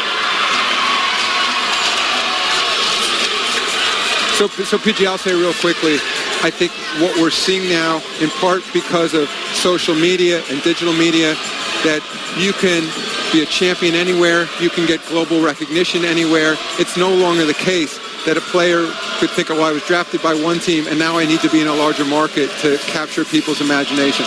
We see it in Toronto, we see it in Oklahoma City, we see it in Indiana. I mean, I could go on and on in this league, that in this day and age when you can sit there on your phone, watch every game in crystal clear, high definition, I'll acknowledge we don't have NFL-type parity right now. I'm not sure because of the nature of this game if we can ever quite be there, so I focus more on parity of opportunity. And that well-managed teams, and Masai Ujiri demonstrated that in Toronto, that if you build the right culture and Coach Nurse and whole management group they have there together, that you can create that belief that you can be champions, and that's what you want to see as a league. Well, it's been an awesome week, and players are still in the green room. Nick Claxton just got called. Commissioner, thank you so much for giving us a few minutes of your time. We appreciate it. Thank you all. I really appreciate you being here so late and covering the league. Great to see you again. Great league to cover. Adam Silver, Commissioner of the NBA, joining us here. And let's go to the telephone where another friend of ours, Steve Clifford, the head coach of the Orlando Magic, is joining us. Coach Clifford, it's Mark Kestisher, PJ Carlesimo, Kara Lawson, and Bob Valvano. Let's go to your first-round pick at number 16, Chuma Okeke, who we were raving about. Obviously, he'd come off the big injury, but at number 16, describe the situation kind of in your war room there as you came up with the draft pick decision. Well, I think he fits what wins in today's NBA. Positional size, versatility, good feel for the game, a guy with bigger size who has three-point range. So hard-playing guy, good IQ, and, we were happy that he was available. Cliff, you had a great first year in Orlando. You're able to make it into the playoffs. And as you look to build this roster, you have some great young talent already on this roster. What was it about Chuma and his personality and his mindset that made you feel like he was a guy that not only was a good fit for you, but also that you could wait on a little bit coming off that serious knee injury?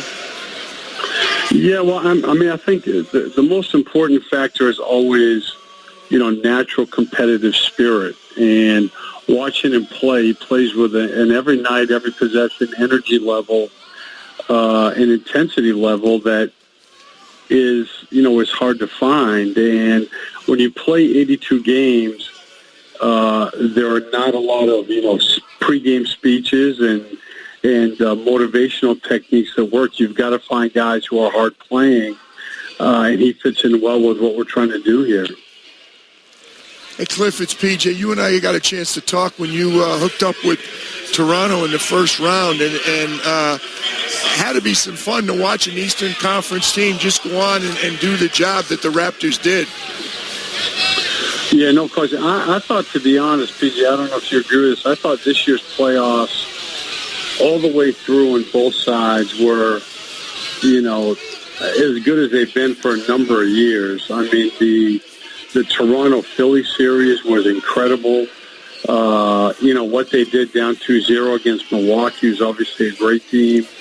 Was a lot of fun to watch. And then, for a number of reasons, the finals were so compelling. But I thought all of the games, the Denver-Portland series was a great series. And there was a lot of great playoff basketball this year. Coach, I just want to ask you about this. This is Bob Valvano. We were talking earlier. Some guys went a little higher than the experts were projecting. And we just, as we went through and started looking at them, they all seemingly came from, really tremendously successful programs and are guys that, to oversimplify it, they look like they know how to play. And I just wanted to ask you, is that, how big a deal? Obviously, every coach wants a guy who comes from a winning program, but it seems to be that emphasis now, positionless basketball. You want a guy who, just as you said, knows how to play hard, understands the importance of playing hard every possession, and comes from a winning culture. How big a deal is that to you when you evaluate guys? Well, I think there's two parts of it. I think, one, that's the way our league is going. More switching, a lot of 4 out, some 5 out, where, there's so much more room to attack offensively that you've got to have versatile defenders. And the more that you can switch without creating a significant matchup issue, the simpler your defense can be. So I think that's the first part, the personnel part. I think the other part, frankly, which has happened over the last 3 or 4 years, which is, I think, as you guys all know, is what's changed so much about the draft is that we're drafting all, so many one-year guys. And it is so much more now taking a very, I think, studious, calculated risk on the type of players they're going to be 2 or 3 years from now versus, say, 10 years ago when, you took more guys that had performed at higher levels in college. And it's made it much more difficult. So I do think that, you're just going with, more size, competitive spirit, basketball IQ versus guys who have, perform better. Cliff, it's back to college recruiting again, right? Absolutely. Trying to figure out what's going to happen. Yes, absolutely. The Orlando Magic head coach. Final thought for me, I don't know how much you can comment on it. It's obviously a big summer for you guys with Nick Vucevic as a free agent, Terrence Ross unrestricted as well. You guys make it back to the playoffs. That old feeling in Orlando is back again. What's your expectation on being able to keep everything together there in Orlando? Well, Jeff Wellman, has come out and, and told everyone that our priority is to get our guys back. And, they've, seem to be communicating also to us that they want to be here. So, we're optimistic. As you guys know, anything can happen once free agency starts. But they're big pieces of what was a good first year here and a big part of things going forward. So hopefully it'll work out for us. All right, Coach Clifford, thanks for joining us. I know you got another pick coming up at 46, so good luck on that one, and congrats on bringing in at the number 16 pick Chuma Okeke out of Auburn. Thanks, Coach. Great year, Cliff. Thank you, guys. Okay. Steve Clifford, the head coach of the Orlando Magic, and all guests on ESPN Radio appear via the Shell Pennzoil Performance Line. Mark Kestisher, PJ Carlissimo, Kara Lawson, Bob Valvano. We are in the midst of round 2 of the NBA draft here on ESPN Radio. Nick Claxton went with the first pick of the second round, 31st to Brooklyn. KZ Okpala, the 6'8 sophomore from Stanford, selected by Phoenix, but as part of a trade, he will go to Indianapolis at number 32. And they just announced the 33rd selection by the 76ers, which will go to Boston. And I believe it was Bob Valvano's second sleeper, Carson Edwards. That's a good fit for him. I think that, right? I mean, I think he can bring a guy who shoots it like that, playing for Brad Stevens, that system. They get back to the chemistry they had last year instead of this past year. He can be an impactful player. Boy, that guy can light it up. Kesty, I'll tell you what, I'm looking at the top of the second round. That's a pretty good trio right there. Yeah. Nick Claxton, KZ Okpala, and Carson Edwards in the second round. KZ Okpala has a tremendous upside, and Carson Edwards, I don't care how tall he is. I don't care what you're going to question. That man can score. He can score points. He's strong. He's really an exciting player. I like those three picks an awful lot, particularly second round. First three picks of the second round. We said it was going to get crazy, and we had a whole bunch that are way out of. I mean, seriously, as you think back, this is probably the most off the projections have been. Don't you think? I mean, we've had guys that are 20 picks, 22 picks higher than where they were projected. Right. We had Jordan Poole going to Golden State. He was 60, according to Jay Billis. Update from Adrian Wojnarowski. Indiana trading the 32 to Miami for 3 second-round picks. So KZ Okpala will go to Miami with the Miami Heat. We really should have asked the commissioner about that. That's a good point. You got to look at these sheets. I don't know what you can do about it. Trying to figure out where everybody's going to be. Yeah, I don't know what you could do about it. Meanwhile, PJ, you pointed out to me there's only one guy still in the green room, and he's not in the green room. Bol Bol, we're told, is now in a private room here at Barclays after waiting now for, almost 4 hours at 11:15 local time. Bol Bol, first-round talent who is slipping into the second. Well, unfortunately, I mean, he really is a special talent, and, of course, the great Manute Bol's son, but he's so much better offensively than his father was, but he can block shots, but he just didn't play enough games for people to see him, and he's so thin. I mean, he's unbelievably thin when you see him, Kesty. But I'll tell you what, when he played, and I happened to do a couple of his games early, I saw a lot of Oregon practices this year. He's really a talented player. You have to wonder, maybe if there's just some concern with his body or coming back from the injury. Well, I'll tell you what, they should put a roster together, a franchise called Second Round.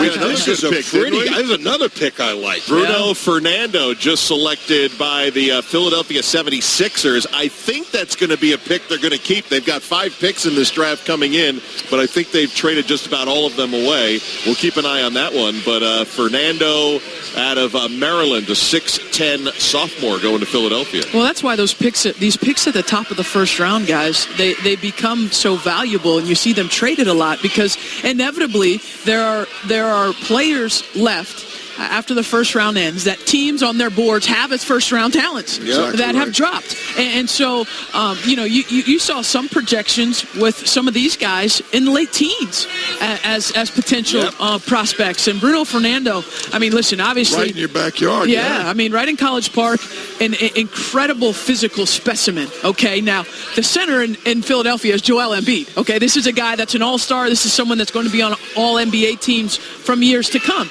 But Joel Embiid has shown that he's missed time during his career. You need somebody behind him. You need somebody as a backup behind him that can play with force. And, Bruno Fernando is here, and you just look at that guy's shoulders. I mean, this is a load.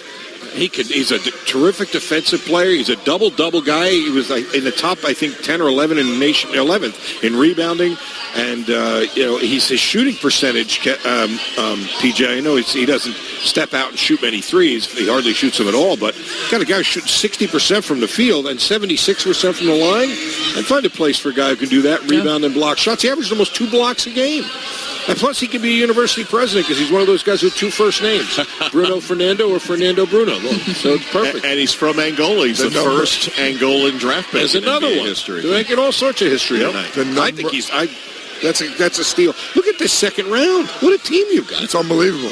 Claxton, Okpala, Edwards, Fernando, and the Charlotte Hornets. We got the Atlanta Hawks are on the clock with another New Orleans Pelicans pick. We'll have that for you coming up next as we roll on from Brooklyn. You're listening to the NBA Draft on ESPN Radio and the ESPN app.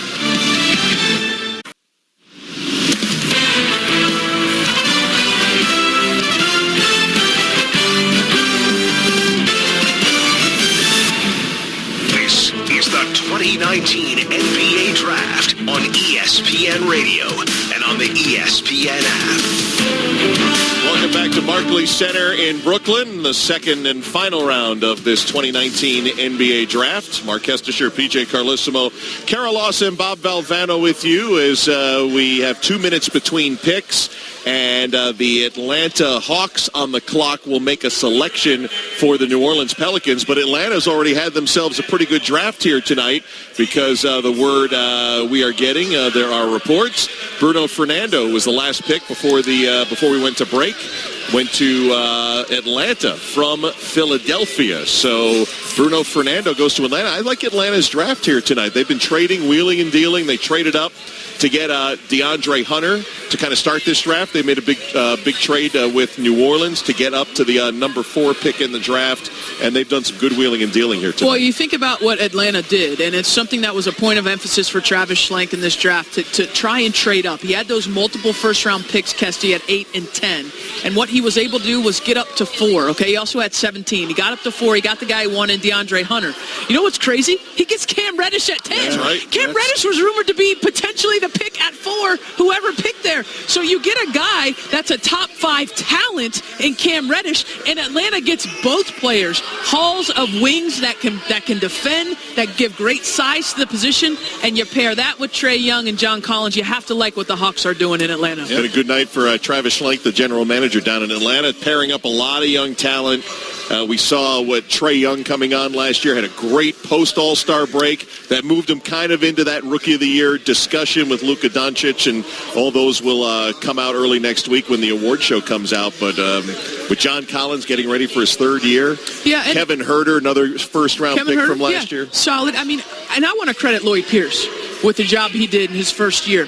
Okay, he was an assistant coach in Philadelphia for Brett Brown, gets his first head coaching job, and I thought he did a great job of that team grew as the season went along, okay? And they didn't get down when they went on those long losing streaks. I thought they continued to grow and get better. That's not easy to do in your first year when you're trying to keep young guys engaged and focused on the right things to win games. I think the world of what Atlanta is doing and trying to put together a team that could be a playoff team in a couple years.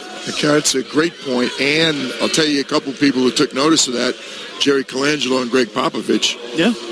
Assistant on the World Cup team this summer. Yep. So a great honor for him, and was chosen because of the job that he's done in Philadelphia before he was there, but also certainly with the Hawks. Yep. As we continue along here, the second round continues. Didi Louzada, Marcos Louzada Silva, I think is the official name from Brazil, 19-year-old. Well, again, way off the charts. Well, I'll tell you what, that's number 62 on Jay Billis's best available. We skipped way ahead, but prior to this, you had 39 was the top pick, and then the two outliers, Jordan Poole and Didi Louzada, jumping way ahead of a lot of expected people. He's the first guy not in our 600-page book of profiles. That should give you an idea how far we've gone. At least he came at pick 35 tonight. We had one of those a few years ago, right? That was way off the charts. The 36th pick, Charlotte, Cody Martin from Nevada, going number 36. The Dallas Mavericks, their only pick of this draft, will be coming at number 37 next as the picks come fast and furious here in the second. DJ, you want a shooter? I got your shooter right here's your shooter. This guy one of the twins. He will fire it up, won't he? Yeah. Oh, I got the wrong Martin, Cody Martin. Oh, but you know what? He's still a good shooter. Turn the page. Sorry. They look pretty similar to each other. They do. I met Caleb Martin. But Cody can shoot it a little bit too, but the other, his brother, can really fill it up. You look at these guys, and they started their careers at NC State and then transferred out to Nevada, played for Eric Musselman, who's now the coach at Arkansas. But they did a great job of revitalizing that Wolfpack program. I mean, to where they were an NCAA tournament team, where they were in the top 10 at times during last season. And this is what you're getting with Cody Martin is you're getting a guy that has great size. All right, we've talked about how there are players that are 21, 22, 23 years old that are going to be physically ready to handle the rigors of the NBA. And it's an opportunity to take a chance on someone in the second round and see if he can work his way onto your team. Cody Martin going to Charlotte at number 36. A reminder, tomorrow morning, Golic and Wingo have continuing reaction to this draft. Golic and Wingo weekdays 6 to 10 a.m. Eastern on ESPN Radio, the ESPN app, and ESPN News. And while the Mavericks have 40 seconds left to make their selection here, maybe a good chance to talk Dallas Mavericks basketball. We've talked about the West and how loaded it is and teams that are trying to make their run into the top 8 to make the playoffs. With Doncic, the likely rookie of the year, Porzingis, who came in the Knicks trade. I know he's a restricted free agent.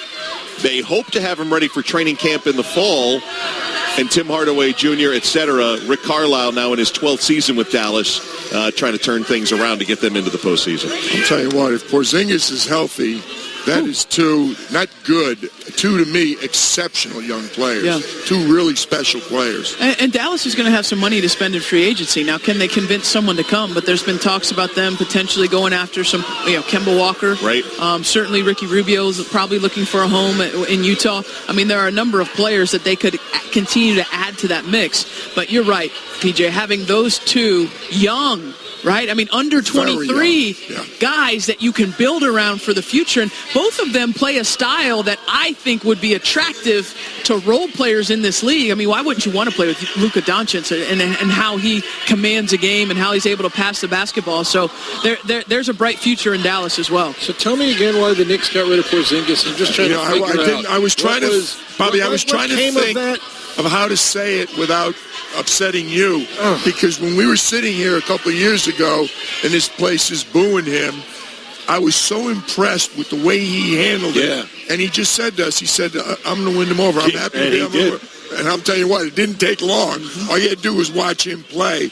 And I agree with you. I mean, that's right, because of all things, I came to see the Knicks one time that next year in this building. They played the Nets, and he was great. I mean, I was like, this guy's a star now, and he's like 11 years old. And so the Knicks said, well, let's get rid of him. I'm sorry, I couldn't resist. Are we going to get Dallas's pick here at number 37? Mark Tatum with the selection. 2019 NBA Draft, the Dallas Mavericks select Dividas Servidis from Vilnius, Lithuania. So the international role continued late into the first round. Servidis out of Lithuania with Dallas's only pick, number 37. They, remember, had the swap last year, the Trae Young, Luka Doncic swap. And the Dallas Mavericks, who 33 wins a year ago. I guess the last thought on Dallas before we went up there was, is Jalen Brunson a point guard of the future, or they're looking at free agency point guard and center as well as they go into this offseason? I think you're looking to find a way to upgrade at that position. I don't know if the sample size is large enough for Jalen Brunson to be a starting everyday point guard in this league. But if you can upgrade at any position, Kesty, I think you try to. I mean, you certainly lob a phone call into Kemba Walker to see if he's interested in joining your team. I mean, it would upgrade your group. So, they certainly have him as the last pick of the first round last year. But, I think there's always room for improvement. And Dallas is a team that needs to try and find competitive players, specifically at the point guard position, to be able to move up in the Western Conference. Servidis, by the way, was picked by Dallas. Woj is reporting that is a trade, number 37, going to the Detroit Pistons. So the movement continues here throughout this entire draft. We've seen a ton of trades. At the start of the night, Zion Williamson, of course, going number 1. Ja Morant going number 2. R.J. Barrett third to the Knicks. That was to the New Orleans Pelicans, Memphis, and Knicks. We had, by my count, 4 Canadians going in the first round of the draft. And you pointed out with the Cam Reddish selection at number 10, 3 Duke Blue Devils going in the top 10 of this draft, which I think has lived up to the billing with the trades and the uncertainty. Bol Bol, the 24th and final member of the green room. He's no longer in the green room in front of us, off to a private room, but the only of the 24 who have yet to be selected. As the second round continues, the Bulls on the clock at number 38. We'll be back to Brooklyn in a moment. This is the NBA Draft on ESPN Radio and the ESPN app. Welcome back to Brooklyn. PJ Carlissimo, Kara Lawson, Bob Valvano. I'm Mark Kestisher. The 2019 NBA Draft on ESPN Radio. Draft got underway about 4 hours ago with the New Orleans Pelicans on the clock. They had about a 6% chance to win the draft lottery a month ago. David Griffin, first year with the Pelicans, another draft lottery victory. And we have known for most of the year that Zion Williamson had established himself as the number one pick in the NBA draft. Did not disappoint. Williamson out of Duke, the freshman sensation, was taken first by the New Orleans Pelicans, and we had a chance to talk with him just a few hours ago. Now that you know, I mean, you kind of knew at the draft lottery, but now that it's official and you knew, and you have David Griffin as your general manager, your first general manager, and all the moving pieces, how do you feel about this franchise that you're going to that's going to be building around you? I think it's a great franchise. I'm just ready to work. Like, I don't know what to say. Like, I'm just ready to work. I'm ready to hoop. See, what do you take away from the year at Duke? I've said a number of times, and I didn't get it from you. It was my observation. Agree with me or disagree. How much did you benefit from this year at Duke? And what are you going to take away from Duke going into the NBA next year? I benefited a lot from Duke. Going from high school to college was an adjustment itself. Having Coach K as a coach, who taught me like a lot about the game that I didn't know. With watching film, certain cuts you need to make, how to play with other star players. So, I mean, that year at Duke was like the best year of my life, and I took a lot from that. Zion, you've had an opportunity to visit with the folks in New Orleans. What stood out to you about that organization, about that franchise, as you've gotten to know them during this process? I mean, they didn't just try to make it about business. Like, they wanted to add a family feel to it, and I mean, the city was very welcoming when I came. I had a lot of your games this year, so I watched you, as good as you were at the start, get better and better. You shot the ball better at the end of the year, coming back from that injury.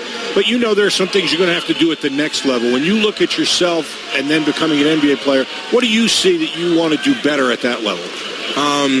Essentially everything, but I feel like if I can add a great mid-range game to my arsenal, I feel like I can do a lot more damage. Zion, I know that you've made a lot of friends in the NBA already early on. What's the best NBA advice of what you're expecting down the road that you've already been given? Just be myself. Be the best version of myself that I can be. Did all the stuff that went on this year ever come close to overwhelming you? How'd you keep your sanity in all of that? Another thing I benefited from going to Duke, Coach K and Duke, they've been in the spotlight since before I was born, so he taught me how to, deal with it, and there was never a point where I felt overwhelmed. And you remember back when you were playing with Ja, playing AAU ball a long time ago, did you guys ever talk about, hey, playing in the NBA, maybe we're going to get drafted? You ever imagine you guys could come here and be 1-2? Not at all. The thing we was talking about was, which college can offer us a scholarship, because we played on a team with no sponsorship, so we were just trying to get to college first. We saw you get a little emotional on television and standing next to your mom. What type of impact has she had, not just off the court, but even on the court, as far as helping you navigate through? She's just everything. She's the hardest coach I've ever played for. A good game in her book is nearly impossible. So I think that's why I try to be a perfectionist. I think her being hard on me while also showing love was the best thing she could have done. Zion Williamson, the number one overall pick in the draft, was our guest a few hours ago going to the New Orleans Pelicans. Let's give you the draft tracker, brought to you by Straight Talk Wireless. Straight Talk Wireless, everything for less, only at Walmart. So Zion Williamson going number one overall. Ja Morant, as expected, out of Murray State, the 6'3" point guard, the second overall pick by the Memphis Grizzlies. The New York Knicks, it was a huge hand at number 3. R.J. Barrett, Duke freshman, going third overall with the fourth pick. The Atlanta Hawks trading up to snag that number 4 selection, and they took DeAndre Hunter out of the NCAA champion Virginia Cavaliers, the 6'7" sophomore. 3 picks that have come and gone in the second round. At number 37, Davidas Servitas from Lithuania. That was a Dallas pick that will go to Detroit, according to Woj. Last couple of picks, Daniel Gafford 6'11 sophomore from Arkansas, goes to the Chicago Bulls at 38. And then moments ago at number 39, the New Orleans Pelicans taking G-Leaguer Alen Smilagic, an 18-year-old Serbian 6'10 player. We'll keep you updated on these second-round picks as we continue from Brooklyn. You're listening to the NBA Draft on ESPN Radio and the ESPN app. Welcome back to Brooklyn. Second round continuing as we work our way to pick number 60, the final pick in the draft. We have the 40th pick, the Sacramento Kings, taking Justin James out of Wyoming. Marquez Desher, PJ Carlissimo, Kara Lawson, Bob Valvano with you here. And Bobby Marks joining us now, ESPN's front office insider, coming over from the television side to do a little radio. I guess kind of the broad topic off the top.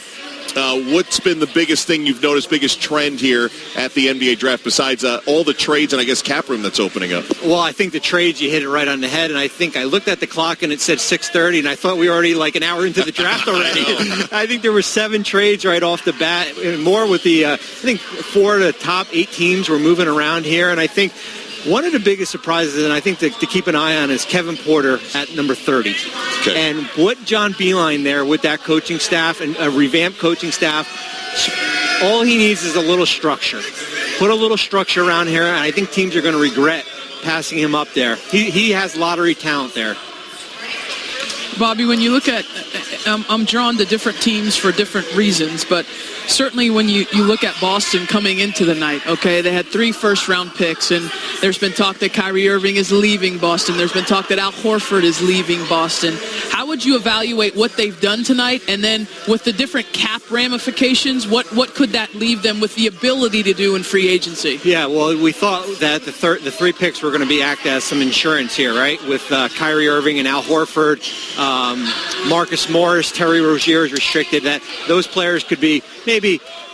We're in a little bit of a transition period right now that they can start to develop those, and now they started moving picks around. But I think the Aaron Baines trade to Phoenix that they sent out a pick there signaled that they're going to be in a market for free agents this summer. They could have $26 million in room and potentially bring back Terry Rozier. So I don't want to call it a rebuild. I want to say a retool because, remember, they still have Jason Tatum and Jaylen Brown and Marcus Smart. Gordon Hayward. Gordon Hayward. So there's still the good pieces there for them. But, yeah, I didn't think they were going to keep all 3 picks here. I thought they could be certainly moving some pieces around. Bobby, are we right? Excuse me, Bob. No, go. Are we right factually there are a lot more trades than normally? Can you generalize, like, what's prompted that? Is it just trying to get up and get a particular player or people? I mean, is there one major reason for this many trades? So we looked at it this morning during our meeting as far as what the average trades per year for the last 5 years. And I think the high one year was 15. And I think we probably would. I think we knocked it out of the ballpark tonight. And it's funny, PJ, that, we went into this draft, everyone was saying, it was such an average draft. It's top heavy with the top 3. There's all rotational players. But when you see teams, I think Miami traded 3 second-round picks. I think another team traded maybe 4 second-round picks to move up to 32 here. That shows that there is some value in here. And I think a lot of it is when you look at teams like Golden State and Miami that have some financial restrictions as far as how they're going to be able to spend this summer, these guys are making $900,000 that they can kind of add to their bench there. Yeah. To that end, are you seeing a different emphasis on where they're going with draft picks? Like, in other words, it looks like a lot of these guys that got picked, to oversimplify it, are just guys who know how to play from winning programs, and maybe that's part of what you're talking about. They're coming cheap. They're not probably going to hurt you on the floor. Is there a different approach to what they're doing now? Do you see? Can you put a finger on it? I call it the Malcolm Brogdon approach. Yeah, that's a good example. 36. There's nothing wrong with taking a player that can come in, play right now, and maybe he won't be an all-star 5 or 6 years from now. And I look at Grant Williams from Tennessee, right? Where? Where's he already go? From Tennessee. Okay, yeah. Do you want me to say the mascot, too? No, you can sing Rocky Top after you're done. Please don't sing that. Admiral Schofield just went, Kara, so I don't know if you caught that. Kara, I'm so happy he got drafted in the first round. This is why I say that. He did not play well in the pre-draft camp. right? And it was like a 2-day sample of basically you just put teams together. And I was hoping that teams did not just – I hope teams went out and scouted him this year. And they did not use what happened in Chicago. And I give him credit because he was probably one of the lone first-round picks to actually play there. And I think teams are maybe not conservative, but they want to have guys that maybe can come and play right now and maybe not swing for the fences. Bobby Marks joining us, ESPN Front Office Insider. We have him on loan from television for a few more minutes. Travis Schlenk in Atlanta, he reached pretty high to get DeAndre Hunter at number 4 and has done a lot of wheeling and dealing tonight. You like how Atlanta's shaping up here? He got probably the best defender in the draft and probably one of the older players in the lottery. And Travis has 7 players on rookie contracts. Wow. 7 out of whatever they add in free agency. He took over a team that had gone from 60 to wins to, in the 40s, and it basically hit the full rebuild button. And now that's one of those teams that we can be talking about for that possible 8 seed next year. I think it's going to be important. They've got, I think, $14 million in room. They got to go out and get some veterans for that bench, some mentors in that locker room. We saw last year with Vince Carter having a really strong role, but that's a team that's going to be fun next year. I don't know if they're quite right there, but if they can develop the following year, I think they have $80 million in room because all these contracts are so cheap that they could be, a destination for free agents. So let's ask the question. We're not done yet. Who's won the draft so far? Who are your winners? Who are you giving A's to in your grades? Well, I think I have to give an A to New Orleans. I mean, that's probably the easy thing. They could have left after the first pick. They got an A. That's probably the easy. I mean, when you add, of course, Zion Williamson, and then you have Jackson Hayes, and then, not even including the trade last weekend with Anthony Davis, and you have, what a difference a week makes, right? When you have Drew Holiday, Lonzo Ball, Brandon Ingram, Zion Williamson, and Jackson Hayes, and you have $30 million in room to maybe go out and get a free agent. It's the Clipper approach. It's there's nothing wrong with retooling, but it's really hard to do if you don't do it the right way. It's amazing, and all those first-round picks down the line, too. He's turned that Anthony Davis trade into quite a haul. We'll let you go. I know free agency is only a few days away. If we thought this was wild here tonight, just wait till June 30th. Oh, we're expecting. Do we have 10 days? Can we add another 3 or 4 days? I need to update all my salary cup stuff after all this trades. It's going to take me 2 days to do it. And we're not done yet. By my official count, I have 20 trades. That's unofficial. That's my unofficial count. What a great night. Thank you, Bobby. Appreciate it. Thanks, guys. Great job, Bobby. Good talking to you. ESPN Front Office Insider Bobby Marks joining us here at the table. We got the Miami Heat, who will be picking 4, speaking of Atlanta, at 44. We had a couple of picks. The Warriors, who had acquired that 41st pick yesterday from Atlanta, Eric Paschall, a senior from Villanova, at 6'7". Admiral Schofield going to the Washington Wizards from Tennessee. Love the Admiral. That was a Philly pick. That was the Jonathan Simmons trade to Washington as part of that deal at number 42. And Jalen Noel out of University of Washington, number 43, going to Minnesota. First of all, I'm shocked that he left. Jalen Noel was the player of the year in the conference. I did not think he should have come out. I thought he should have stayed, but I'll tell you what, they got to steal. Jalen Noel is going to be a really good player. We have a special guest on the line. The head coach of the University of North Carolina is joining us. Bol just got selected by the Miami Heat at number 44, so the 24th and final of the Green Room guys goes Bol from Oregon to the Miami Heat. Roy Williams, head coach of North Carolina, and all guests on ESPN Radio appear via the Shell Pennzoil Performance Line. Coach Williams, it's Mark Kestisher, PJ Carlissimo, Kara Lawson, and Bob Valvano. It's quite a night for your Tar Heels. Kobe White going number 7 to Chicago. Cameron Johnson goes number 11. He's going to end up in Phoenix. Nasir Little had to wait a little time, but ends up in a great spot in Portland. Coach, how proud are you of those 3 guys going in the first round? Well, I'm exceptionally proud of all 3 of them. I'm just sorry with PJ on your show and me calling in. Between the 2 of us, we're going to ruin your ratings. Never. Listen, Brother Williams, we want you to brag on these guys.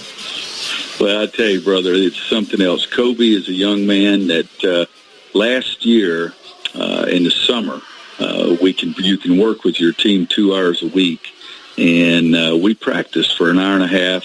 1 week, an hour and a half next, hour and a half next. Just leave 30 minutes open for some shooting drills. But I told our staff, guys, we better get us another point guard because this is the best player on our team. And he just showed it from day one. He was the leading scorer in the history of North Carolina high school basketball, and I saw him play a game in the summer one time, probably the summer before his junior year. He makes 5 dunks and 5 threes in the same game, and that's a pretty good combination. But just a great kid, tough kid, competitive kid who just wanted to get better and better every day. So, yeah, you're darn right. I'm as excited as I could be for all the kids, and Kobe just in the fall was not on any mock drafts, but he got there by a lot of sweat and a lot of great play. Roy, this is Carol Lawson, and I wanted to ask you about Cameron Johnson and just transferring over from Pitt and how much you saw him grow and what his veteran presence meant to your young group. Well, Carol, you're exactly right. I mean, I remember when he was playing at Pitt and they played us in the Smith Center, and he stood right in front of me and made 2 straight threes, and I thought, good gracious, I should hit him upside the head with something. But then all of a sudden, that summer, they call us, and they're interested in transferring to North Carolina. And those 2 plays are what I remembered, and I said, yeah, I can use that guy. But it's an amazing kid who works so hard, puts in so much extra time in the weight room and in the trainer's room, trying to make sure his body is in good shape, and had the surgery on his hips last summer and came back and was just a different player.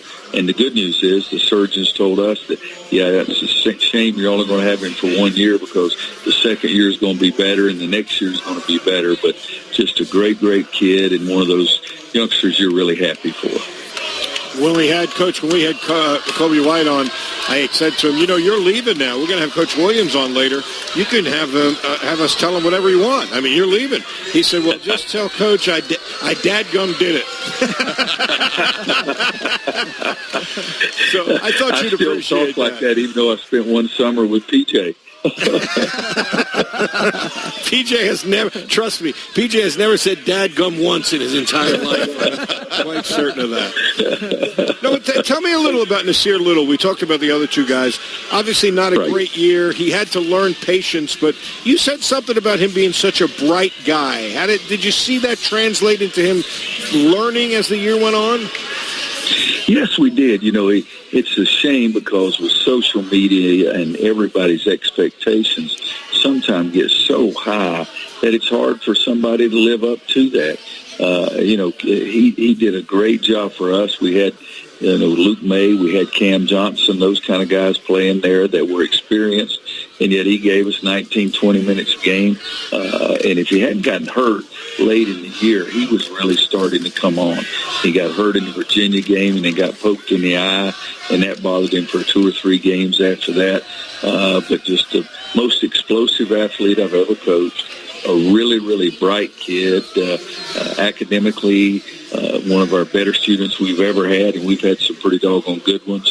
But he's the guy that's just going to get better and better. And I was stunned that it took so long for those guys to draft him because he was, as Jay Billis and those guys were saying, that was the steal of the draft to me. And he'll have a chip on his shoulder, and he'll try to prove everybody wrong. Going to a good situation in Portland as well. Coach, thank you so much for your time. We appreciate that. All right, you guys have a great night. It's about time for PJ to go to bed. No, it's time for him to order some dinner, I think, at this point. Thank you, Coach Williams. Roy Williams, head coach at North Carolina, joining us talking about his 3 Tar Heels going in the first round. And now we're pleased to have Bol Bol with us here in Brooklyn. He was just selected number 44 by the Miami Heat. I believe the Atlanta Hawks have the rights to you. Bol Bol from Oregon. I know it's been a long wait for you today. We've been talking about your immense talent. I know you had an injury earlier this season. How does it feel like to finally get off the board and know where you're headed to? It was a long wait, but it's still everything I was waiting for, and I'm just very happy to be in the NBA. Well, what has been your focus in this lead-up to the draft in terms of preparing yourself for the transition, going from college to the professional level? What have you been trying to work on? Mostly getting my foot right back to 100%, and also a lot of strength and nutrition. That's good. we had a lot of guys come on here and they get emotional. They're thinking of, their mother or somebody who came with them. What about your situation with your dad? Do you reflect on your dad? Is it an emotional time for you? Every single day I think about it, and I think he would be very proud of me right now, and I just always think about him. Yeah, he would be very proud, I'm sure. That's nice to keep him uppermost in your mind. Ball, it was, we spent a lot of time together early in the year, both before you got injured and after your injury. Your father was also drafted in the second round, and that certainly didn't stop him from becoming a great player, and I know the same thing is going to happen for you. I'm sure what happened, a lot of the teams were concerned they didn't get a chance to see you. You had the major injury. He was right. He had a scooter where he had to keep his knee bent, and he would never let me ride the scooter. I'd go to see him in practice, and he wouldn't let me ride the scooter. But, you getting healthy and you getting the opportunity, after tonight, it doesn't matter where you get picked. You continue to work the way you've worked throughout your career. You're going to have an excellent career in the NBA. Thank you. Well, I was just checking just to make sure where you're headed. You probably know Denver Nuggets. That's what Adrian Wojnarowski is reporting, that they have picked up your slot right now. So just first thought about going to Denver. It's a great city, and I watched a couple games last year, and they're a very good team, and I'm just very excited to go there and add what I can do. What do you think? I always ask players to kind of assess themselves. What do you have to get better at, do you think, in your opinion? Right now, I think the main thing I need to focus on is strength, getting a lot bigger because of my skinny frame right now. I wish I had your problem. Anyway. I can't let you go without asking about the really cool jacket. I mean, it might be the most interesting that we've seen tonight. There's a spider web, just describing it for our listeners on the radio. A spider web with a long web kind of extending down. It's made by a brand called Spider, so that explains the suit, and that's why it has a big spider web here and like 3 little spider webs on the pants. Yeah. Very cool. Well, it was a long wait, but hopefully it was worth it. Enjoy the rest of the night, and your career is just getting underway. Thank you very much. Congratulations. Thank you. Bol Bol, freshman from Oregon, 7 feet 3 inches, 7'7" wingspan, second only amongst prospects to Taco Fall, who we heard the we want taco was the cheer from the crowd. I tell you, I feel terribly. I'm sure there was a lot of speculation because of the injury or maybe the medicals when they did it. But I'm telling you what, if he's healthy, he is one skilled player. I mean, he can shoot the three effortlessly. He puts the ball on the floor. He passes it. He's got it. He's got to turn his motor up a little bit. But, I mean, he is so much better than his father at the offensive end. He's a very good shot blocker. I'm not going to say anybody is as good a shot blocker as his father was. But he's really a special kid. Dana Altman talked so much about him in the green room tonight and what he was hoping, and I think he sensed he was a little concerned from talking to some of the teams. Hey, right, the numbers back it up. Small sample size, but 13 of 25 on threes for 52%. Best by any 7-footer in the last 20 seasons. The second round rolling on. We'll update you on some of the picks. The Kings are on the clock at number 47. Coming up next, this is the NBA Draft on ESPN Radio and the ESPN app.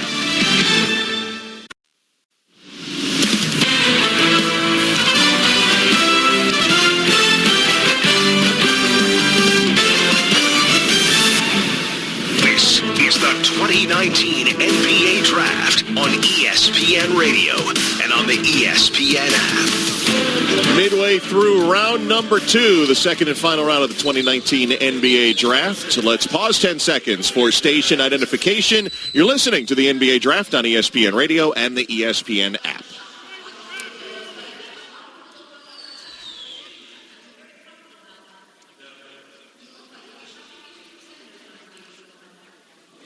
Mark Kestis here, PJ Carlosimo, Kara Lawson, Bob Valvano, our entire crew here in Brooklyn. We'll get you updated on some of the second-round picks as they're coming every couple of minutes, all the way up to number 60.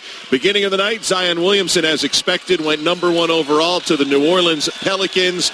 And also, as expected, the Memphis Grizzlies, with the second pick in the NBA Draft, selected Ja Morant out of Murray State, and Ja Morant joined us earlier tonight. Could you have imagined all this now going to the Memphis Grizzlies as a number 2 pick in the draft? I'm not going to sit here and lie and say I did. I always felt like I had the talent to play at the highest level, though, but to be in this position right here, I never thought I would be in. What are the emotions like? It's crazy. I'm trying not to tear up and stuff over here, man. It's just so surreal. I can't believe it. You shouldn't feel bad about tearing up. You should tear up. Congratulations. You're the first college player since they started keeping assists in 1983-84 to ever average 20 points and 10 assists in a game. I can tell you something. A lot of two guards and forwards and centers are looking forward to playing with you. Yes, sir. John, when you look at your style as a point guard, I mean, how would you describe it for the people at home? What are you trying to do, and how are you trying to manage the game when you're playing? I'll just start off. One thing I love to do is get my teammates involved. I feel like I take an assist over a bucket any day. Just to see a smile on my teammates' face or boost their confidence is something I like to do. And my IQ allows me to make plays for not only me, but my teammates. So that's just my style of play, but I'm just aggressive and play with this chip on my shoulder. You had a really good freshman year, but then when I look at the stats and watched you play this year, you really increased your shooting percentage and your assist total as well. What did you do last year that took you into escalating your game for this season, and how will you now try and do that to get ready to go to the next level? I give credit to my family for pushing me, not allowing me to be satisfied with myself, and also credit to my teammates and my coaches at Murray State, especially Coach Nichols. Right after the season, I told him I was ready to work, and I'm definitely was coming back to the tournament. And since day one, he pushed me to be the best player I can be, and I think it showed, like you said, my assists and percentage going up. It's John Moran, who joined us earlier tonight, the number 2 pick in the draft. 5th time the Grizzlies have picked at number 2. Mike Conley, their longtime outstanding point guard, traded yesterday. And John Morant, the 6'3" point guard out of Murray State, the sensation out of the OVC, is headed to the Memphis Grizzlies at number 2. We'll update you on some of the second-round picks as we continue along here from Brooklyn. You're listening to the NBA Draft on ESPN Radio and the ESPN app.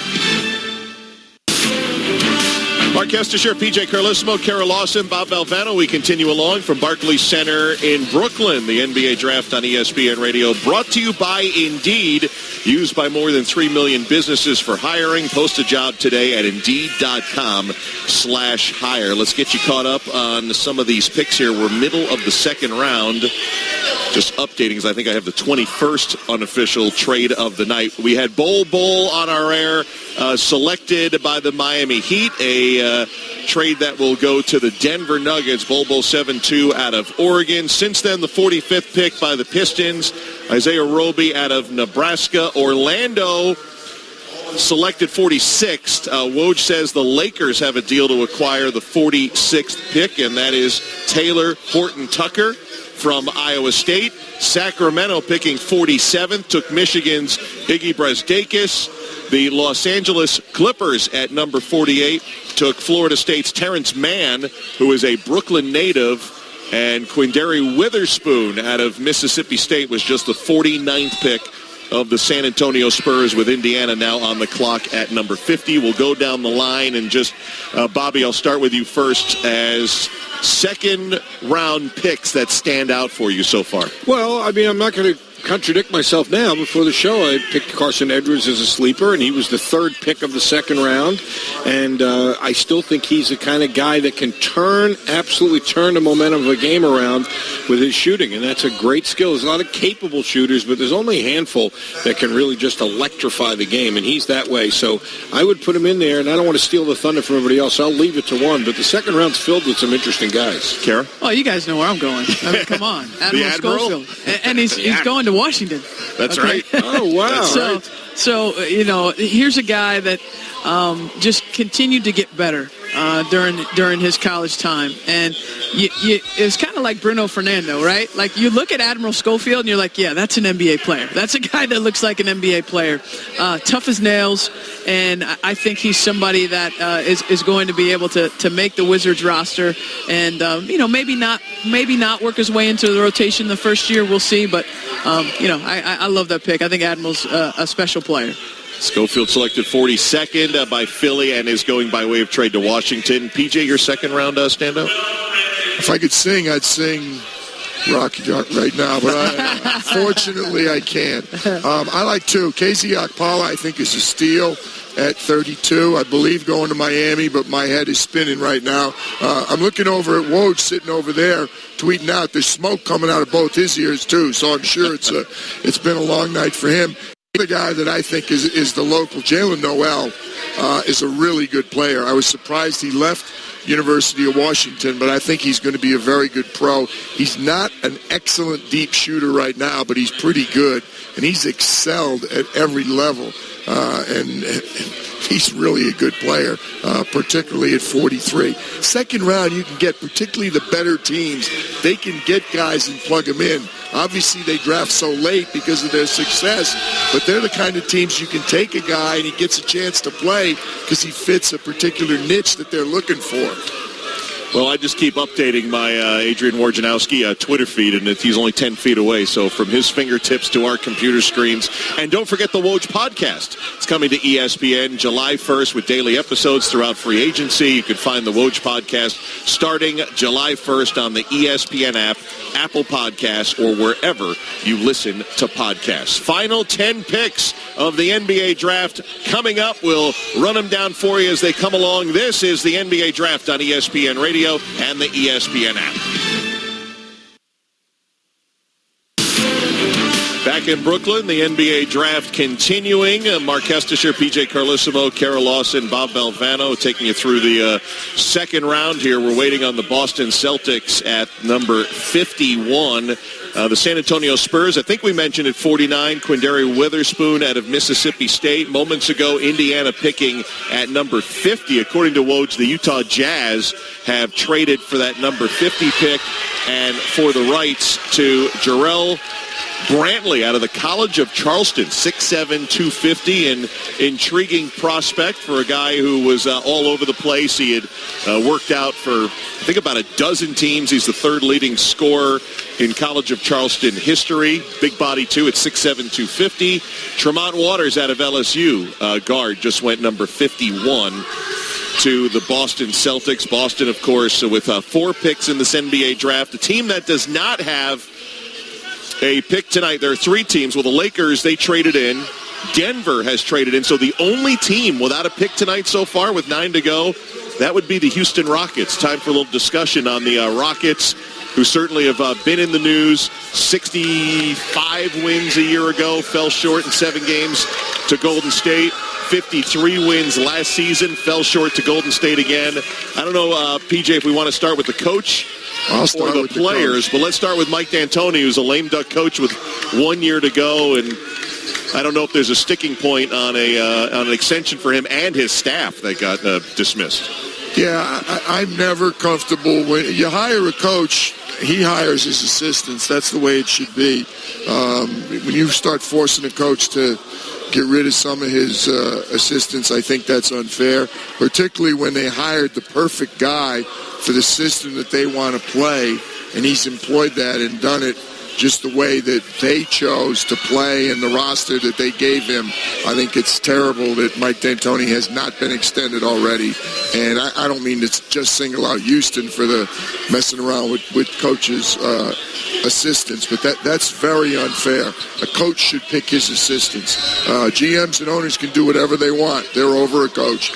But I think it's really unfair. And when you put a guy into a lame duck situation, it's criminal in this league, because agents and players are like piranhas then. And if you have a coach in a lame duck situation, it's terrible. Terrible to expect a coach to perform that way. Write the check out.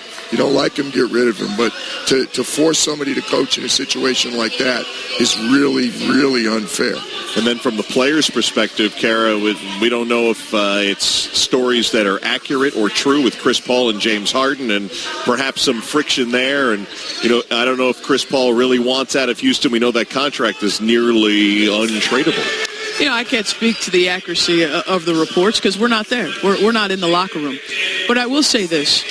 The injuries that happened during the NBA Finals, with Kevin Durant going down and Klay Thompson going down, signaled to the rest of the league It's on. It's on. And now Toronto fans might be saying, hold on a second. We beat them. We're the defending champs. Yes, if you retain Kawhi Leonard, you would be the favorite going in. But I count as many as 10 teams that could potentially hold the Larry O'Brien trophy next year.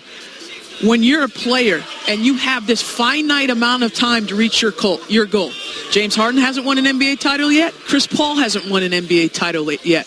Why would you throw that away when you've played on a team that, for all arguments, was maybe the second best team in the league the last 3 seasons?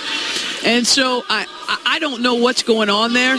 I hope they find a way to reel it all back in, because Houston is a team, if they're able to retain their talent, that could win the title next year. And, I would hate to see them break it up a little prematurely. Yeah, no, Bobby, I'm kind of in that camp with Kara, too, is that when Golden State suffered the injury, specifically Klay Thompson now, where you're down 2 guys, and Thompson may not be back till February or March at best. It's wide open in the West. It's wide open in the NBA. I would think you get all your differences aside and try to shore up your team. And again, as Kara said, they might have been second best in the West the last couple of years and take a shot at it. God, there's so much you guys just talked about there that are, I'll try and be brief. One, to PJ's point, we talked about in baseball how front office people are basically running the teams down, making the managers a little more than figureheads. I mean, we watched the Lakers put Jason Kidd. He should be sitting perhaps on Frank Vogel's right shoulder, since that's basically how he's going to be watching the games. This situation, God, you run the team, but we're going to make you get rid of all your assistants. I mean, it's your point's well taken, Kara. We don't really know, but when you look in from the outside, something's wrong. You're looking in and you're saying something's not right. They're hard to watch play. There's just something that's not right there. And so I understand what you're saying. To blow it up just for the sake of blowing it up seems ridiculous. It's almost like vindictive, like, well, we weren't as good as I thought we were, so we'll just blow it up. But I don't know if they can win. There's something. It's like watching a movie that you know is really good, but it's out of focus. It doesn't look right. And to me, I don't know that just another year of it's going to get any better. Is it simply a matter of making Chris Paul and James Harden kiss and make up? I don't think it's that simple. But again, I'm not on the inside, so I don't know. Yeah, it would be fascinating to watch the Houston Rockets throughout the offseason. They have not had a first-round pick since 2015. That was 4 years ago when they took Sam Decker, who's no longer with the organization. They do own all their future first-round draft picks, but with picks winding down, it appears they're going to be the only team without a draft pick here tonight at the draft in Brooklyn. As we look, we talked a lot about New Orleans. We had Bobby Marks on talking about their draft and how well they did, the number 1 pick and all the other talent that they have brought here. The Lakers made the trade with New Orleans for Anthony Davis. He'll team up with LeBron James. They still have enough cap space, it seems, to get another max guy. Kara, I'll start with you. How big of a contender are they with a roster that we still won't know until after free agency and maybe a little bit beyond that to see what they will be in whole going into next year? Well, they have the best two-player tandem in the NBA, so that's a good place to start. But, Kessie, I think it's really hard to say how big of a contender they are until we see how they fill out the rest of that roster and who they're able to get. They're going to need some shooting that surrounds those 2 players. They're going to need a little bit of a bench. I mean, Toronto, when it got down to it, played 7 guys late in the playoffs, but you need more than 7 guys through the belly of the regular season because you've got to be able to have depth. You've got to be able to rest players every once in a while. So I'm not really sure. The jury's still out. I do think they will be a playoff team if those 2 guys, LeBron James and Anthony Davis, are going to be able to be healthy. Because the last time we saw Anthony Davis healthy, I mean, he's one of the top 5 players in the NBA. And I think he's a good pairing from a skill set perspective with LeBron James because of how much of a force Anthony Davis is on the defensive end. And that is where LeBron needs a strong pairing for another star, as he needs some help on the defensive end. BJ, you weren't sold on the Lakers last year, and it was an odd roster, and who knows, they probably would have made the playoffs if LeBron didn't get hurt, but they did not. What are your thoughts now with AD? Work in progress. It's hard to imagine starting much better than starting with those 2. I mean, you have literally 2 of the best in the entire league, but it's still about team. They have a lot of work to do. I'm concerned with the way they're building their coaching staff. I'm not concerned about Frank Vogel. Frank Vogel's a very good coach, but I hope they let him coach. That was certainly not the case last year. So I'm anxious to see what happens behind the scenes. I certainly want to see the roster before I start, awarding them a playoff spot. And, Kara keeps making the point. The West is not getting any easier. Golden State may be seriously dinged up right now and whatever happens with their roster. But, boy, there's a lot of other people going in the other direction. Yes. It's not going to be easy to catch those teams. Well, we're down to our final 6 picks of this 2019 NBA draft. I think some hardy Knicks fans have hung around among the thinning crowd here in Brooklyn because the Knicks are on the clock with the 55th pick. We'll update you on the last 4 picks when we come back. You're listening to the NBA Draft on ESPN Radio and the ESPN app. Winding down the 2019 NBA Draft from Brooklyn's Barclays Center. Mark Kestis here, PJ Carlissimo, Kara Lawson, Bob Valvano. The New York Knicks selected number 3. They took R.J. Barrett out of Duke. It was a huge ovation from a pretty good crowd that was assembled here back, was that 5 hours ago? This might be the longest yesterday. draft that we've had here on the East Coast, 12:30 a.m. Well, the Knicks are about to pick number 55. Here's Mark Tatum, the deputy. We have another trade to announce. The Miami Heat trade the draft rights to Bol Bol, the 44th pick, to the Denver Nuggets for a future second-round pick and financial considerations.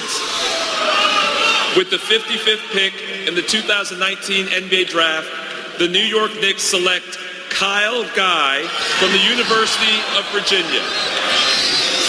Bobby, I know you've been saying all night you want Kyle Guy to be selected in this draft, and here he is at number 55, the latest Virginia Cavalier to get drafted. Mike Krzyzewski said after J.J. Redick, he's the best college shooter he's ever seen. Now, J.J. Redick's had a, decently long career. He's not bad. Still making popping around. Making a lot of money. So, and the Knicks, as I pointed out, 50 times tonight, could really use a shooter. So let's give him a crack at it. I think it's a great pick this far into the draft.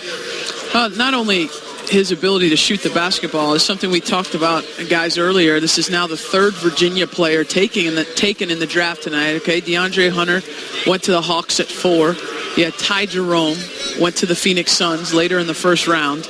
And now Kyle Guy. And what is the theme with all of these guys? They understand how to play in pressure situations. So not only did Kyle Guy make shots in his college career, he made pressure shots. He made 3 of the most pressure free throws that you have to make in an NCAA tournament game. So here is somebody that nothing is going to be too big for him. And he is also the type of competitor that's going to thrive in an environment like Madison Square Garden. And another former Cavalier, by the way, the pick before, Marial Shayok, who went to Iowa State, got selected 54 by Philly. Before we get off the Knicks train, let's kind of take it down the road here about how long of a rebuild. Obviously, free agency is still to come. There's hope with the spots for 2 max free agents that maybe, they could talk a Kevin Durant or a Kyrie Irving as a package deal. But how long is this rebuild, PJ, and what has been a long wait? This is the second time in the last decade that they've cleared out room. The first time hoping for LeBron James, didn't quite work it out. They had the one playoff run with Carmelo Anthony, Jason Kidd, Tyson Chandler, and that crew, but it's been lean. Do you remember the dig in Boston? The big dig? Yes. That took 15 years. That's how long it rebuilt. Yikes. Thanks for the optimism there, boss. No, I'm Bobby, I'm the same as you. I was lucky to go to college in New York when they won the championships. I saw so many of those games sitting behind Red Holtzman and Danny Whalen, slightly smaller staffs. I was going to say, in those one days. Coach on the trainer. Or else they made Red get rid of all of his assistants. I don't know. There was nobody else there but Danny. I like the people that are there making the decisions, but I don't see yet enough impact for me to be optimistic about, certainly not around the corner and certainly not enough to say, hey, you guys feel good, fans, you should feel good about this. It's headed in the right direction. I'm not sure the direction yet. Why can't they get free agents? I mean, why would you not want to play for the New York Knicks? Well, because I think they want to win. I think winning has taken the place of money. It used to be money. People used to say they won't go to small markets. That was garbage. They would go where the money was. Now, winning for the older guy, I'm talking the veteran free agents, winning has been the most important thing.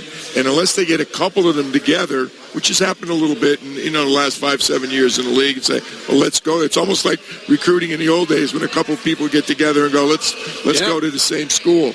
I just think you've got to see that they're, if not knocking on the door, a lot closer. I don't think you can feel that There's yet. no vibe yet. The players look at it the same way as we do. Yeah, I also think that,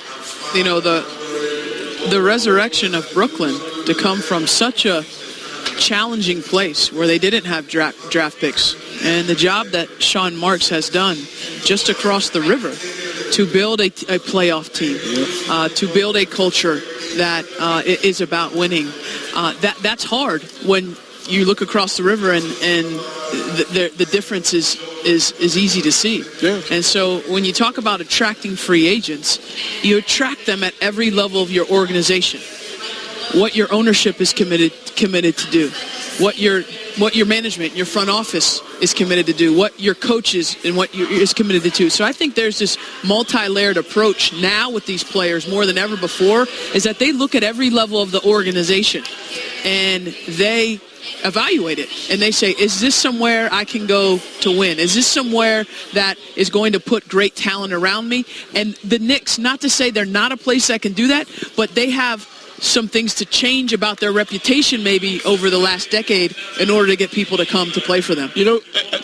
Not to be Pollyanna here, but if you wanted to say, okay, here's how it could play out, let's take a look at something you hang your hat on. I think they found something in Mitchell Robinson. Would you agree with that? I mean, that's a guy that you didn't know. Second-round I know pick that was a guy who's turned into a player. Kevin Knox is going to be a serviceable player. He's not a great player, but he's going to be serviceable. I like him. If R.J. Barrett is a future star, as people are saying they are, they've got something good there. The problem is, they really, if you look at it, they've got only themselves to blame. Their last three picks in the top 10 were Frank Ntilikina, no disrespect, but, not really. I don't think he's going to be in the league much longer. Porzingis was a star, and they trade him, and then Kevin Knox. That's all they've had to show for it. So you're right. The culture's got to change, but maybe you can hang your hat on a couple of those guys and build from there. But they're going to have to really strike gold in the free agent market, and that's going to be a tall task.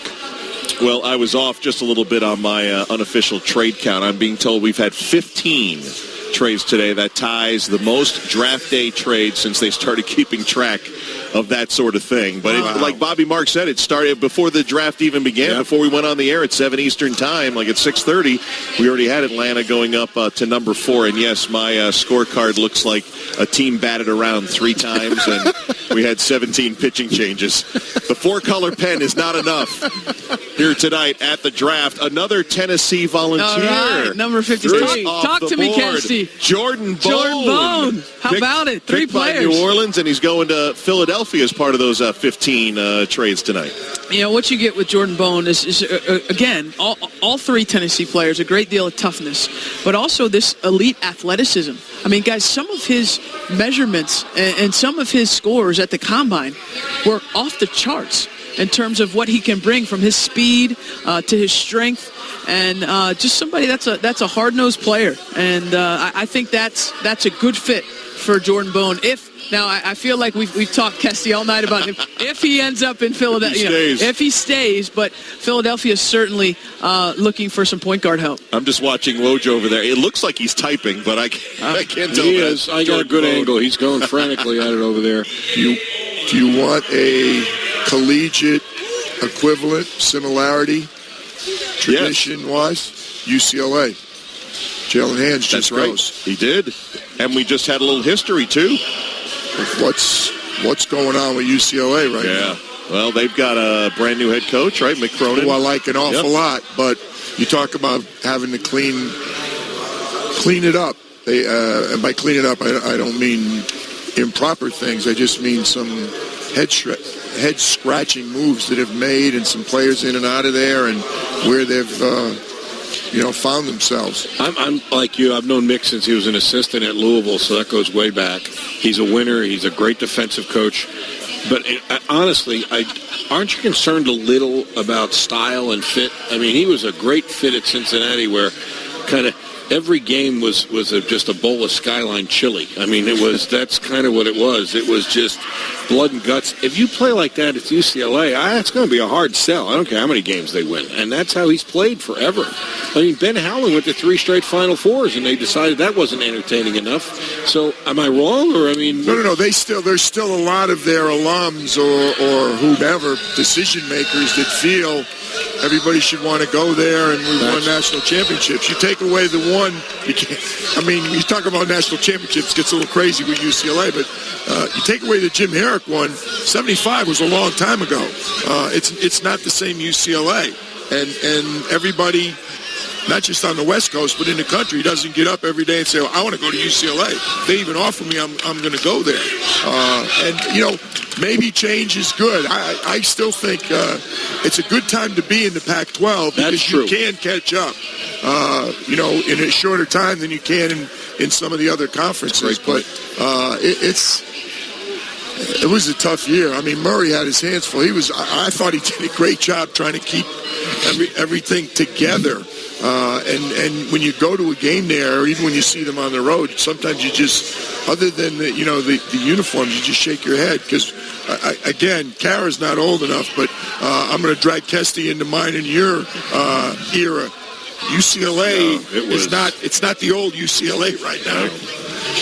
Well, the defending champs, they've had the crown for less than a week, but the Toronto Raptors' only pick is coming up at 59. The pick is in. We'll let you know. We did have some history. We had the first Ivy League player since 1995 to get drafted. Mie Oni from Yale, the Ivy League Player of the Year, went to Golden State at number 58. Jerome Allen was the last one back in 95. That's right. He was drafted number 49, I believe, in 95. Jerome Allen, now assistant coach. I was going to say, still with the Celtics. Yep. There's no irony here at all that with all the Canadian players being drafted tonight, the Raptors took a guy out of Miami, Florida. I mean, could they go any further south? There is no university at the equator, so that's about as far as they could go, I think. They go with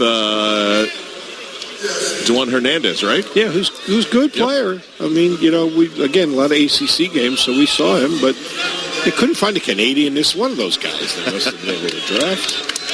So we're getting set for the 60th and final pick in the NBA draft. Will we have that coming up next? Going to break right now. Bill Edinburgh, producer, we are. So the final pick of this draft is coming up. The Sacramento Kings own it at number 60 as we come up on 12:35 a.m. Eastern Time. The final pick of the draft. We'll have that for you coming up next. This is the NBA Draft on ESPN Radio and the ESPN app.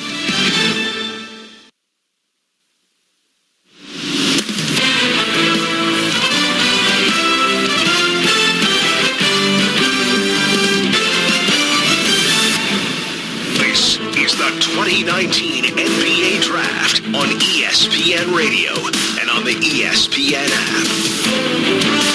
Back to Brooklyn, the 2019 NBA Draft on ESPN Radio. Mark Estes, PJ Carlesimo, Kara Lawson, Bob Valvano. Reminder, Major League Baseball on ESPN Radio coming up this weekend from St. Louis on Saturday afternoon. The Angels and the Cardinals interleague play 1:45 Eastern Time. Sunday Night Baseball, Angels and Cardinals from Busch Stadium as well at 6 Eastern Time. A game you could also see on ESPN television. It is Albert Pujols' first return to St. Louis, as hard as that is to believe after all these years. He'll be making his return to Busch Stadium, and you can hear all the action, catch all those games on your home for Major League Baseball, ESPN Radio, and the ESPN app. The final pick is in, and the 60th pick to the Sacramento Kings, Vanja Marinkovic, 6'6", Serbian, goes 60th to Sacramento, so that's going to do it for the 2019 NBA Draft. But before we leave the airways and turn it over to Freddie Coleman and Ian Fitzsimmons for more reaction to the draft,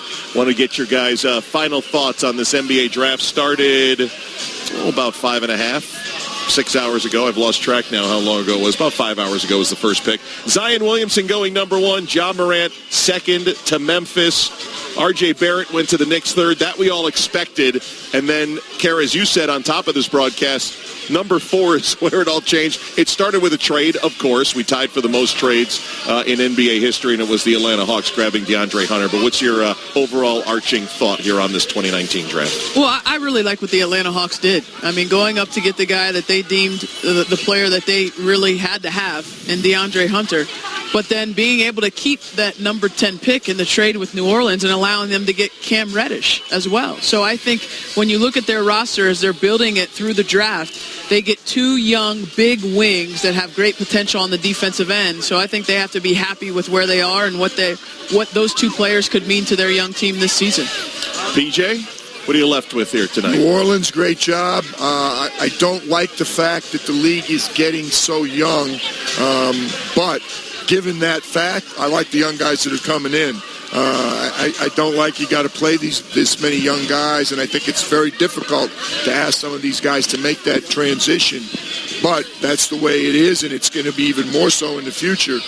Given that, I like the people coming in. We've got some very talented players coming in. I'm impressed with the second round. And, well, I'll tell you what, if you're a fan of excitement, just trying to keep track of what's going on with the trades and everything is fantastic. Well, Vegas should be fun with all these first and second rounders coming in. Bobby, what are you taking away? 2 quick points. One, when you saw the guys' reaction, how many guys did we see sobbing their eyes out, just the emotion of the moment? And I think that's a tribute to how big this event has become. I mean, in being part of this in and of itself is a feeling of just a lifetime dream come true. And I don't know that was always the case. Everybody was always happy to get drafted, but it wasn't quite the experience it is now. And I think that says something about the league and the whole production of it. The other thing is, as Bobby Marks said, teams taking guys that you just feel like can play. You know, you're going to get something out of your draft pick. Not everybody's trying to uncover that diamond in the rough and hit a home run. If you can find a guy who can contribute and play, he comes from a winning program, he's got some toughness, that's worth taking some picks. And I thought you saw teams do that a little bit more perhaps than we have in the past. Well, I know it takes great preparation to get ready for this broadcast. I thank you 3. Great job tonight. And another draft in the books from Brooklyn.